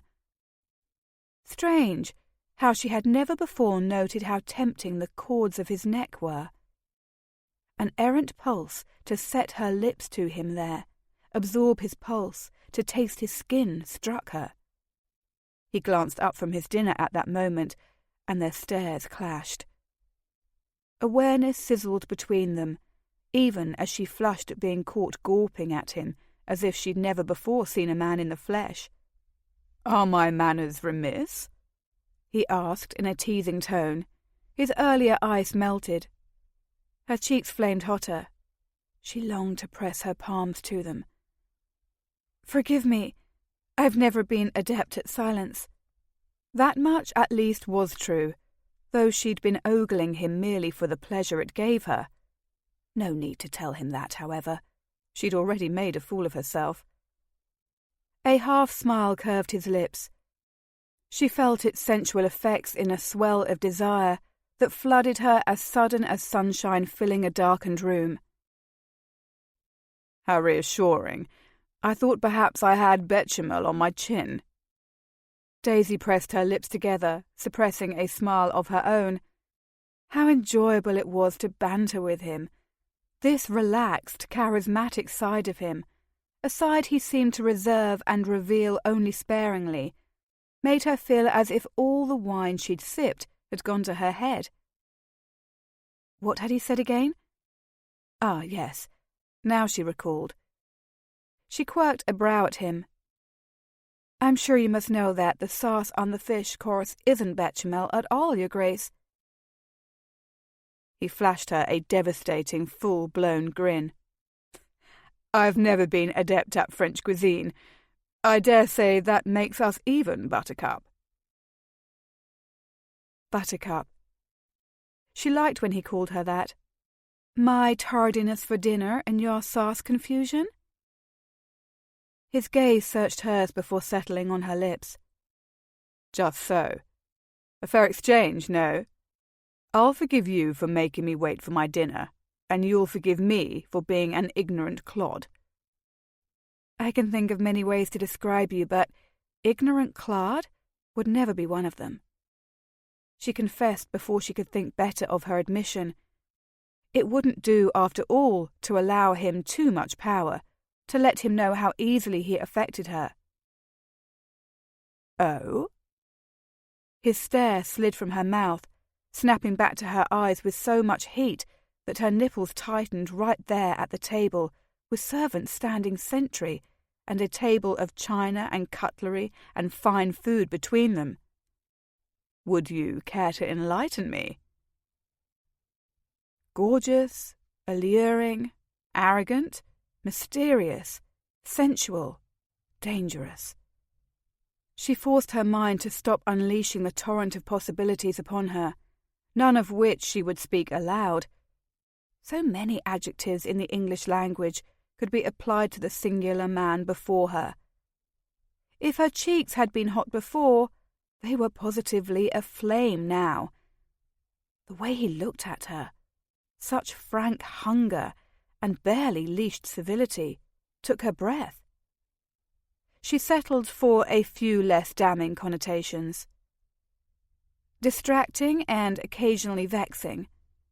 He laughed then, and it was pleasant and deep. His laughter filled her belly with warmth. She hadn't heard it before, and she couldn't shake the impression that he didn't laugh often. Perhaps she could bring more levity into his world.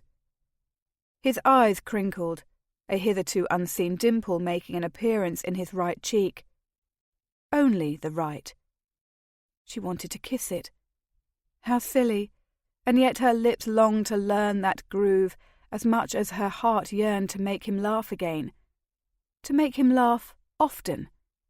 Her life had been one of much misery and loneliness, forever trapped beneath someone else's rule, forever forced to accede to the expectations of her father. Now she was free, and she felt that new-found liberation in truth for the first time as she sat there with her uneaten salmon and the man she'd married in a whirlwind laughing across from her.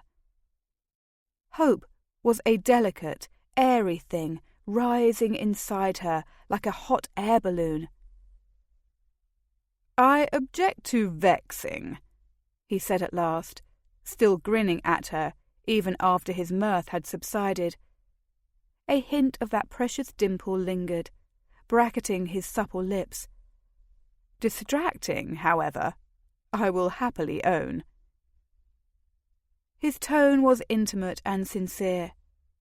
She swallowed, thinking it would be most unwise to fall in love with her husband on the second day of their marriage.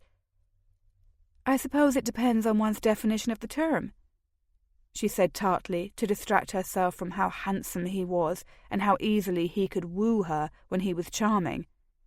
"Hangnails are also distracting, as are splinters and headaches."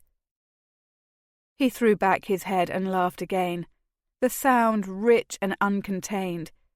The dimple had returned in full force, and she couldn't tear her eyes away. "You may not be adept at silence, sweet, but you have a knack for a proper set-down." She would never have dared to speak with such abandon before. Life under her father's strict rule had taught her to hold her tongue and eradicate any hint of audacity or opinion. But she was not beneath her father's thumb any longer, and she was beginning to appreciate that fact in new ways. She found herself smiling back at her too handsome husband. "I was exercising logic, Your Grace. Make of it what you will." He sobered, his gaze becoming intense, his expression one of unguarded hunger. "I believe we've finished with the fish course," he announced to the servants without even glancing in their directions. "Bring the next in 20 minutes. Anyone who disturbs us before that time has passed shall be sacked without reference." His gaze held hers, molten and hungry, rife with meaning. Daisy felt the full force of that look, beginning with a pulse of need between her thighs and radiating throughout her entire body. Her already hard nipples tightened even more, and she felt a sudden urgency to once again have his mouth upon her there, sucking, nipping perhaps even. Good heavens!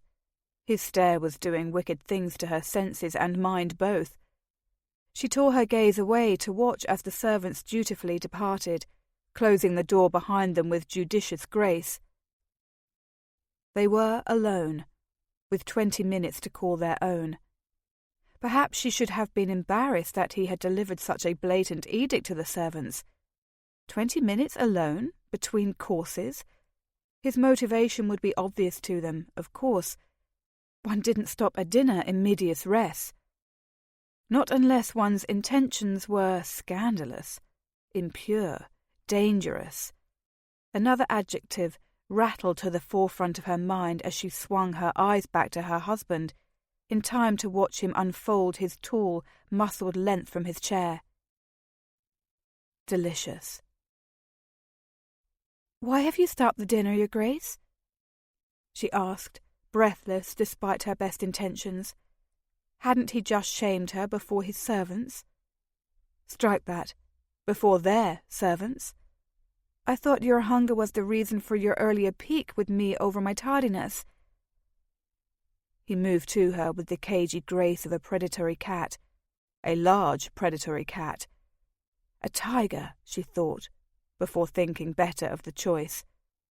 No, he was a lion, proud and strong and savage, and handsome. Yes, he was undeniably that.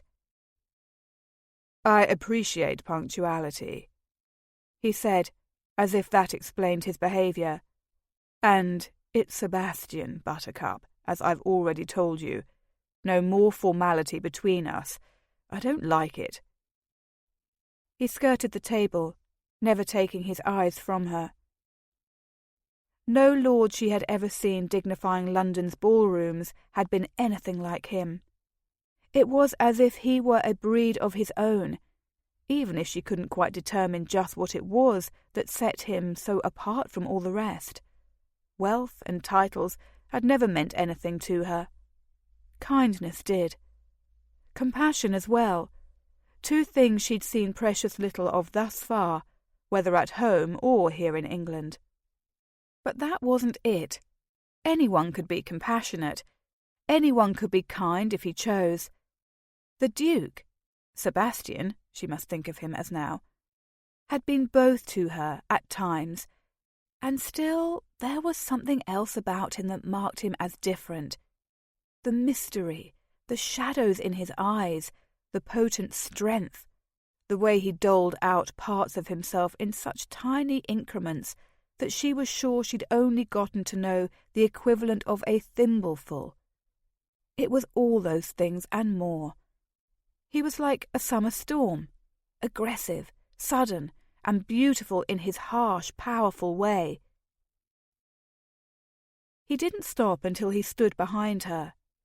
She sat frozen, waiting, her heart pounding faster than a spooked horse's hooves on a road.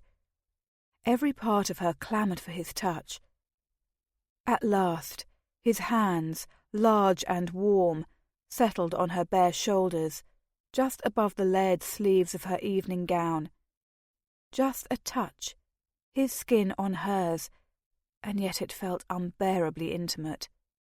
Desire ricocheted through her.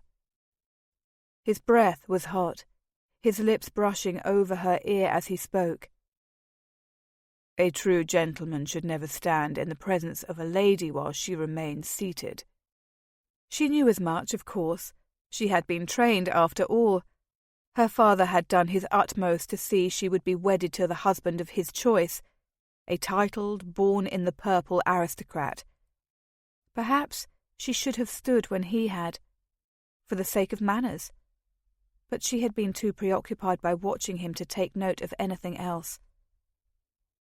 "Breathe," she chided herself. "Breathe." And she did, inhaling slowly, refusing to give in to the temptation of turning her head and meeting his mouth with hers. They were courting, after all, were they not? Moreover, he remained a man she little knew, despite the fact that they were now husband and wife. "Are you not a true gentleman, then?" She forced herself to ask as his thumbs began to run a lazy pattern of circles over her collarbone. Would a gentleman follow a lady into the moonlight, intent on her seduction? Something hot and wet and firm. His tongue, she realized, traced the ridges of her ear. She trembled, though it wasn't with fear. It was with something else, something far more authoritative. Her own need. Her hands remained in her lap, but now she grabbed fistfuls of fabric, clenching the brocade to keep herself from touching him. Would a lady lead a gentleman into the moonlight? She injected a lightness into her tone that she hardly felt. After all, she wasn't blameless in the situation in which they now found themselves mired. She hadn't forgiven herself yet, even if it seemed that he had. His hands slid lower, to the swells of her breasts, continuing their careful, steady seduction. Swirls on her skin, circles of desire that threatened to set her aflame. The tips of his fingers brushed the ribbon trimming her décolletage.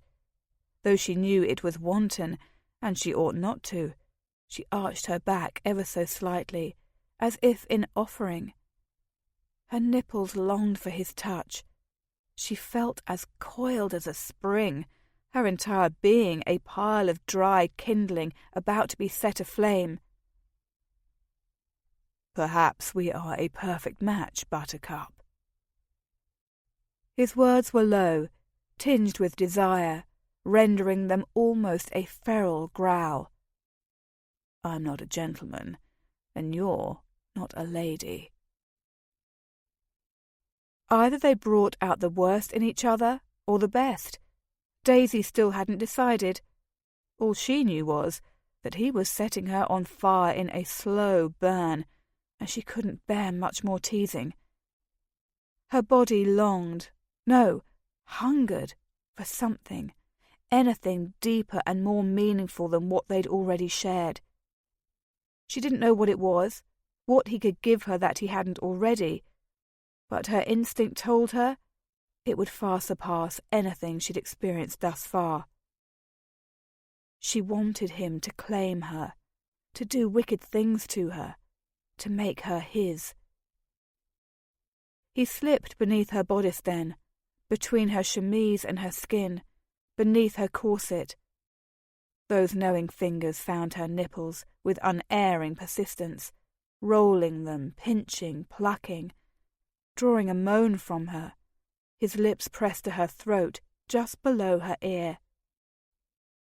"Why did you call off the servants?" The question left her, a re-asking of the query she'd already posed. It was a desperate attempt at self-preservation, because every part of her longed for him to continue doing what he was doing to her, and then more, so much more. Anything he wished. Good heavens, this man was pure, blissful torture. Cannot a man long to be alone with his wife? He dragged his teeth slowly down the corded column of her throat. When he reached her shoulder, he gave her a playful bite as he pinched her nipples again. The ache between her thighs heightened. Her body felt boneless, breath held in anticipation, the core of her wet and wanting in a way she'd never known before. It was shameful how much he could make her desire him. "You said we should court," she reminded him, as his mouth opened over her flesh, sucking and biting, before soothing the sting with his tongue.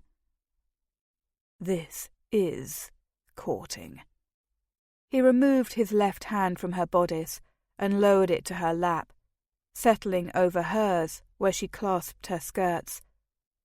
Their fingers tangled while his right hand continued to play with her nipple. "If I had my way, I'd have you bent over this table right now, Buttercup, with your skirt up around your waist and my cock so deep inside you that—" A discreet knock sounded at the door to the dining room just then. How had the time passed with such swiftness? The butler's calm, utterly proper voice cut through the moment. "Your Grace, forgive the interruption, but the next course will arrive in 2 minutes." Damn it! Sebastian exhaled against her throat. Yes, damn it, she echoed inwardly. Some wicked part of her she hadn't known existed still longed to hear the rest of what he'd been about to say. Such wicked, wanton things, so low and base, she ought to take umbrage, as any properly bred lady would. But what he had said would taunt her all night long. His cock inside her. The mere notion was enough to make her come out of her skin. His hand retreated from her bodice. "I should have asked for a whole bloody hour." His tone was grim as she felt. The loss of his touch was an ache pounding through her wherever his skin had last met hers. Acting on instinct alone, she released her skirts at last, reaching behind her to still him when he would have disengaged. She caught his cheek in her palm, the bristles of his whiskers a welcome abrasion upon her palm. She had chosen not to wear gloves on occasion of the intimacy of the setting, and she was heartily glad for it now. Daisy turned finally, so that their mouths nearly brushed. Her eyes met his, challenging the sparks she saw, the heat, the want. "Yes," she agreed. "You should have." And then she pressed her lips to his. Chapter 11. She had kissed him, and it had been inexperienced, not at all artful, no hint of seduction, no teasing. Daisy's mouth had simply turned to his, seeking. But if anything, her approach had only made the beast raging inside him hunger for more, and so he'd met her halfway, claiming, obliging her. He'd thrust his tongue into her mouth, moaning his appreciation for her boldness, his hand fisting her skirts of its own volition and raising them higher, up past her knees, almost to her thighs. He found his way back into the inviting warmth of her bodice, where the fullness of her breast made him long for more. He'd caught her lower lip between his teeth and bit. He'd almost been to the sweet slit in her drawers, his tongue taking her mouth the way he longed to claim her cunny, his fingers skimming past stockings and satin ribbons, over soft thighs she parted just for him. And then another knock had come at the door. Giles again, ever discreet, ever circumspect. It was a final warning. To postpone the servants yet again would set tongues below stairs wagging more than they already had.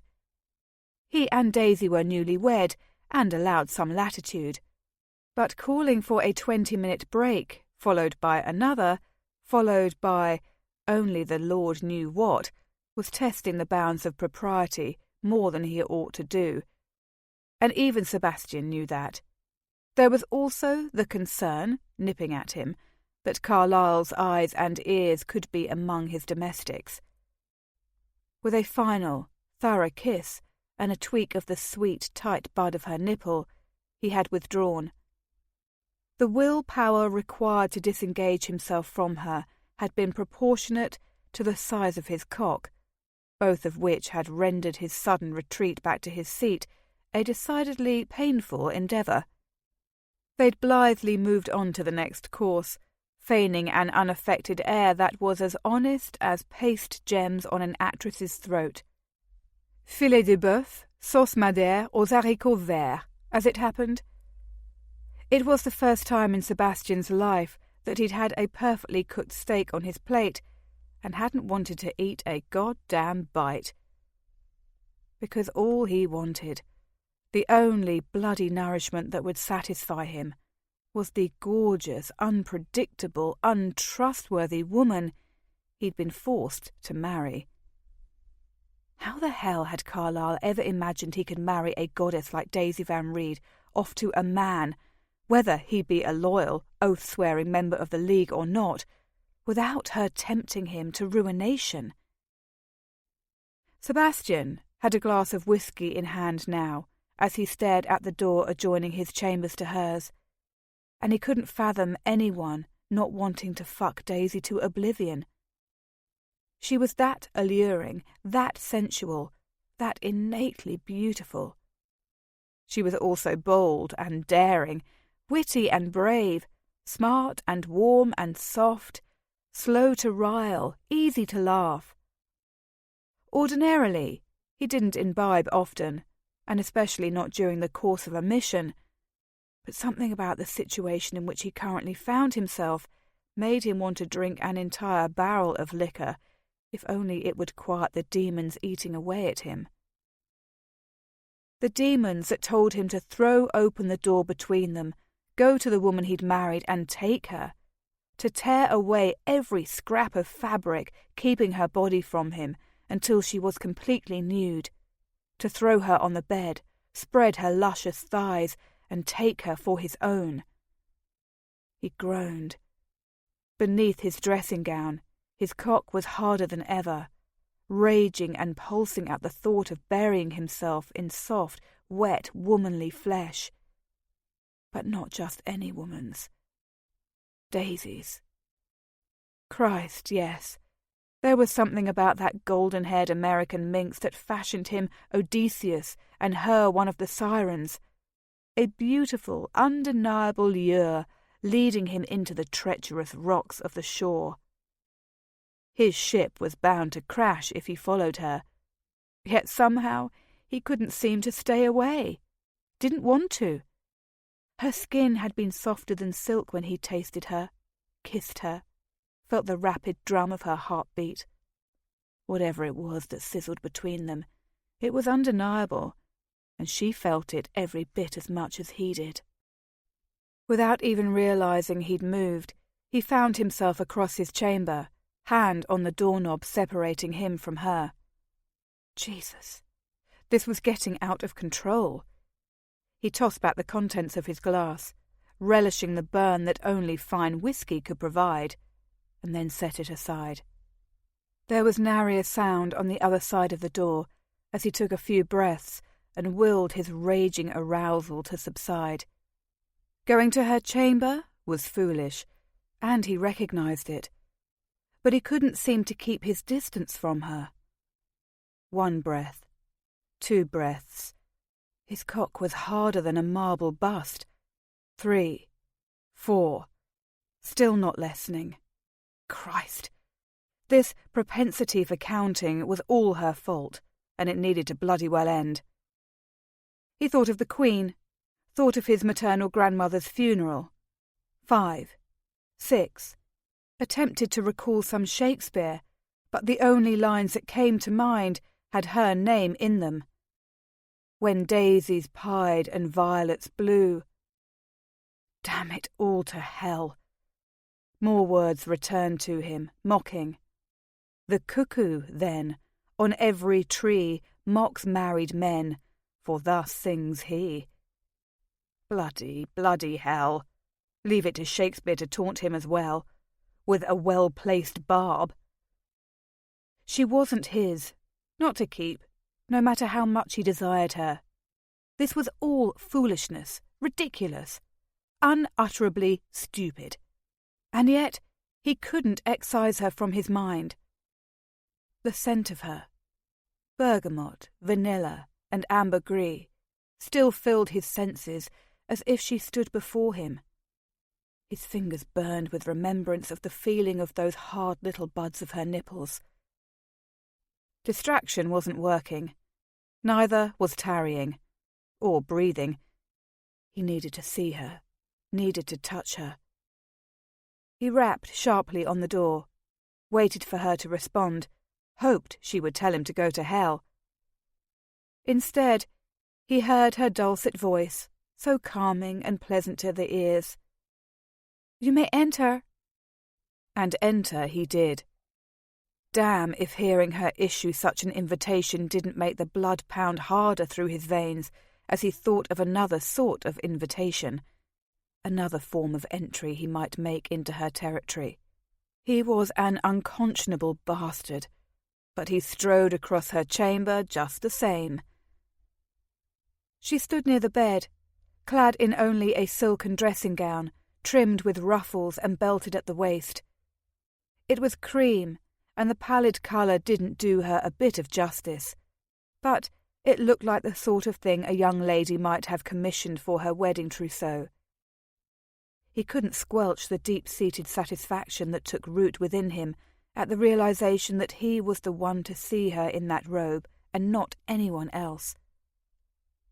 The full effect of her beauty hit him then, visceral and raw, left him reeling.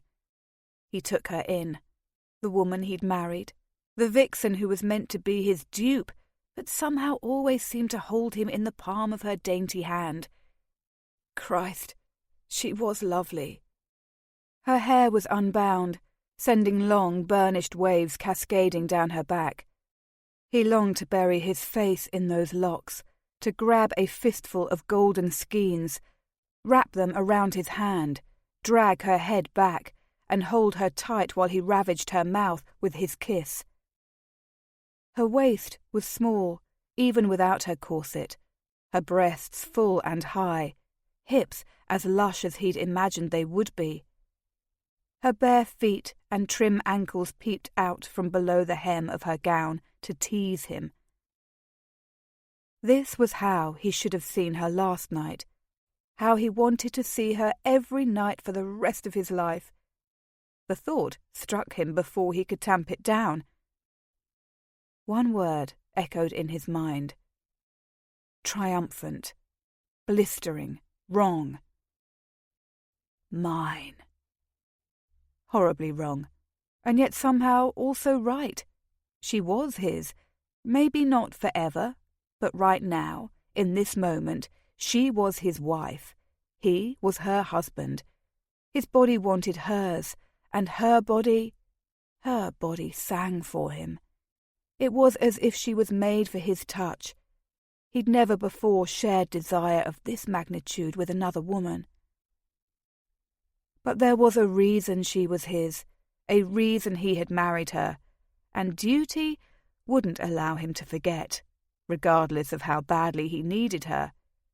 He'd been ordered to use her for information, glean any bits of knowledge about her father from her, unravel what, if anything, she knew about Fenians, plots, and bombs, possibly see her sent to jail, and the mere notion was enough to make him feel the sting of shame to his bones. How could he know the truth, deceive her, yet want her so much? "Good evening," he forced himself to say, playing the part of gentleman when all he longed to do was tear her dressing gown away, take her in his arms, and pin her to the bed where he could leisurely kiss, lick, bite, and fuck every part of her all night long. He stopped with a safe distance between them, and the distance felt somehow unimpeachable and cavernous all at once. Daisy appeared nervous. Her fingers caught the knot of her belt, plucking at it as if she sought to learn every tactile sensation from it she could. "Good evening, Sebastian," she returned, a shy smile curling her generous lips. She had used his name without his prompting, and he took it as a good sign. He stepped even closer, which proved a mistake the moment that her scent hit him like a punch to the jaw. He swallowed, tamping down his arousal with an inner iron fist. "I'm sorry for yesterday." He apologized again, and he didn't know why. The words left his tongue before he could recall them. He should leave, buss her on the cheek and go back to his chamber where he belonged. "Yesterday's already forgiven." The smile on her full lips deepened, blossoming across her face in a way that struck him directly in the groin. "Generous of you." He gritted, irritated with himself for the way she affected him. How was it that the simple act of being in her chamber, within her charmed sphere, could reduce him to an untried youth about to drown in his own lust? Daisy raised a brow. "Hardly. I count myself equally in need of forgiveness." Her confession stirred a dormant part of him. The spy came to life. In his experience, there was always a grain of truth to be found in everything. Was there some sin for which she needed forgiveness? Did a heavy conscience hide behind her beautiful, goddess-like facade? He could not dismiss her tangential associations with Maguire and Fenians, no matter how much he longed to. Though sadly, not even suspicion diminished his rampant arousal. He kept his tone smooth. "Forgiveness, Buttercup?" A becoming flush of pink tinged her cheekbones. Her gaze never wavered from his. "For my part in forcing this marriage upon you. I know you claim to have wanted me for yourself, but you've no notion of how much guilt I feel. I was so selfish, so desperate to escape what my father had planned for me, and I took your freedom of choice from you." Ah. The spy within him was suitably mollified. She still, naïve that she was, imagined she had been responsible for their hasty vows. If what she claimed was true, how appallingly little she knew of the world in which she lived. He could have swept their little scandal beneath the rug and moved on with his life. In such matters a man didn't shoulder the blame. But for a woman, ruination was thorough and forever. He had owed her, a beautiful and brazen American heiress with an already diminished reputation, nothing. No one could have forced him to make her his duchess, save the crown. And, put to it, the crown had done just that, albeit for none of the reasons Daisy would have supposed. "Your guilt is misplaced," he told her solemnly, his gaze travelling over every curve and hollow of her face. If he was searching for a flaw, he found none. "I've already told you that the fault lies with me alone." Yet another lie, but he had already told her so many. Even in this unguarded moment in her chamber, where they should be nothing more than man and woman, he was manipulating her, forced by circumstance, his duty, and his mission to keep her in the dark. Still, though he had his orders, they didn't require him to seduce her, to use her, to slake his needs in her receptive, gorgeous body. His presence in her chamber was a sin that he alone could own.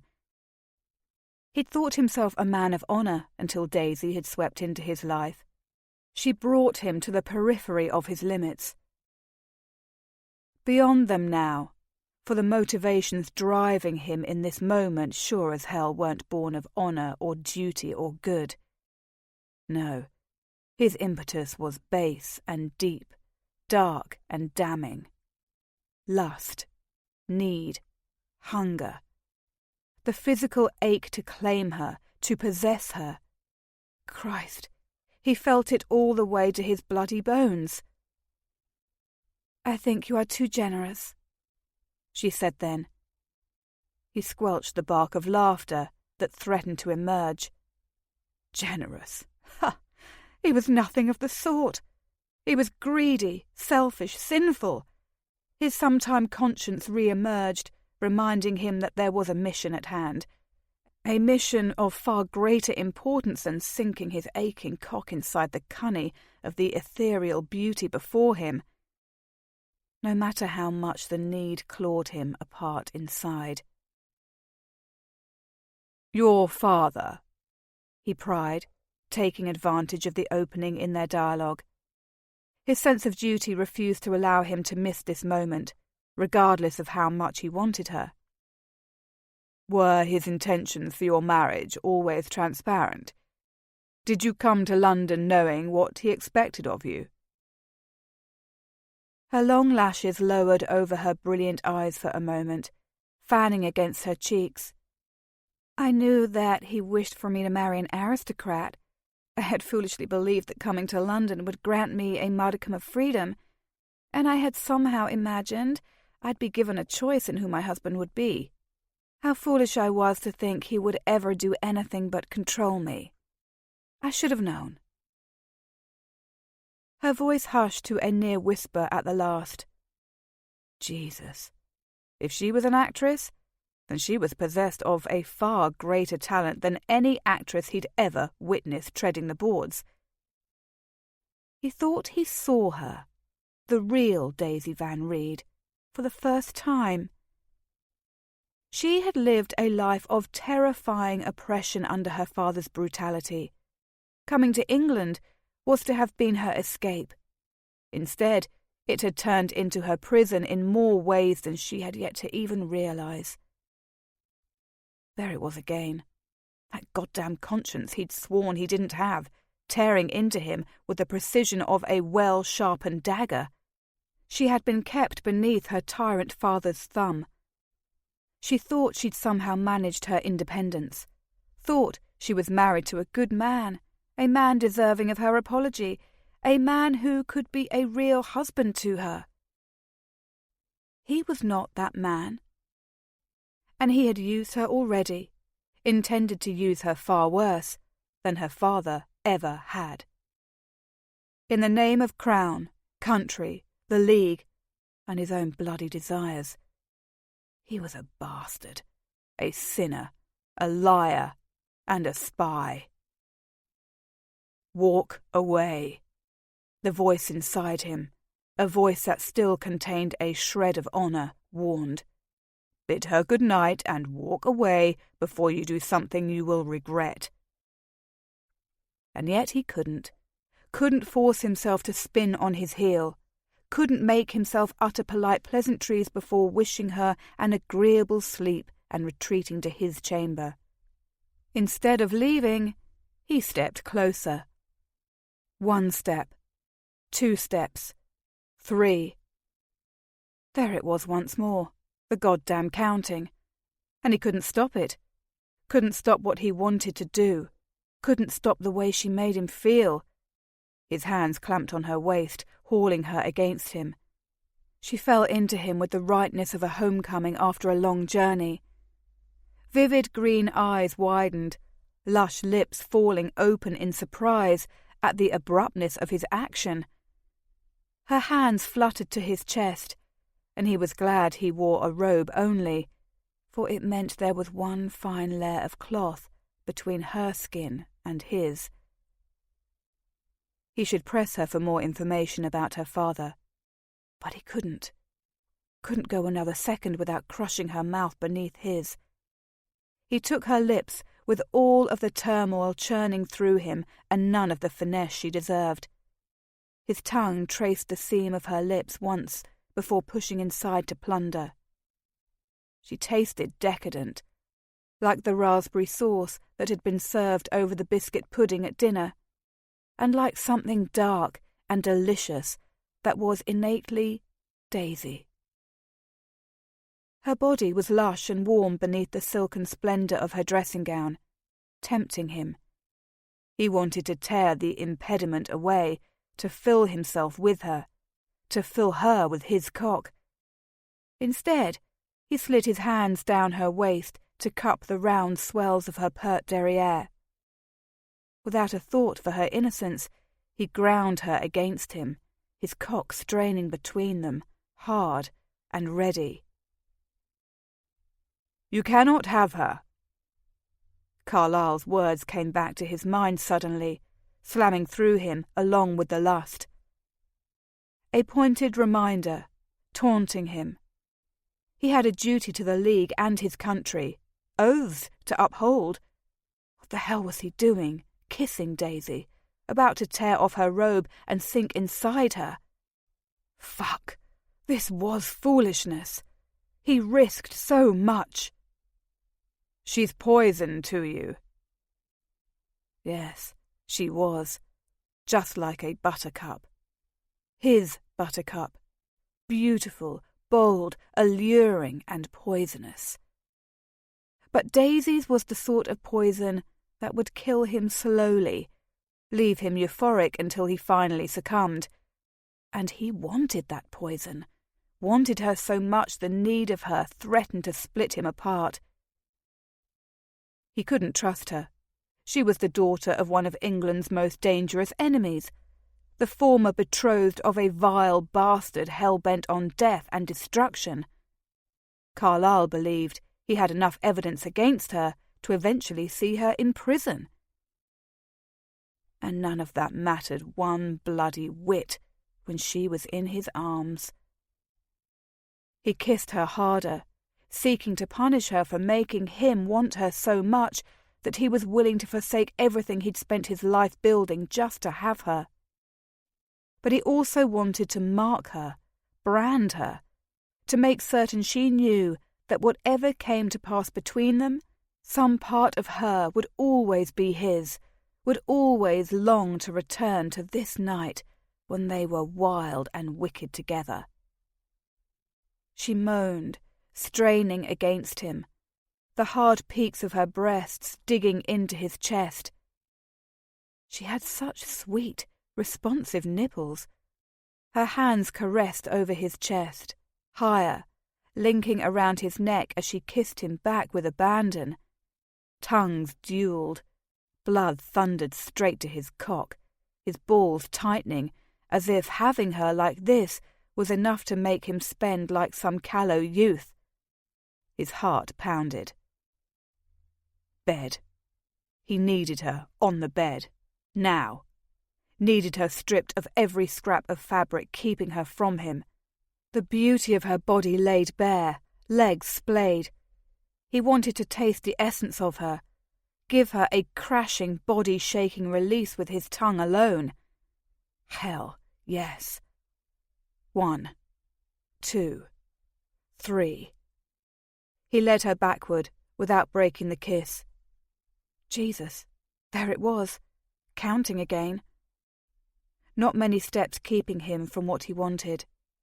His tongue in her mouth, his teeth biting her lower lip. Delicious. She was so bloody delicious. And he was mad, his head swimming with lust, body drenched in unquenched desire, conscience in turmoil. Wrong.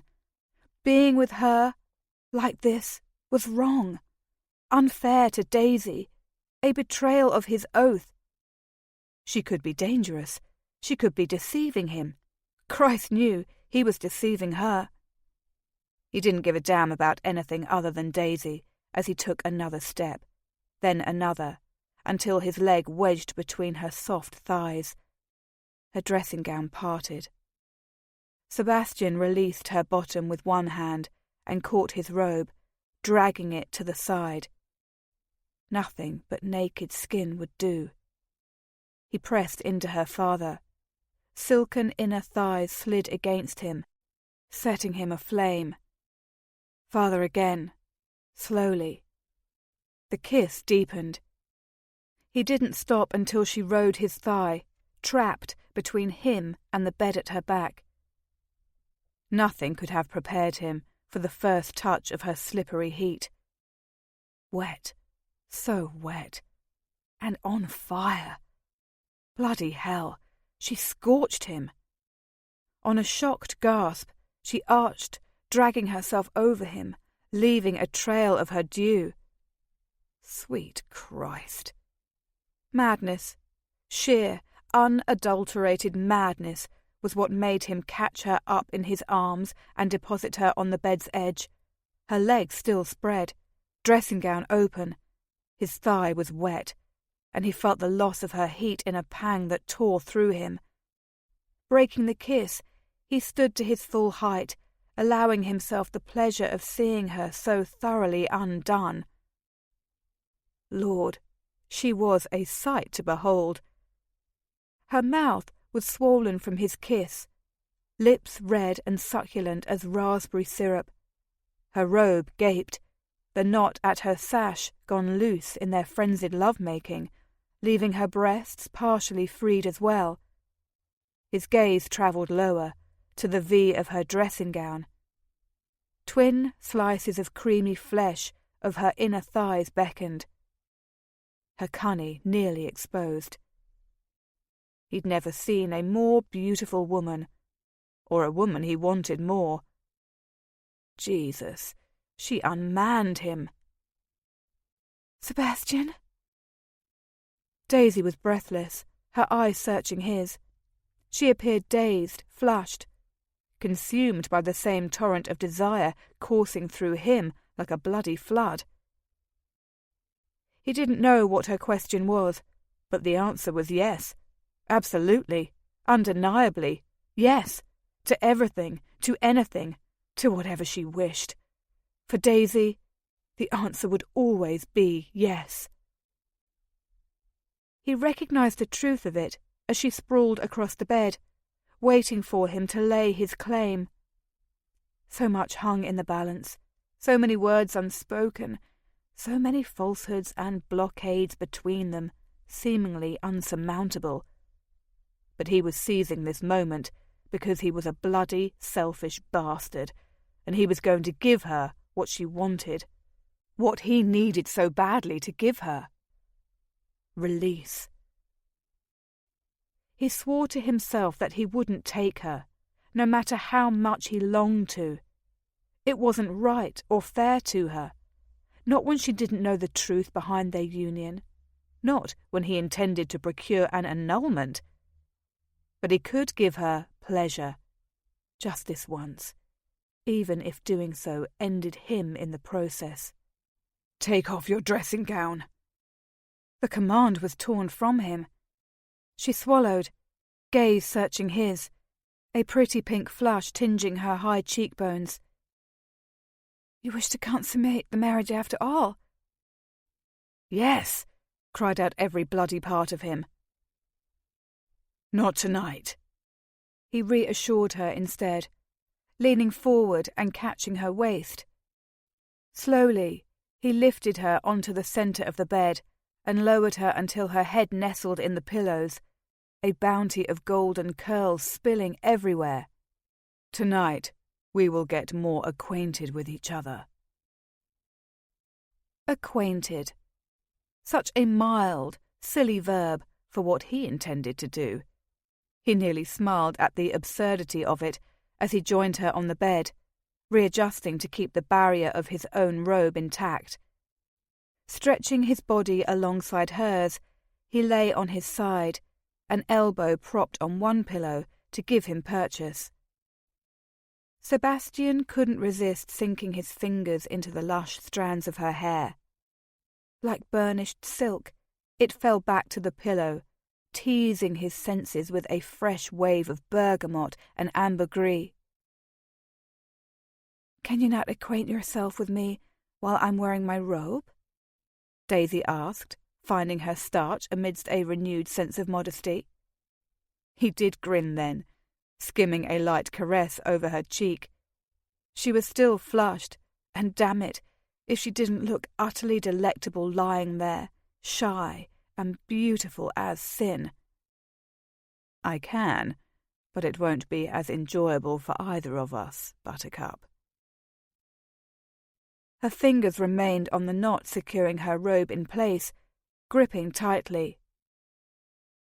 "Enjoyable, Your Grace?"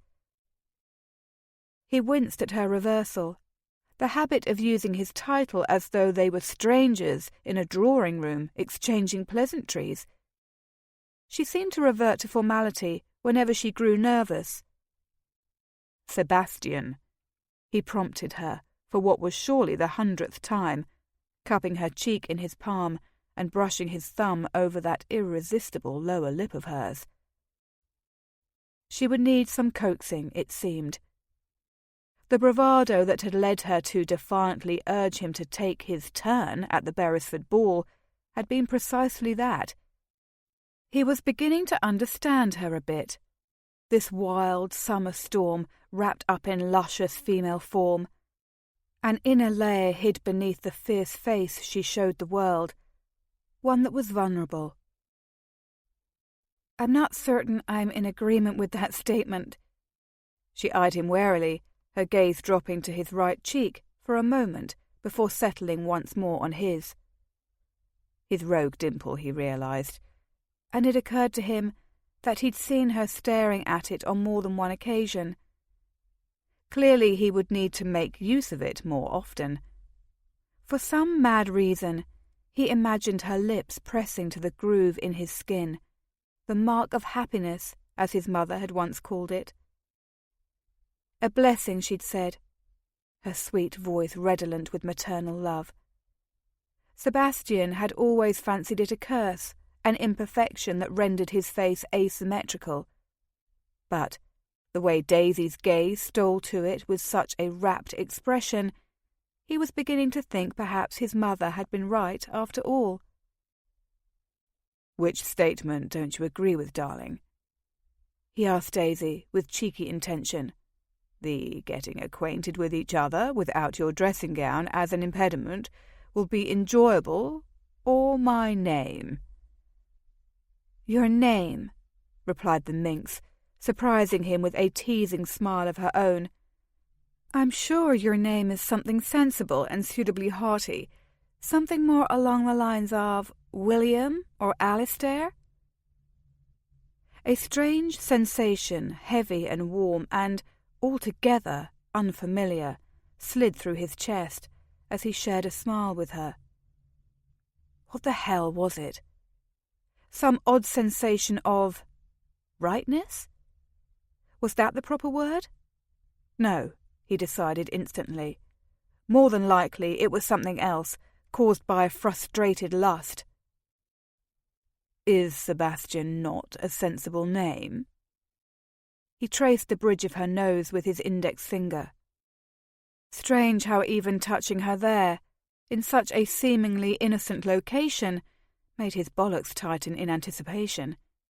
He hesitated at the tip, the two of them connected by such an infinitesimal touch, and yet the torrent of need between them so deep and raging. She could feel it too, this inevitable attraction they shared, sparking and threatening to burn into a full-blown flame. He could see it in the way her eyes flared, her pupils dilated, her lush mouth dipped open, and her raspberry dessert breath ghosted over his lips. Raspberry had never been so bloody intoxicating. "I've never thought it a sensible name," she said into the charged silence, "though perhaps it does bring to mind the sort of man who gets churlish when his wife is late for dinner." The chuckle burst forth from him before he even knew it was there. He had been an utter bore to her, hadn't he? And solely because he found it so goddamn difficult to keep her at arm's length, when all he wanted was to keep her here, like this, warm and smiling and beautiful, her eyes laughing into his, her decadent pink mouth just a dip of his head away from being kissed. Bloody hell. Before thoughts of duty and loyalty and doubt could stop him, he dropped his hand to its natural home on the nip of her waist and lowered his mouth to hers. Fitting his lips to hers, he kissed her, coaxing her to respond with gentle pressure. He took his time with that kiss, drinking her in, savouring her. "I'm certain," he added against her mouth before kissing her again. This time his tongue teased the seam of her lips, requesting entrance. She opened to him, and he swept inside, raspberry sweet and all that was delicious. Their tongues duelled for a moment before he broke the kiss to drag his mouth down her throat.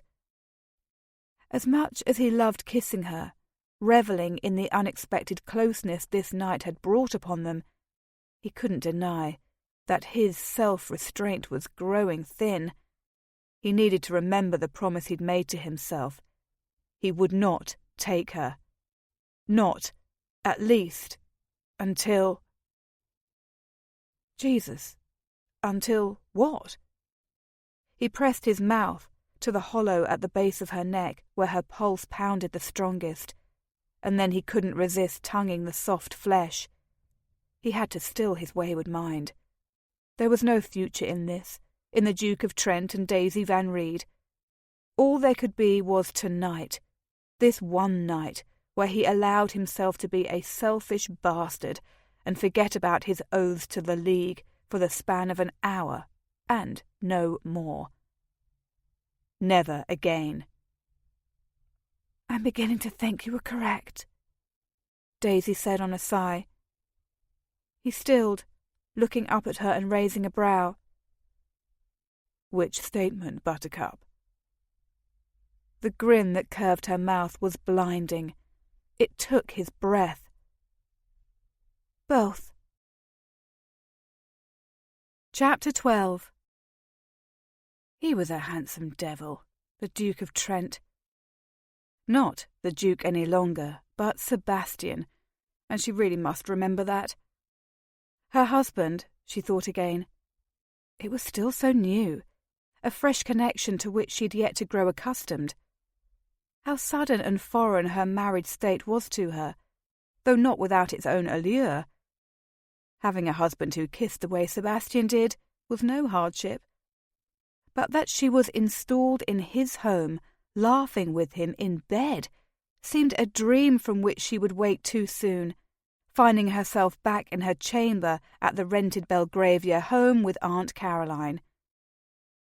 It wasn't a dream, however, for he smiled back at her now, unleashing his rakish dimple while his fingers closed over hers at the knot on her robe. I'm glad we're in accord. That was one way to describe the molten sensations rushing through her. So dry and chaste sounding, and not at all a proper means of conveying the way he made her flush hot, every part of her tingling as though jolted by an electric current. The flutter of her pulse, the ache in her womb, the frenzied way her body longed for his, all made a blatant lie of accord. Without employing much effort, he brushed her hands aside. She didn't protest this time, for any initial embarrassment she may have felt at being completely nude before him had been extinguished by the raw, aching need he evoked within her. She liked this side of him, the darkness she sensed within him dashed away by rare light. The knot came undone. He stared at her intently, his grin fading, and she reached out to trace his fleeting dimple. With the pad of her index finger, she worshipped that lone groove until it was gone. His whiskers proved a shiver-inducing abrasion against her skin. He turned his head to press a kiss to her palm. Now it's time for me to do penance for being a churl. She bit her lip, feeling not a hint of contrition for making light of his earlier arrogance. At least you admit it. Oh, how she revelled in this newfound freedom, living in the absence of fear, no longer beneath someone else's thumb, exhilarated her. Sebastian had helped her to achieve such liberty, the man who looked at her now as if she were a present he dearly longed to unwrap. As if on cue, her dressing-gown parted, exposing her flesh to cool air and her husband's smouldering gaze. His hand lowered to the bare skin of her waist, sweeping slowly upward until he cupped her breast. She followed his lead, arching into him, her already hard nipple pressing into the centre of his palm. He rewarded her by rolling his thumb over it in lazy circles before gently pinching and pulling. They do match your lips, he murmured, flicking his gaze over her bare breasts in a manner that felt like another sort of caress. Her cheeks went hot. Good heavens! Was he talking about... Your nipples. His drawl was languid. They're the colour of wild rose blossoms, just like your mouth." As he spoke, his free hand found her other breast, visiting the same sensual torture upon it. "The loveliest shade of pink I've ever seen." The way he spoke, the way he looked upon her, a blend of reverence and raw desire, undid her. She framed his handsome face with her hands, needing to touch him as well. Something shifted inside her, and she knew she would never again be the same. Nothing would. "Sebastian," she said, loving his name on her tongue. One word that had come to encompass her entire world in the span of a few days. The old Daisy would have questioned her feelings, would have been incredibly guarded with her heart and her honesty and her body. The new Daisy, however, had blossomed, and she was unafraid and bold. She was a married woman now. He was her husband. She was his, and nothing between them was wrong. She wanted to begin again, to rise from the ashes of the woman she'd been, to believe in tender touches and gentleness. She wanted happiness and safety, and even love to be within her reach. Because she deserved those things, and she always had, but she'd been too frightened to know it. She pulled him to her, and she couldn't care if her actions were rough or gauche. All she cared about was his mouth crashing down, warm and supple, skilled and insistent. He fitted his lips over hers, and no other kiss had felt as right as this one, in this moment, with this man. She knew instinctively that she would remember this kiss for the rest of her life. It was the kiss that changed everything.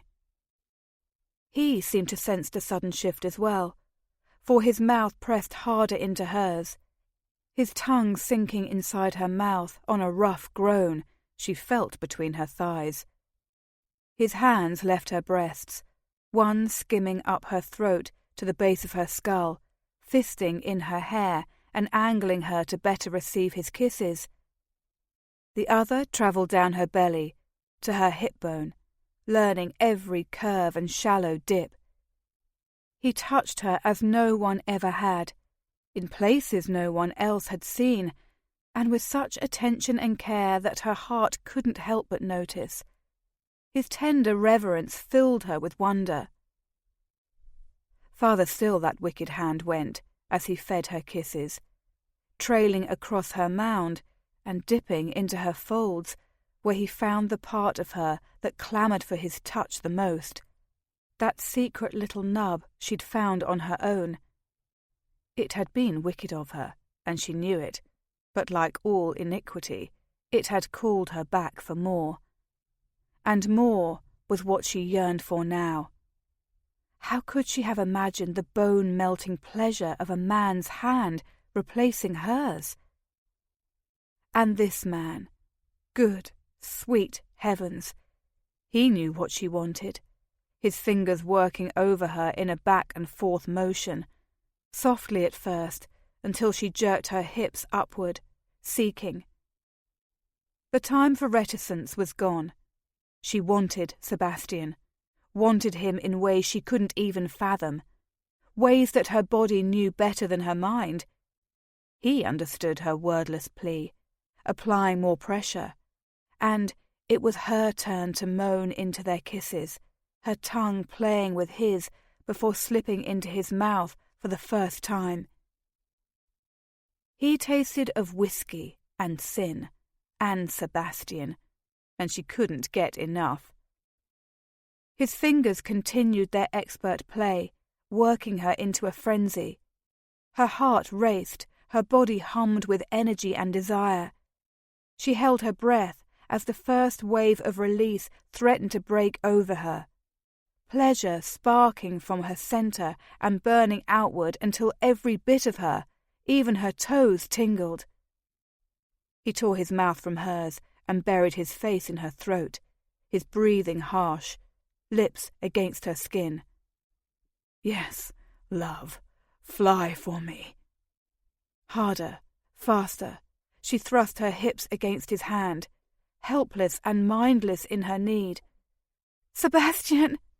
she bit out, and she wasn't sure if she meant it as a plea or a curse. One word thundered through her lust-fogged mind. More. She didn't think, didn't question. The time for reserve and fear was long gone. That lone word spurred her on. More. More of him. More of anything he would do to her. Simply more. She caught the knot of his robe and tore it open. The twin sides of the fine fabric went slack, falling open to provide a glimpse of his bare chest from the way he'd angled his body. And, oh, what a glimpse it was! Daisy hadn't ever seen a bare male chest, and Sebastian's was a sight to behold. Perfectly sculpted, slabbed with muscle, lightly dusted in hair. His nipples were dark and flat, so different from hers, and she couldn't resist touching one. He groaned and kissed her neck. "Curious little buttercup, you're playing with fire." She traced the circle, rubbed her thumb over the tip as he'd done to her. He withdrew his hand from its task of pleasuring her and flattened her palm over his chest before guiding it lower, down over his taut, ridged abdomen, and lower still, until together they reached something long and hot and hard. Surely it could only be his manhood, but it wasn't at all as she'd imagined it would be. Here was a part of him that was firm, like the rest of his body, and yet soft as velvet. Her fingers closed over him, and he was large, impossibly large. She was not ignorant of what passed between a man and a woman, thanks to Aunt Caroline. How would they ever fit together? As he showed her how to touch him, moving her hand up and down, tightening her fingers over his shaft, she cast the uncertainty from her mind. For touching him, feeling his strong body jerk against hers, hips thrusting, hearing his gravelly moan, sent an answering pulse of heat and wetness flooding between her thighs. And then his fingers were once more upon the flesh he'd so tortured, circling and playing, at first lightly and then harder. Her entire body tightened, anticipation a delicious trill up her spine. He kissed a path to her breast, closing his mouth over a nipple, and sucking, nipping, licking, until she thought she'd go mad. Every part of her was unbearably aware, from the way his scent engulfed her, to the sensation he wrung from her with his mouth and fingers. It was too much. It was everything. And she wanted. "Sebastian." She whispered his name again, almost a benediction. Lord, how she wanted. For the first time in her life, she felt alive, felt it with such exhilaration, that wild surge of something primal and invigorating speeding through her. He tore his mouth from her breast, breathing heavier even than before, his gaze meeting hers. "Spend for me, love." There was something about his command, laden with authority, knowing and dark and decadent, that sent her crashing over the edge. A burst of violent, delicious pleasure assaulted her. She cried out, fingers tightening on him reflexively, twisting her lower body into his. Tremors seized her. Little bursts of dark stars flashed through her vision, and she came undone as she never had before. Shaking, heart hammering in her breast, the world swirling around her, she clutched him to her in a half-embrace. "My God, you're so bloody beautiful." His fingers slipped from her pearl, down across the seam of her folds, seeking. He kissed his way back up to her throat, worshipping every part of her with that wonderful mouth of his. Her chin, her cheek, her jaw, the tip of her nose. I want you so bloody much I ache with it. Yes.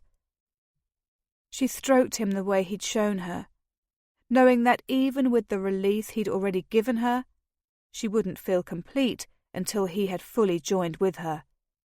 She wanted him inside her. She was hollow and aching, needing. I want you too. His tongue found the dip behind her ear, that miraculous place only he had ever discovered, and when he ran it over her skin, she nearly climaxed all over again. I shouldn't, he muttered, alternating between kisses and licks. She didn't know what he meant, but she was also sure she didn't care. Her capacity for reasoning, logic, and any sort of thought that didn't involve him and what he was doing to her had long since fled. Please, Sebastian.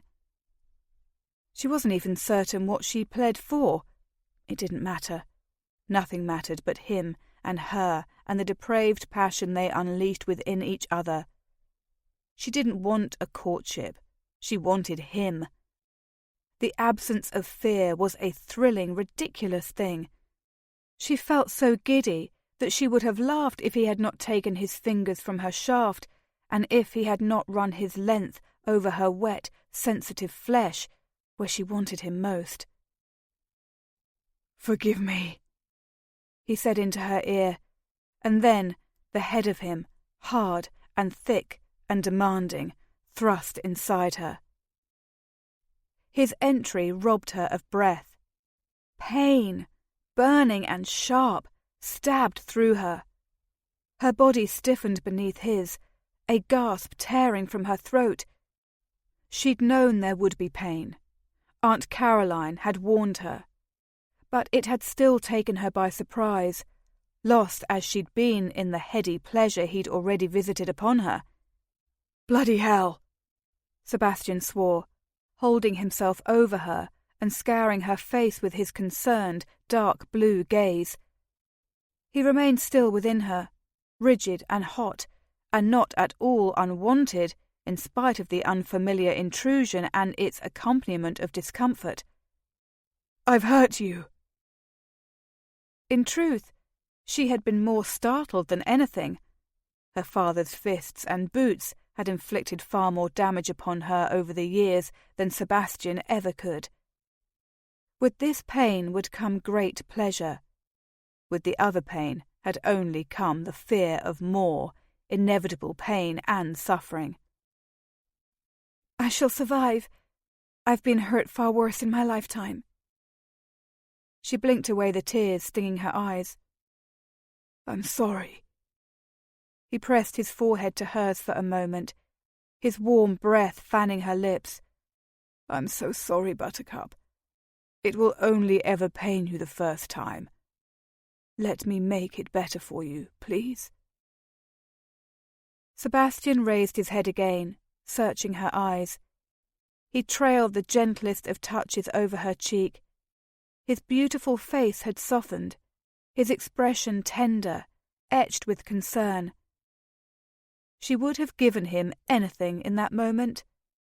There was a darkness inside him that she sensed, for she had the same darkness dwelling within her. Sebastian was the first person who had ever made her want to drench the darkness in light, both his and hers. She couldn't shake the feeling that somehow, as strange and incomprehensible as it seemed, they had been meant to come together, just as she couldn't shake the feeling that he could and would make anything better for her. He was the man who had rescued her from ruin, and she would never forget that. Yes, she told him, for in truth she wanted him still. The pulsing pain had abated. She moved beneath him tentatively, drawing him deeper.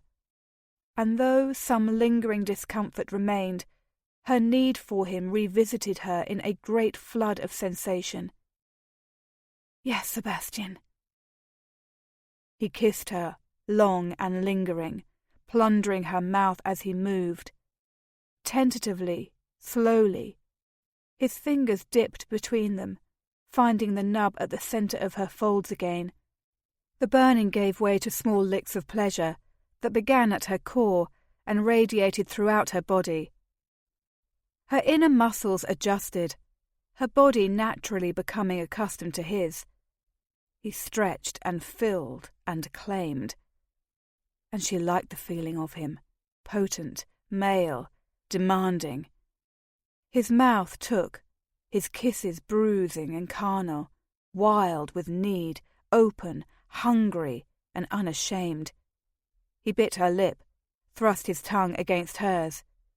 His body gave, those wicked fingers on her knowing where to touch, how much pressure, when to increase his pace, and when to slow to a torturous rhythm that left her gasping into his mouth and arching against him.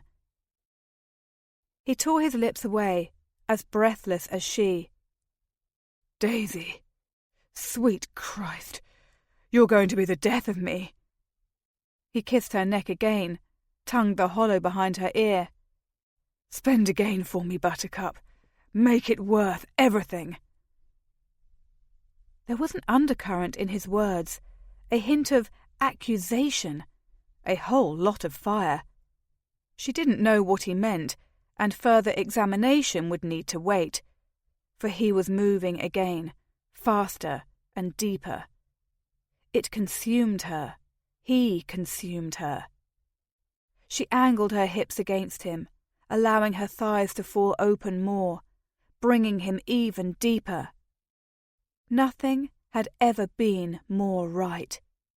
He was everything, and she was everything, and the world was exploding with colour and light and sound and smell and, oh dear Lord! "Again, Buttercup." There was his voice, low and demanding, his tongue resuming its exploration of her skin as though she were a delicacy laid before him.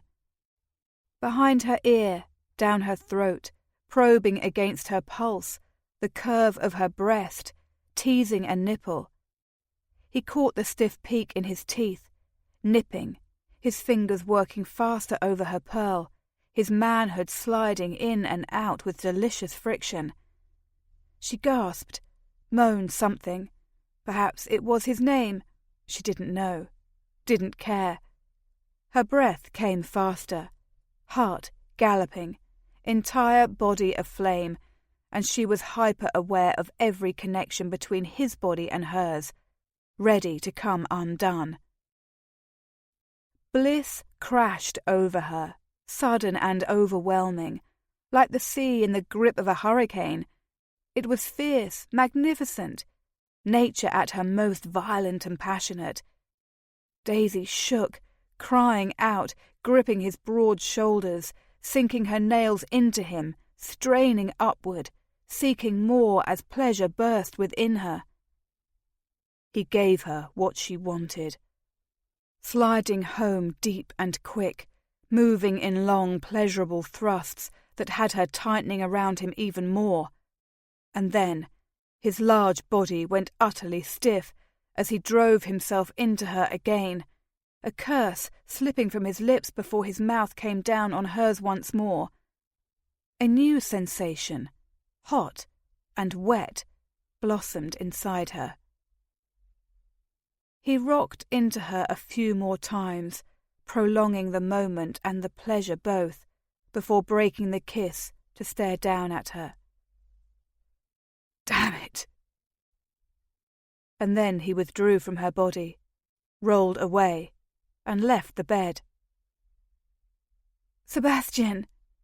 she protested, feeling the loss of his touch, the loss of him, like an ache. He stalked away from her, his dressing gown billowing behind him like a dark, angry cloud. She realized, belatedly, that neither of them had entirely removed their robes. As he opened the door adjoining their chambers, she flipped the ends of hers back over her, covering her nudity. How foolish. An attempt to preserve her modesty after sharing her entire body with him, after he had known her and pleasured her so intimately. But as she watched him leave, she was acutely aware that, husband or no, he remained very much a stranger to her, and she was beginning to fear that it wasn't just her body he had claimed. The thought left her more chilled than the cool night air and the London damp combined. Indeed, it chilled her straight to the marrow. Chapter 13. What in bloody hell had he just done? Sebastian breathed into his private bathing chamber. The gaslights remained lit, for he'd intended to perform his nightly ablutions before going to sleep. But instead, he'd gone in search of the one woman in the goddamn world that he should stay farthest from. The woman he couldn't seem to stop touching, kissing, wanting, and lusting over. The woman he had just bedded. He had actually believed he could withstand the temptation of being in Daisy's bedchamber again without taking her. More fool he, for all it had taken was the wet heat of her cunny and the sweetness of her lips to make him risk everything he sought to preserve. His loyalty, his oath, his country, his honour. Fuck. He cursed once with feeling, and then thrice more for good measure. Fuck, fuck, fuck. This latest manifestation of counting he blamed upon her as well. She had infected him like a disease, burrowed beneath his skin like a tick, had somehow managed to do what no other woman before had ever done, and in one night of allowing his prick to rule his head, he'd just done what he'd sworn he wouldn't do.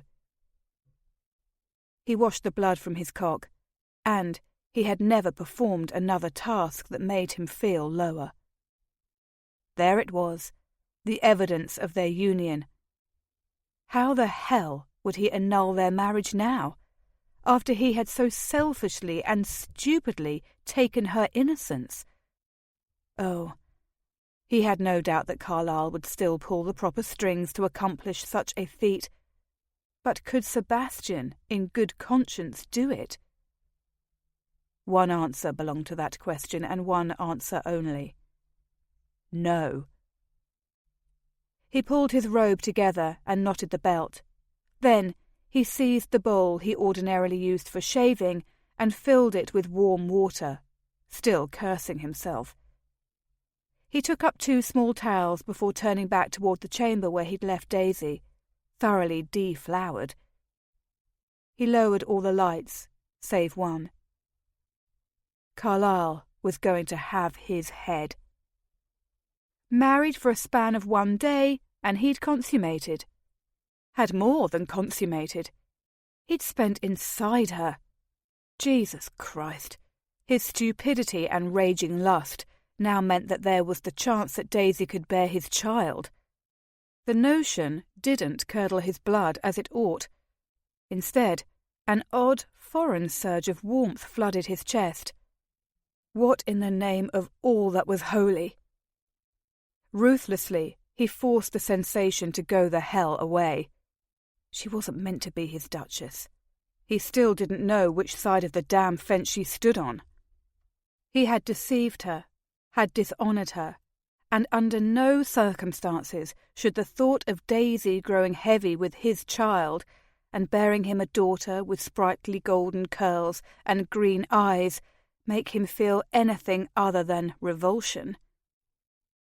When he strode back into her chamber, determination and self-control firmly once more at the reins, a pang of some indefinable emotion nevertheless stabbed through him. She lay where he'd left her, the long, beautiful strands of her hair in disarray, her robe closed, hands laced together in a protective gesture, her expression wary, her cheeks flushed, a becoming shade of pink, as she made eye contact with him. She looked so small and alone, delicate and frighteningly lovely all at once, that his hands trembled, sending some of the water splashing from the sides of the bowl. It landed on his bare foot and the thick carpet with a splat. Damn it to hell! How could this woman, who was a stranger to him, this dainty, elegant creature he didn't dare trust, shake him to his core? It made no sense, but she did. He continued across the chamber, not stopping until he reached her bedside. Everything in him had meant to upkeep his honour and preserve her virginity. Yesterday, he'd stood at this same spot, slashing his thumb and smearing his blood into the bedclothes to maintain both. He loathed himself. "Your Grace?" she asked, her tone hesitant, wide eyes going from his hands to his face. Her guard was down, it was plain to see, and she looked every bit like a woman who'd had to live her life by the whims of a violent man. She was a wary thing, his buttercup. Surely not his, though. His, answered something deep inside him, just as quickly. "Promise me something?" He deposited the bowl on the bedside table with care, his gaze never leaving hers. "You will dispense with the formality between us forever. From this moment forward, I am only Sebastian to you." A frown creased the creamy perfection of her forehead. "I'm sorry." His self-loathing increased tenfold. "You have done nothing for which you need to apologize. I, on the other hand, have. This consummating our union. I should never have come to you tonight, and for that I must apologize to you. I promised you a courting, and within a day I've made a liar and a cad of myself." And worse, he added inwardly. A man without honour was not a man at all. "Sebastian." A soft smile transformed her features, and if she had been beautiful before, there was only one word to describe her now. Radiant. She glowed. Daisy was a force. "As we've already established," he found himself smiling back at her like a bloody escapee from a lunatic asylum, the sort of churl who doesn't appreciate his wife's tardiness at dinner. "Yes." Her smile widened, and so did his, and for a beat he fell into her green gaze, mesmerized by that simple way she had of making him see levity where he was certain none could be had. "Then you must promise me not to apologize for what happened tonight. A churl you may be, but a cad and a liar? Surely not." Christ, she didn't know how wrong she was. He had not returned to her side to make a confession, however. He jerked his attention back to the bowl of water. Best to act while it still remained warm, and there was utterly nothing to be gained by mooning at his beautiful pawn of a wife, a woman suspected of treason. For some reason, the reminder didn't hold as much ice and warning as it once had. He dipped one of the towels into the bowl, saturating it before wringing out the excess. Slowly, he joined her on the bed. "What are you doing?" she asked, eyes going wide. Curious that she would only question him now, when the damage had long since been done. With his free hand, he nudged her knees open. "Tending to you, Buttercup. Let me, please?" She resisted. "I'm perfectly capable of—" "Of course you are," he interrupted, not at all surprised. Something had told him that she would be independent to the last. This was a woman who had been relying on herself and herself alone for far too long. "But I want to do this for you." Her flush heightened as her eyes searched his. At long last, She nodded, her jaw tensing, the only outward show of her nervousness. "If you must." It was a means of doing penance, and a small one at that. He guided her thighs open, swept aside the fabric of her dressing gown once more, revealing her mound in all its perfection. Blood smeared her thigh. Her cunny was pink and wet with the evidence of their love-making. His cock surged anew at the sight, some primal force in him relishing his claiming of her. She was his, by God. He moved the wet towel over her, cleaning her. First her thigh, then her pretty pink flesh, washing her, worshipping her. She didn't attempt to close herself to him or push him away, simply remained still and silent, allowing him to complete this torturous task he'd assigned for himself. 2 sets of bloodied sheets in 2 nights. He hadn't an inkling what the servants would think, but it was too damn late to worry about such trivial repercussions now. The most damning consequences of all would follow if Carlyle ever got wind of it. "I hurt you," he said again, because he still recalled the way she'd gone rigid beneath him when he'd torn past the barrier of her innocence, and because he hated himself for giving her any sort of pain at all, for deceiving her even now. He dried her with the other towel and kissed her inner thighs. Would have continued, kissing all the way to her cunny, tasting her where he longed to taste her the most, but her hands flitted to his shoulders, like twin butterflies, urging him upward. He allowed her to move him where she would. He wouldn't dream of pushing her too far, and he'd already taken far more than he had a right to take. "It was nothing." She gripped his elbows and drew him toward her. But it wasn't nothing. He hadn't liked hurting her, hated that he was hurting her still with every action, each small deception. He would make up for it the only way he knew how. As though it was the most natural thing in the world, his mouth connected with hers. The kiss was long and slow and deep, leading once more to the path of ruin. With great reluctance, he tore his mouth from hers and returned the towel to the bowl.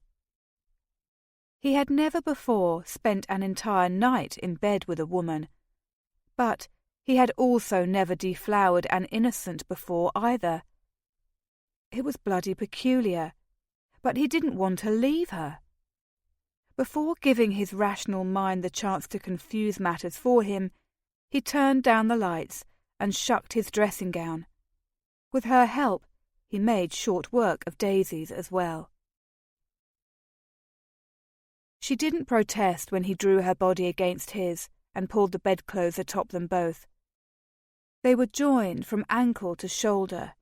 His arm banded over her waist in a possessive grip he couldn't restrain. Soft, womanly heat burned him alive. The scent of bergamot and vanilla and ambergris blended into one heady note. Christ, but everything about her drove him to distraction. "I'm sorry for hurting you," he said into the darkness, and the silence that had fallen between them. He meant that in every way possible. So much feeling and emotion packed into that sentence, it could have been a bloody ocean-faring merchant ship loaded from bow to stern, and it still would not have contained more. Her hand found his where it tightened over the curve of her waist, their fingers tangling. "I've promised to call you Sebastian, and you've promised to cease all apologies for tonight. If you mean to go back on your word, I'll have to refer to you as Your Grace forever. That could prove a lengthy sentence indeed, Your Grace." He detected the smile in her words and realized he was grinning back into the night, like some besotted fool. Staying in her chamber had been another mistake, in a series of grievous errors. But he hadn't the willpower to move from her side now. And what was one more sin in a catalogue of so many? Touché, Buttercup. He paused, his smile fading as he thought again of her earlier words. I've been hurt far worse in my lifetime. Part of him probed her now because he knew he must, and part of him probed her because he was the man who had taken her innocence, and he cared for her regardless of the glaring fact that he should not make such a neophyte mistake. You said you've been hurt worse. Your father, what did he do to you? He heard her swallow, the steady, even pace of her breathing increasing in increments. Without light to illuminate her face, he read her on tells and body language alone. The fingers tangled in his tightened. She didn't answer. Daisy. He tried again, careful to keep his tone gentle.